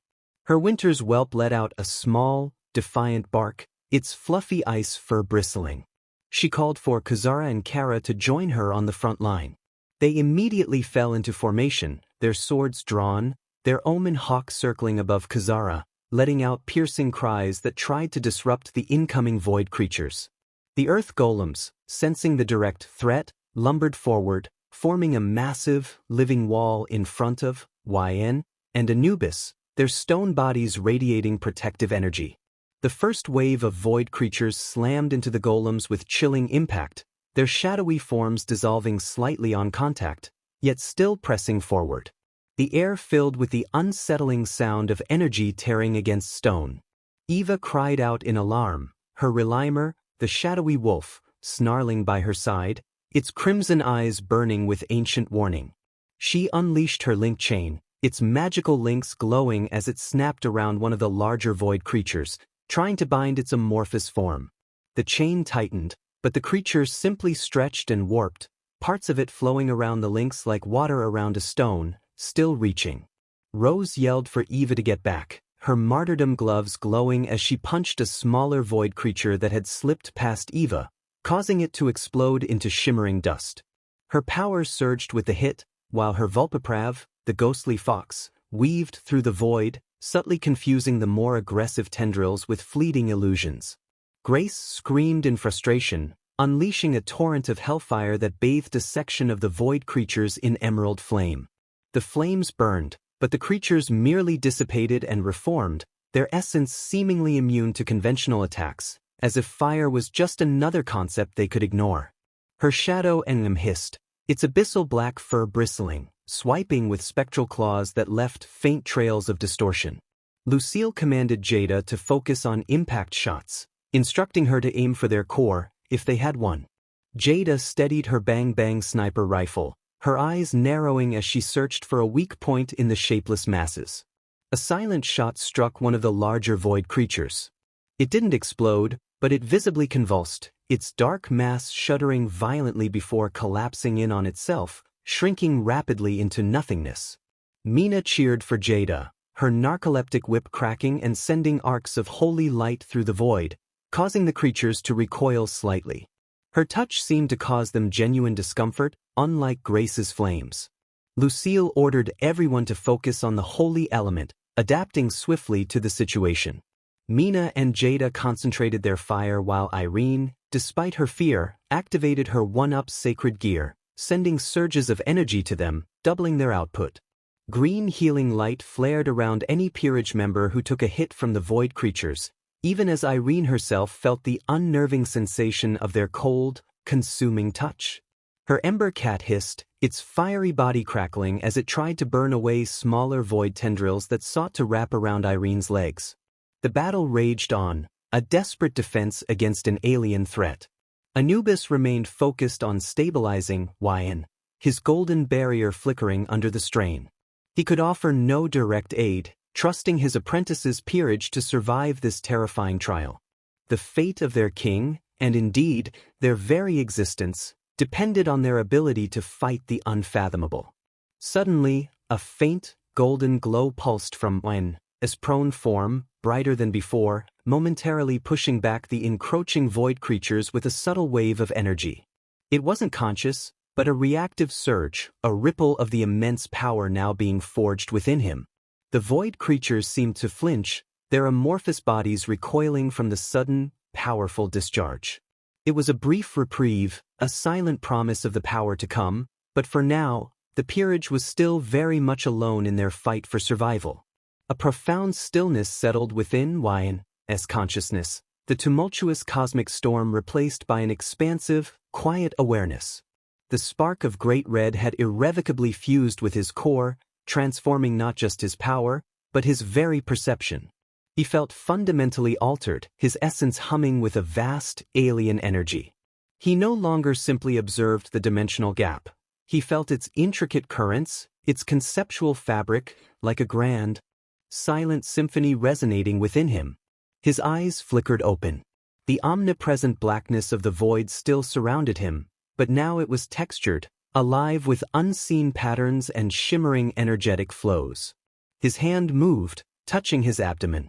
The raw wound from Surzex's final spell was still a searing presence, yet it was no longer profusely bleeding. A low thrum of new power vibrated around the injury. He focused, concentrating an intuitive intent, and felt the torn edges of his flesh subtly drawing together.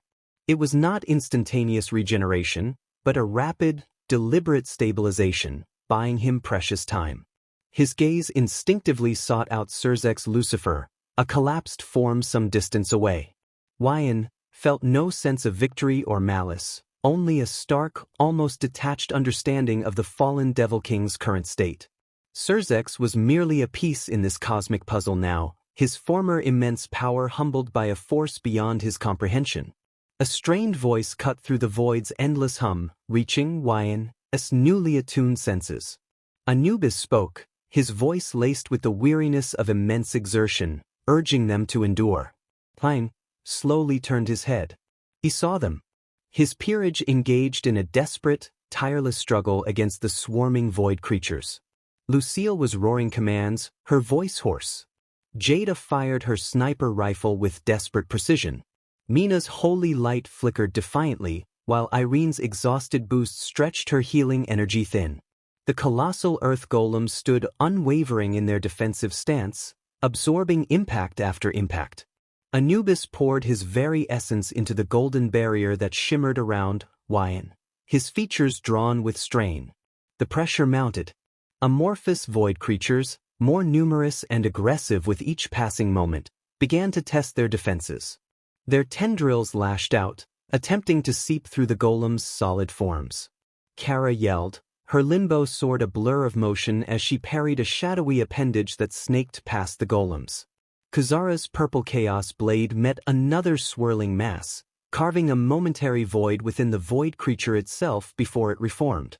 They were relentless. Their attacks only slowed the encroaching darkness. The Omen Hawk familiar swooped low, its cry disrupting the air and fragmenting a cluster of smaller entities. Keith, filled with determination, unleashed a volley of elemental arrows, one tipped with raw electricity that briefly illuminated a wall of shadow. Grace, her face set in fierce resolve, unleashed a torrent of emerald flames, declaring her defiance against the void creatures. The fire washed over them, causing them to hiss, but they merely thinned, reforming their predatory shapes. Eva's link chain glowed, binding a monstrous, multi-tendrilled entity. She strained to hold it, her relimer snarling as its shadowy form absorbed stray tendrils. However, she felt her energy draining rapidly. Lucille commanded Jada to flank right, noting that their numbers were thinning in that direction. Her remorse katana became a whirlwind of strikes, pushing back a wave of smaller creatures with chilling efficiency. Her winter's whelp zipped between her legs, creating fleeting frost barriers that briefly crystallized the void creatures before they shattered. She urged Irene to boost Mina, who was cutting through the enemy ranks.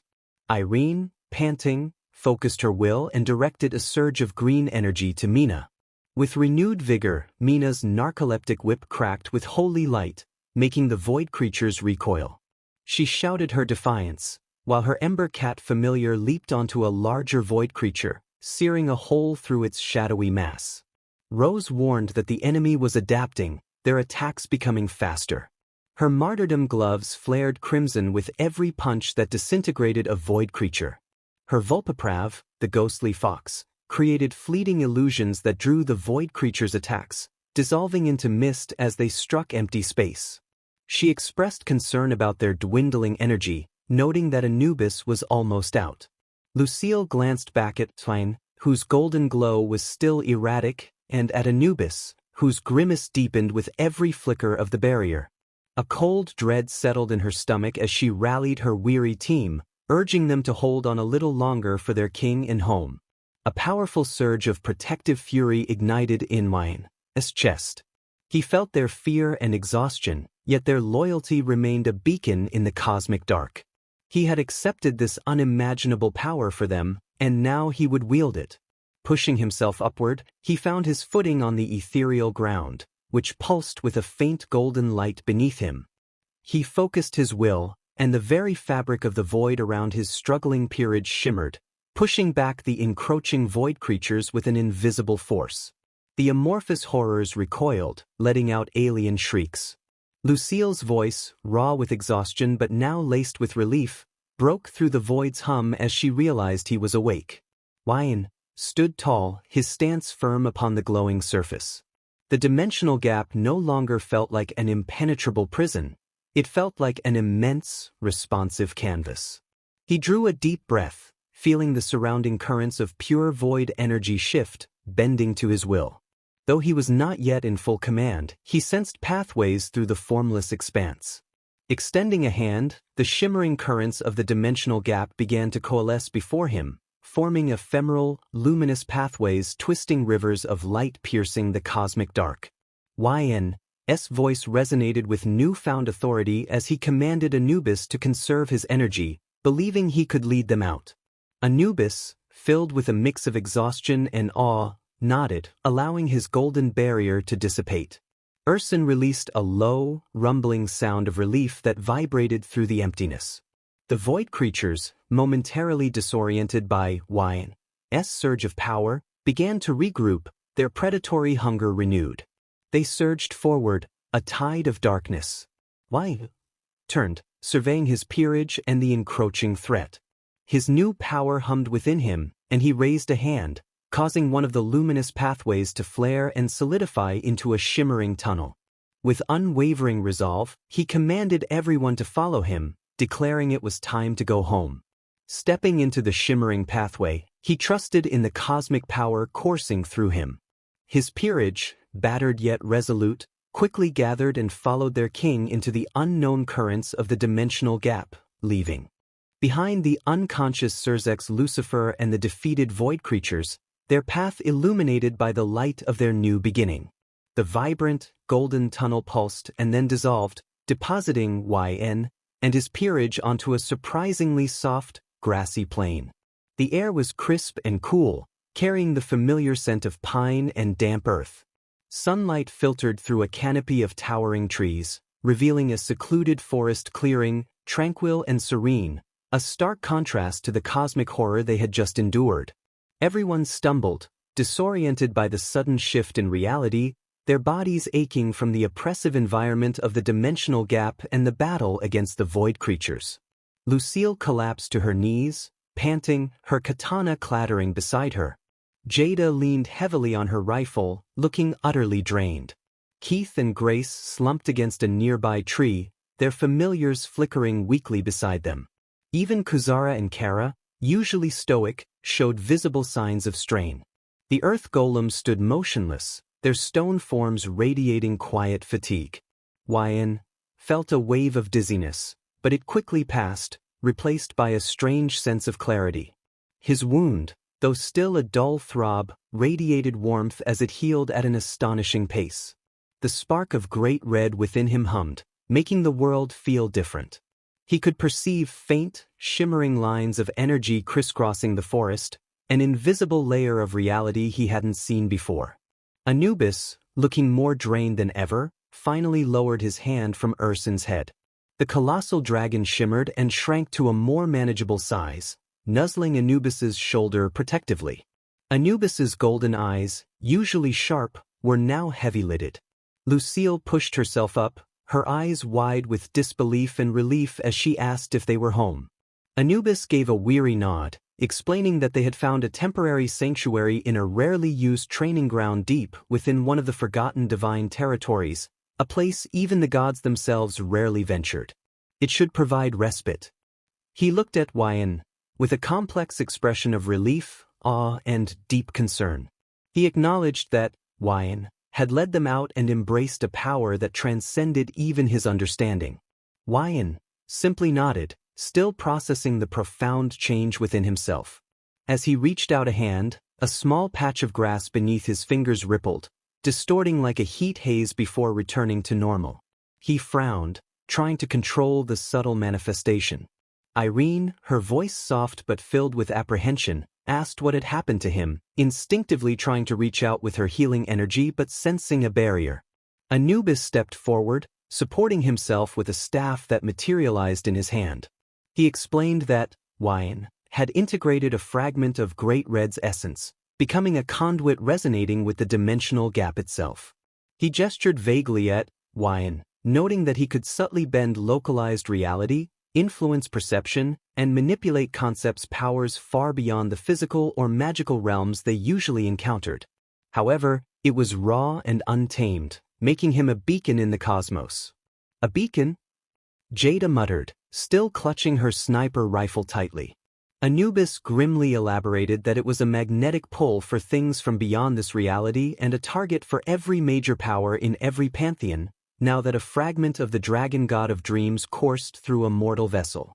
Wyan looked at his peerage, their faces a mixture of exhausted relief, awe, and dawning fear. He had put them through so much, and he saw their unwavering loyalty and fierce protectiveness in Lucille's eyes. He had to master this for them. Lucille finally asked where Surzex was, the question hanging heavy in the air.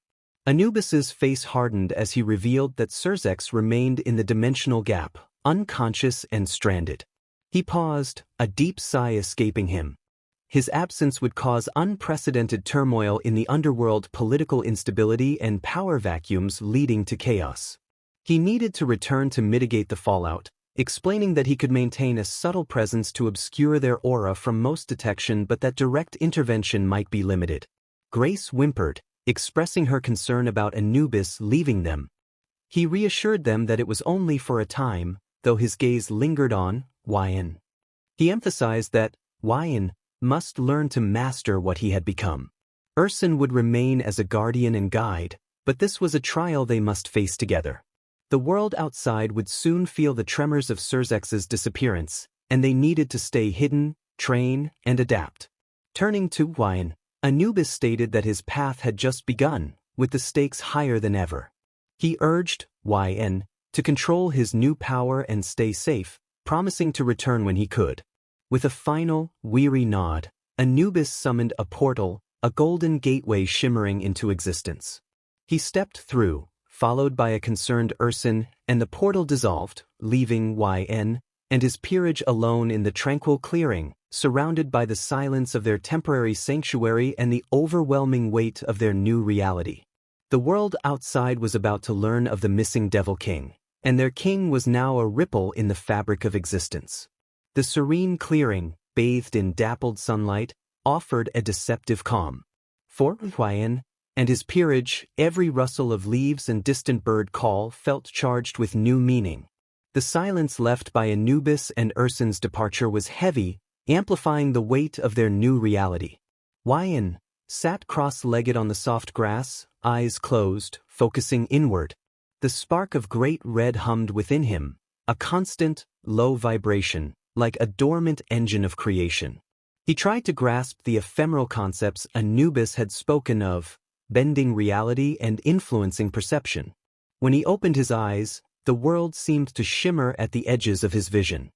He could still discern the faint, shimmering lines of energy, the invisible layers of existence that now presented themselves to his enhanced senses. He reached out a hand, intending to gently pluck a blade of grass.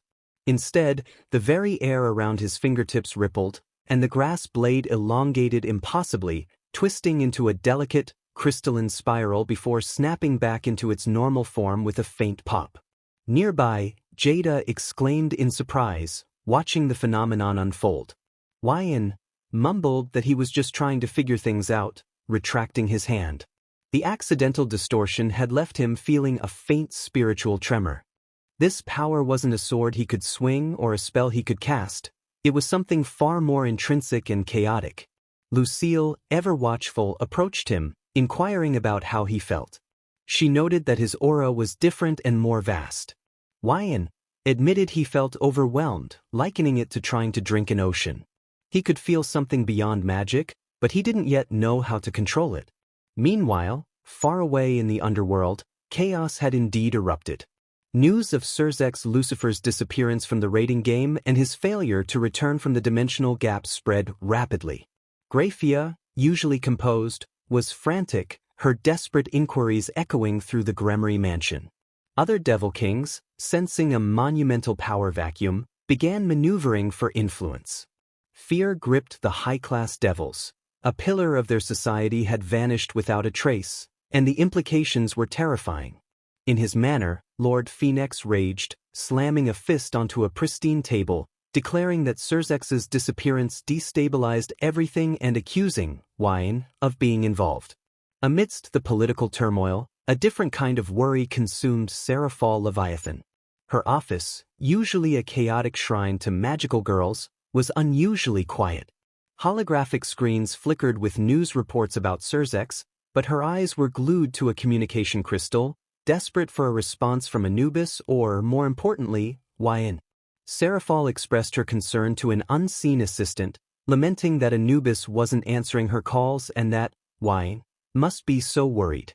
She needed to know he was okay, her genuine concerns starkly contrasting with the calculating maneuvers of others. She tried to pinpoint the location of Wyan's base, but Anubis's lingering obscuring magic held firm. Back in the secluded clearing, Wyan's training shifted from physical combat to mental DSPLN. He began meditating for hours, trying to commune with the spark of Great Red, to make sense of the cosmic energies intertwined with his soul. He learned to project subtle illusions that felt real to his peerage, creating a shimmering waterfall from thin air or making a fleeting phantom forest animal flicker at the edge of their sight.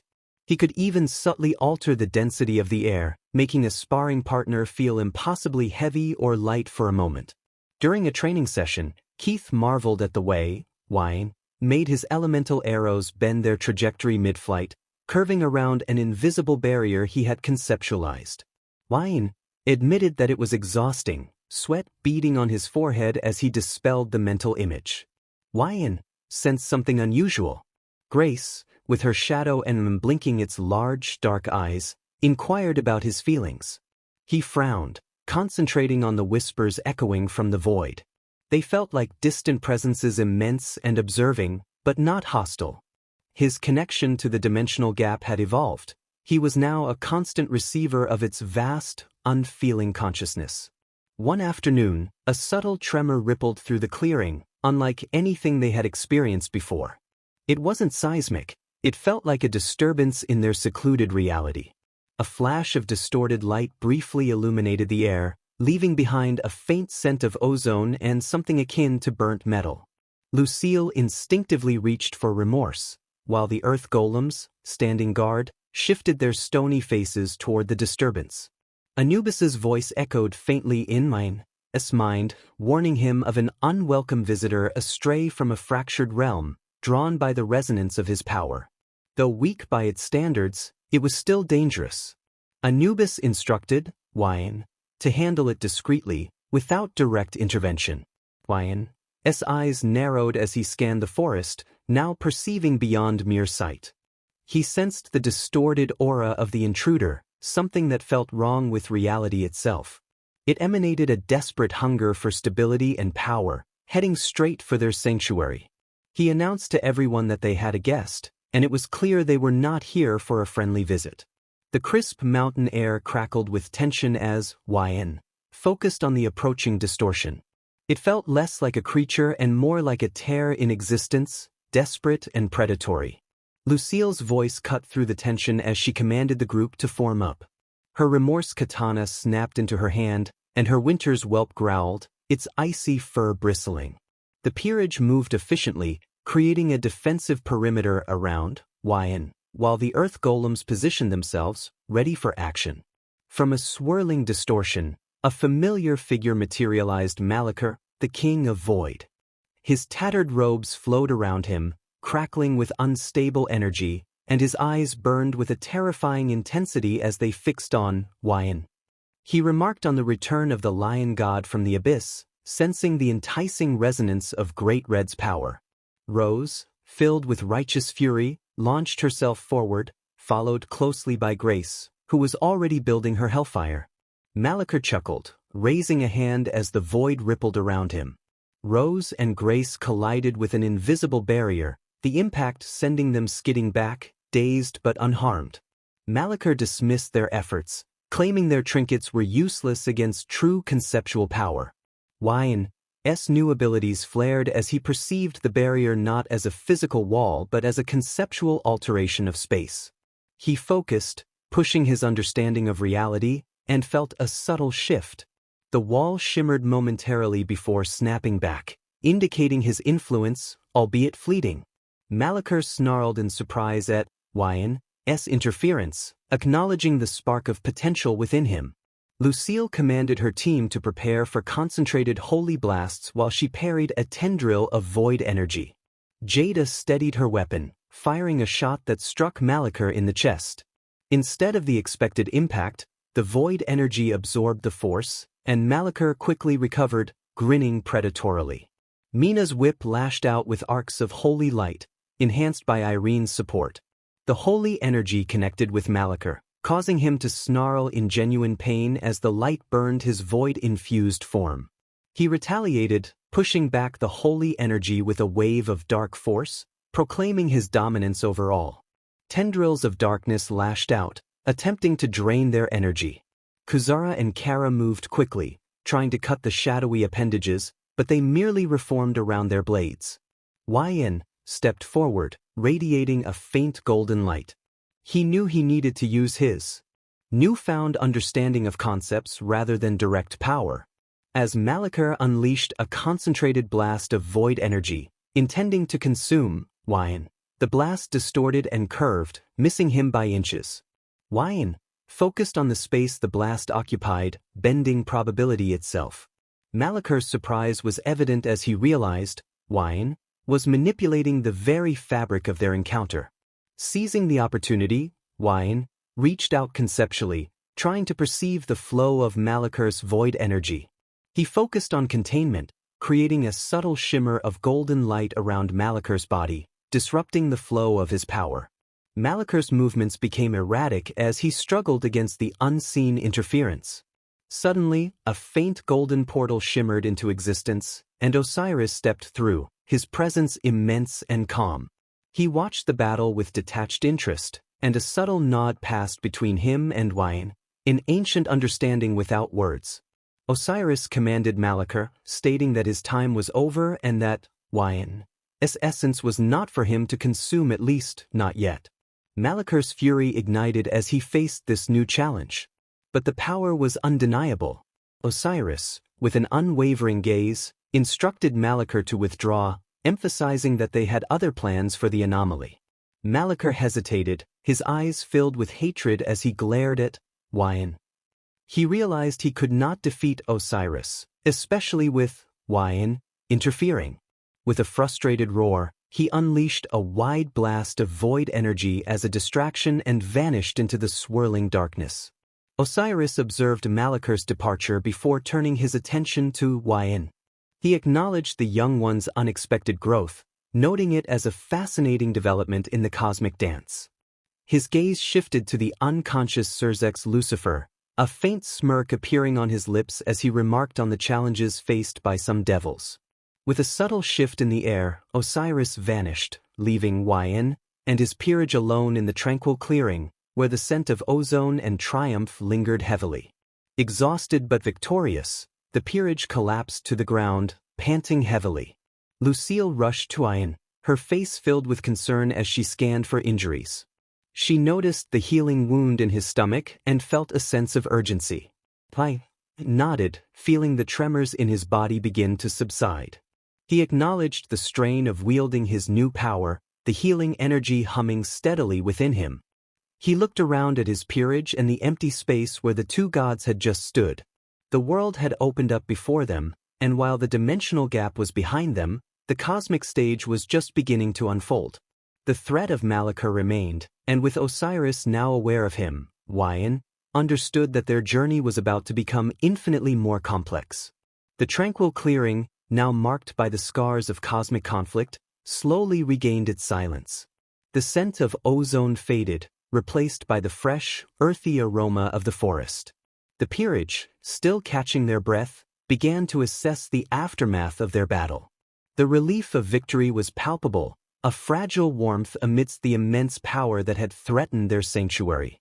Lucille, still worried, asked if Wyan was all right, quickly checking for any new injuries. Her winter's whelp nudged her hand, letting out a soft whimper. Wyan reassured her, acknowledging the wildness of the power he had just wielded. The conceptual manipulation had drained him mentally and spiritually, but the spark of great red within him remained, a constant thrum that was no longer threatening to tear him apart. Jida, resting her rifle on her shoulder, commented on the strength of the King of Void, noting that he was certainly not weak anymore. Keith leaned on his bow, expressing relief that they had endured, but acknowledging it had been a close call. Kara pointed out the damage to their golems, which bore faint scorch marks from Malakur's attacks, indicating that they had been more than just broken, they had been unmade. Irene, despite her fatigue, moved among her peers, using her sacred gear to send bursts of restorative energy to aid their recovery. Her ember cat purred softly at her side, providing comfort. She reminded everyone that they were safe now, thanks to YN. A tense silence fell over the group as the weight of their victory settled in. They had triumphed, but at a cost. Malakur was a formidable threat, and he was not truly defeated, merely repelled.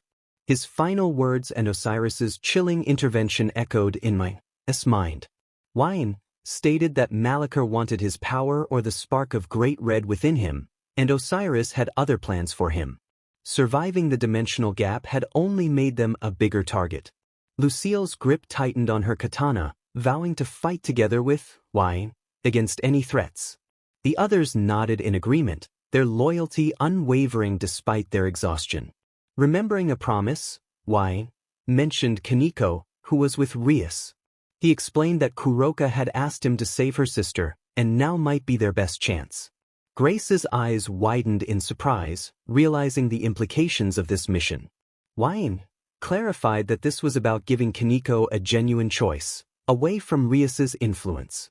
Keith expressed his determination to help her if she was being forced, emphasizing that no one deserved that fate.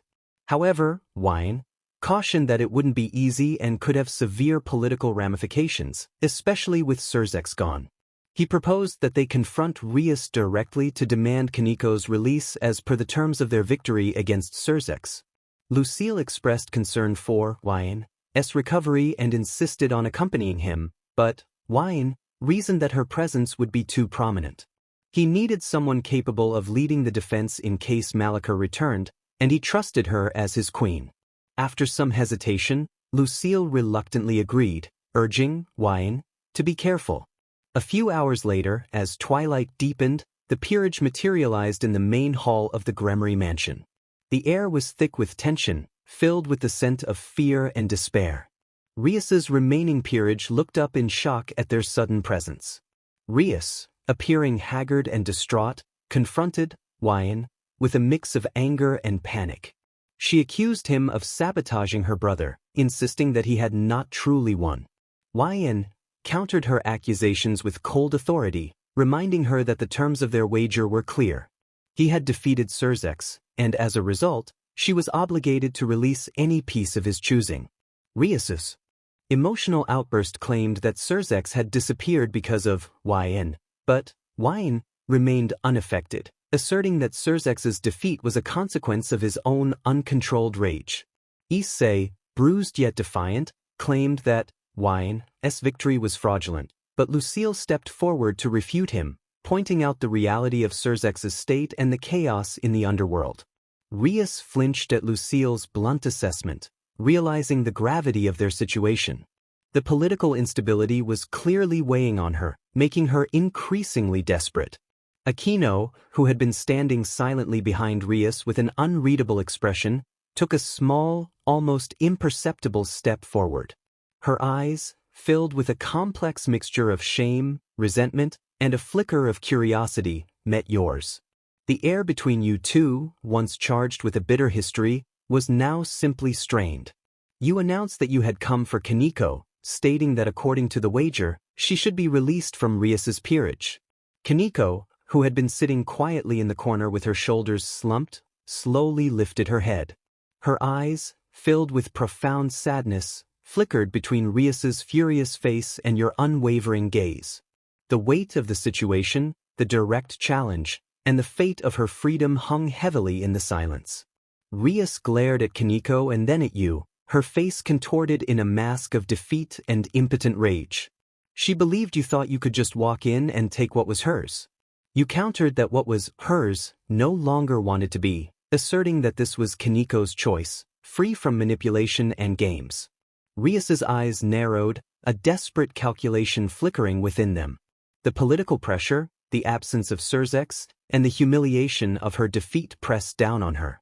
A sly, almost predatory glint entered her gaze as she proposed a deal. You raised an eyebrow at the suggestion, skeptical of making a deal with her. Rias continued, her voice dropping to a whisper filled with desperate hope. If you could bring Surzex back from the void, she would release Kaneko and ensure she would never interfere with you or your peerage again. The offer hung heavily in the air. Kaneko, listening with fragile hope, suddenly flinched, her eyes widening as she stared at Rias. A deeper sadness mixed with a chilling sense of betrayal washed over her face. Her freedom was being bartered like a commodity in a game between powerful devils. Akeno's gaze shifted from the interaction to Kaneko, a fleeting look of sympathy crossing her face before she returned to her strained composure. You glanced at Kaneko, seeing the hurt flash in her eyes, before turning back to Rias. The deal was tempting. Surzex's return could stabilize the underworld and secure your freedom from Gremory interference permanently. It was a strategic move, offering benefits far beyond just Kaneko's individual freedom. You stated that Rias was asking for a miracle, as returning a Devil King from the dimensional gap was no small feat. Rias pressed, emphasizing that you had fought him there and returned, possessing unique abilities even he could not comprehend. Her gaze flickered to your subtly glowing form. You met her gaze with cold calculation. This was the true power play. You agreed to the deal, stating that you would endeavor to bring Surzex Lucifer back from the dimensional gap. When he returned, Kaneko Tuju would be released from her peerage, free to choose her own path. Rias's face contorted with a mix of desperate relief and dawning fear. She had gambled and you had called her bluff. She nodded sharply in agreement. Kaneko watched the exchange, a single tear tracing a path down her cheek. Her freedom was sealed, but the means of it left a bitter taste in her soul. You had saved her, but she remained a chess piece in a cosmic bargain. The silence stretched, heavy with her decision, as the fate of a lost Nicomeda and the future dynamics of your growing peerage hung in the balance. The Gremory Mansion's main hall thrummed with the raw, conceptual power you were unleashing, tearing a rift directly into the dimensional gap. Impossible colors bled from the void into the opulent hall, and the chilling silence of the abyss began to seep through the tearing aperture. Rias shrieked, her peerage recoiling in fear, but your focus was elsewhere. You turned to your peerage, their faces a mixture of awe and grim resolve as they stared into the swirling abyss. Lucille's hand instinctively reached out, her eyes wide with worry. Keith tightened his grip on Grace's shoulder. You commanded everyone to stay put, instructing them to protect Kaneko, who was now free and likely safest in the mansion while you retrieved Surzex. Lucille stepped forward, protest forming on her lips, insisting that you should not go alone. You met her gaze with firm authority, overriding her protest. You explained that this was your fight and responsibility. You had just gained a new power you barely understood, and the dimensional gap was far more dangerous than anything you had faced. You would not risk any of them, especially when you could barely control the raw force within you. You conveyed your absolute decision, emphasizing that they were exhausted and had fought incredibly well. This journey needed to be made alone, as the volatility of the gap itself could overwhelm them. Kuzara's stoic gaze met yours, a silent understanding passing between you. He affirmed that they would protect Kaneko, who stood quietly beside Grace, her eyes fixed on you. You gave them a brief, reassuring nod, allowing Kaneko to choose her path. You gently squeezed her hand, a flicker of understanding passing between you. Kaniko's eyes widened, and she gave a small, almost imperceptible nod, her gaze firming. Rias, catching sight of the exchange, shrieked in protest, but it was too late. With one final glance at your peerage, their faces etched with worry but also unwavering trust, you stepped into the raw, tearing rift. The swirling vortex of iridescent light and darkness consumed you, pulling you alone into the incomprehensible depths of the dimensional gap once more. The portal snapped shut behind you with a soundless implosion, leaving Rias, Akeno, and the rest of the Gremory household, along with your newly acquired Kaniko and your steadfast peerage, alone in a silence far more profound than before. They were haunted by the lingering scent of the void and the unsettling demonstration of his new, unfathomable power, alongside the sudden absence of their king. The raw, unstable void snapped shut behind him, plunging him once more into the chilling embrace of the dimensional gap. This time, there was no golden bubble, no peerage to shield, and no Anubis to guide him. Only the vast, inky blackness stretched into eternity, broken by swirling, impossible colors that danced at the edges of his vision. The hum of great red spark within him was a constant, almost deafening presence, making the void feel less like nothingness and more like a dense, complex tapestry. His stomach wound still ached, a dull, persistent reminder of the price of his new power, but it was steadily mending under the inherent influence of the spark. He reached out with his senses, feeling the turbulent currents of the dimensional gap, far more volatile than during his previous visit, reacting to his very presence as an anomaly. He murmured to the suffocating emptiness, acknowledging the challenge ahead. He recalled the distant, fluctuating red blot of Surzex's power signature from Anubis's holographic map. Now he didn't need a map. He focused his will, extending his newly awakened perception.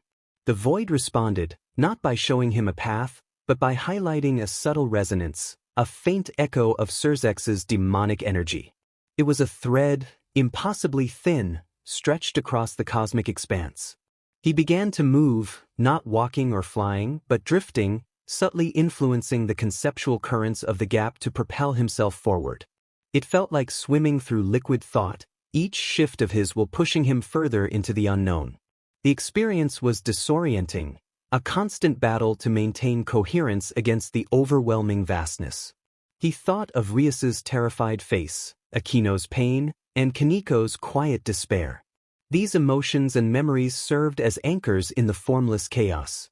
As he ventured deeper, the void grew subtly denser, the swirling energies more pronounced. He sensed he was not alone. Amorphous shapes, far larger and more fluid than the void creatures his peerage had battled, began to coalesce in the distance. These were not mere predators. They were extensions of the gap itself, primordial entities of pure, consuming nothingness.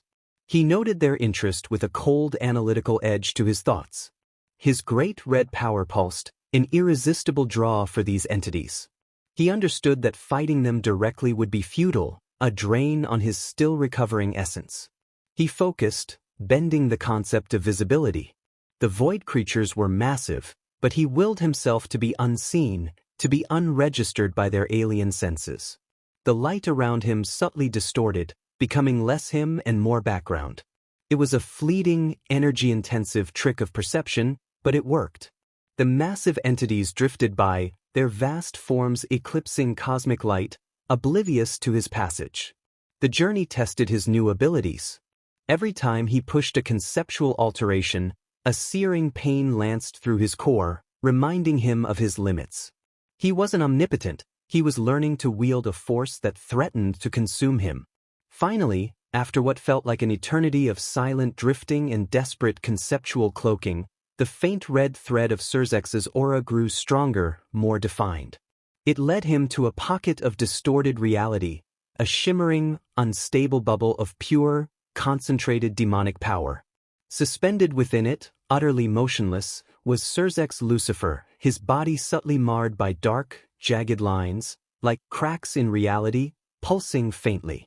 He was unconscious, his power wild and unrestrained, a testament to the dimensional gap's slow, insidious corruption. This was the Surzex he had come for.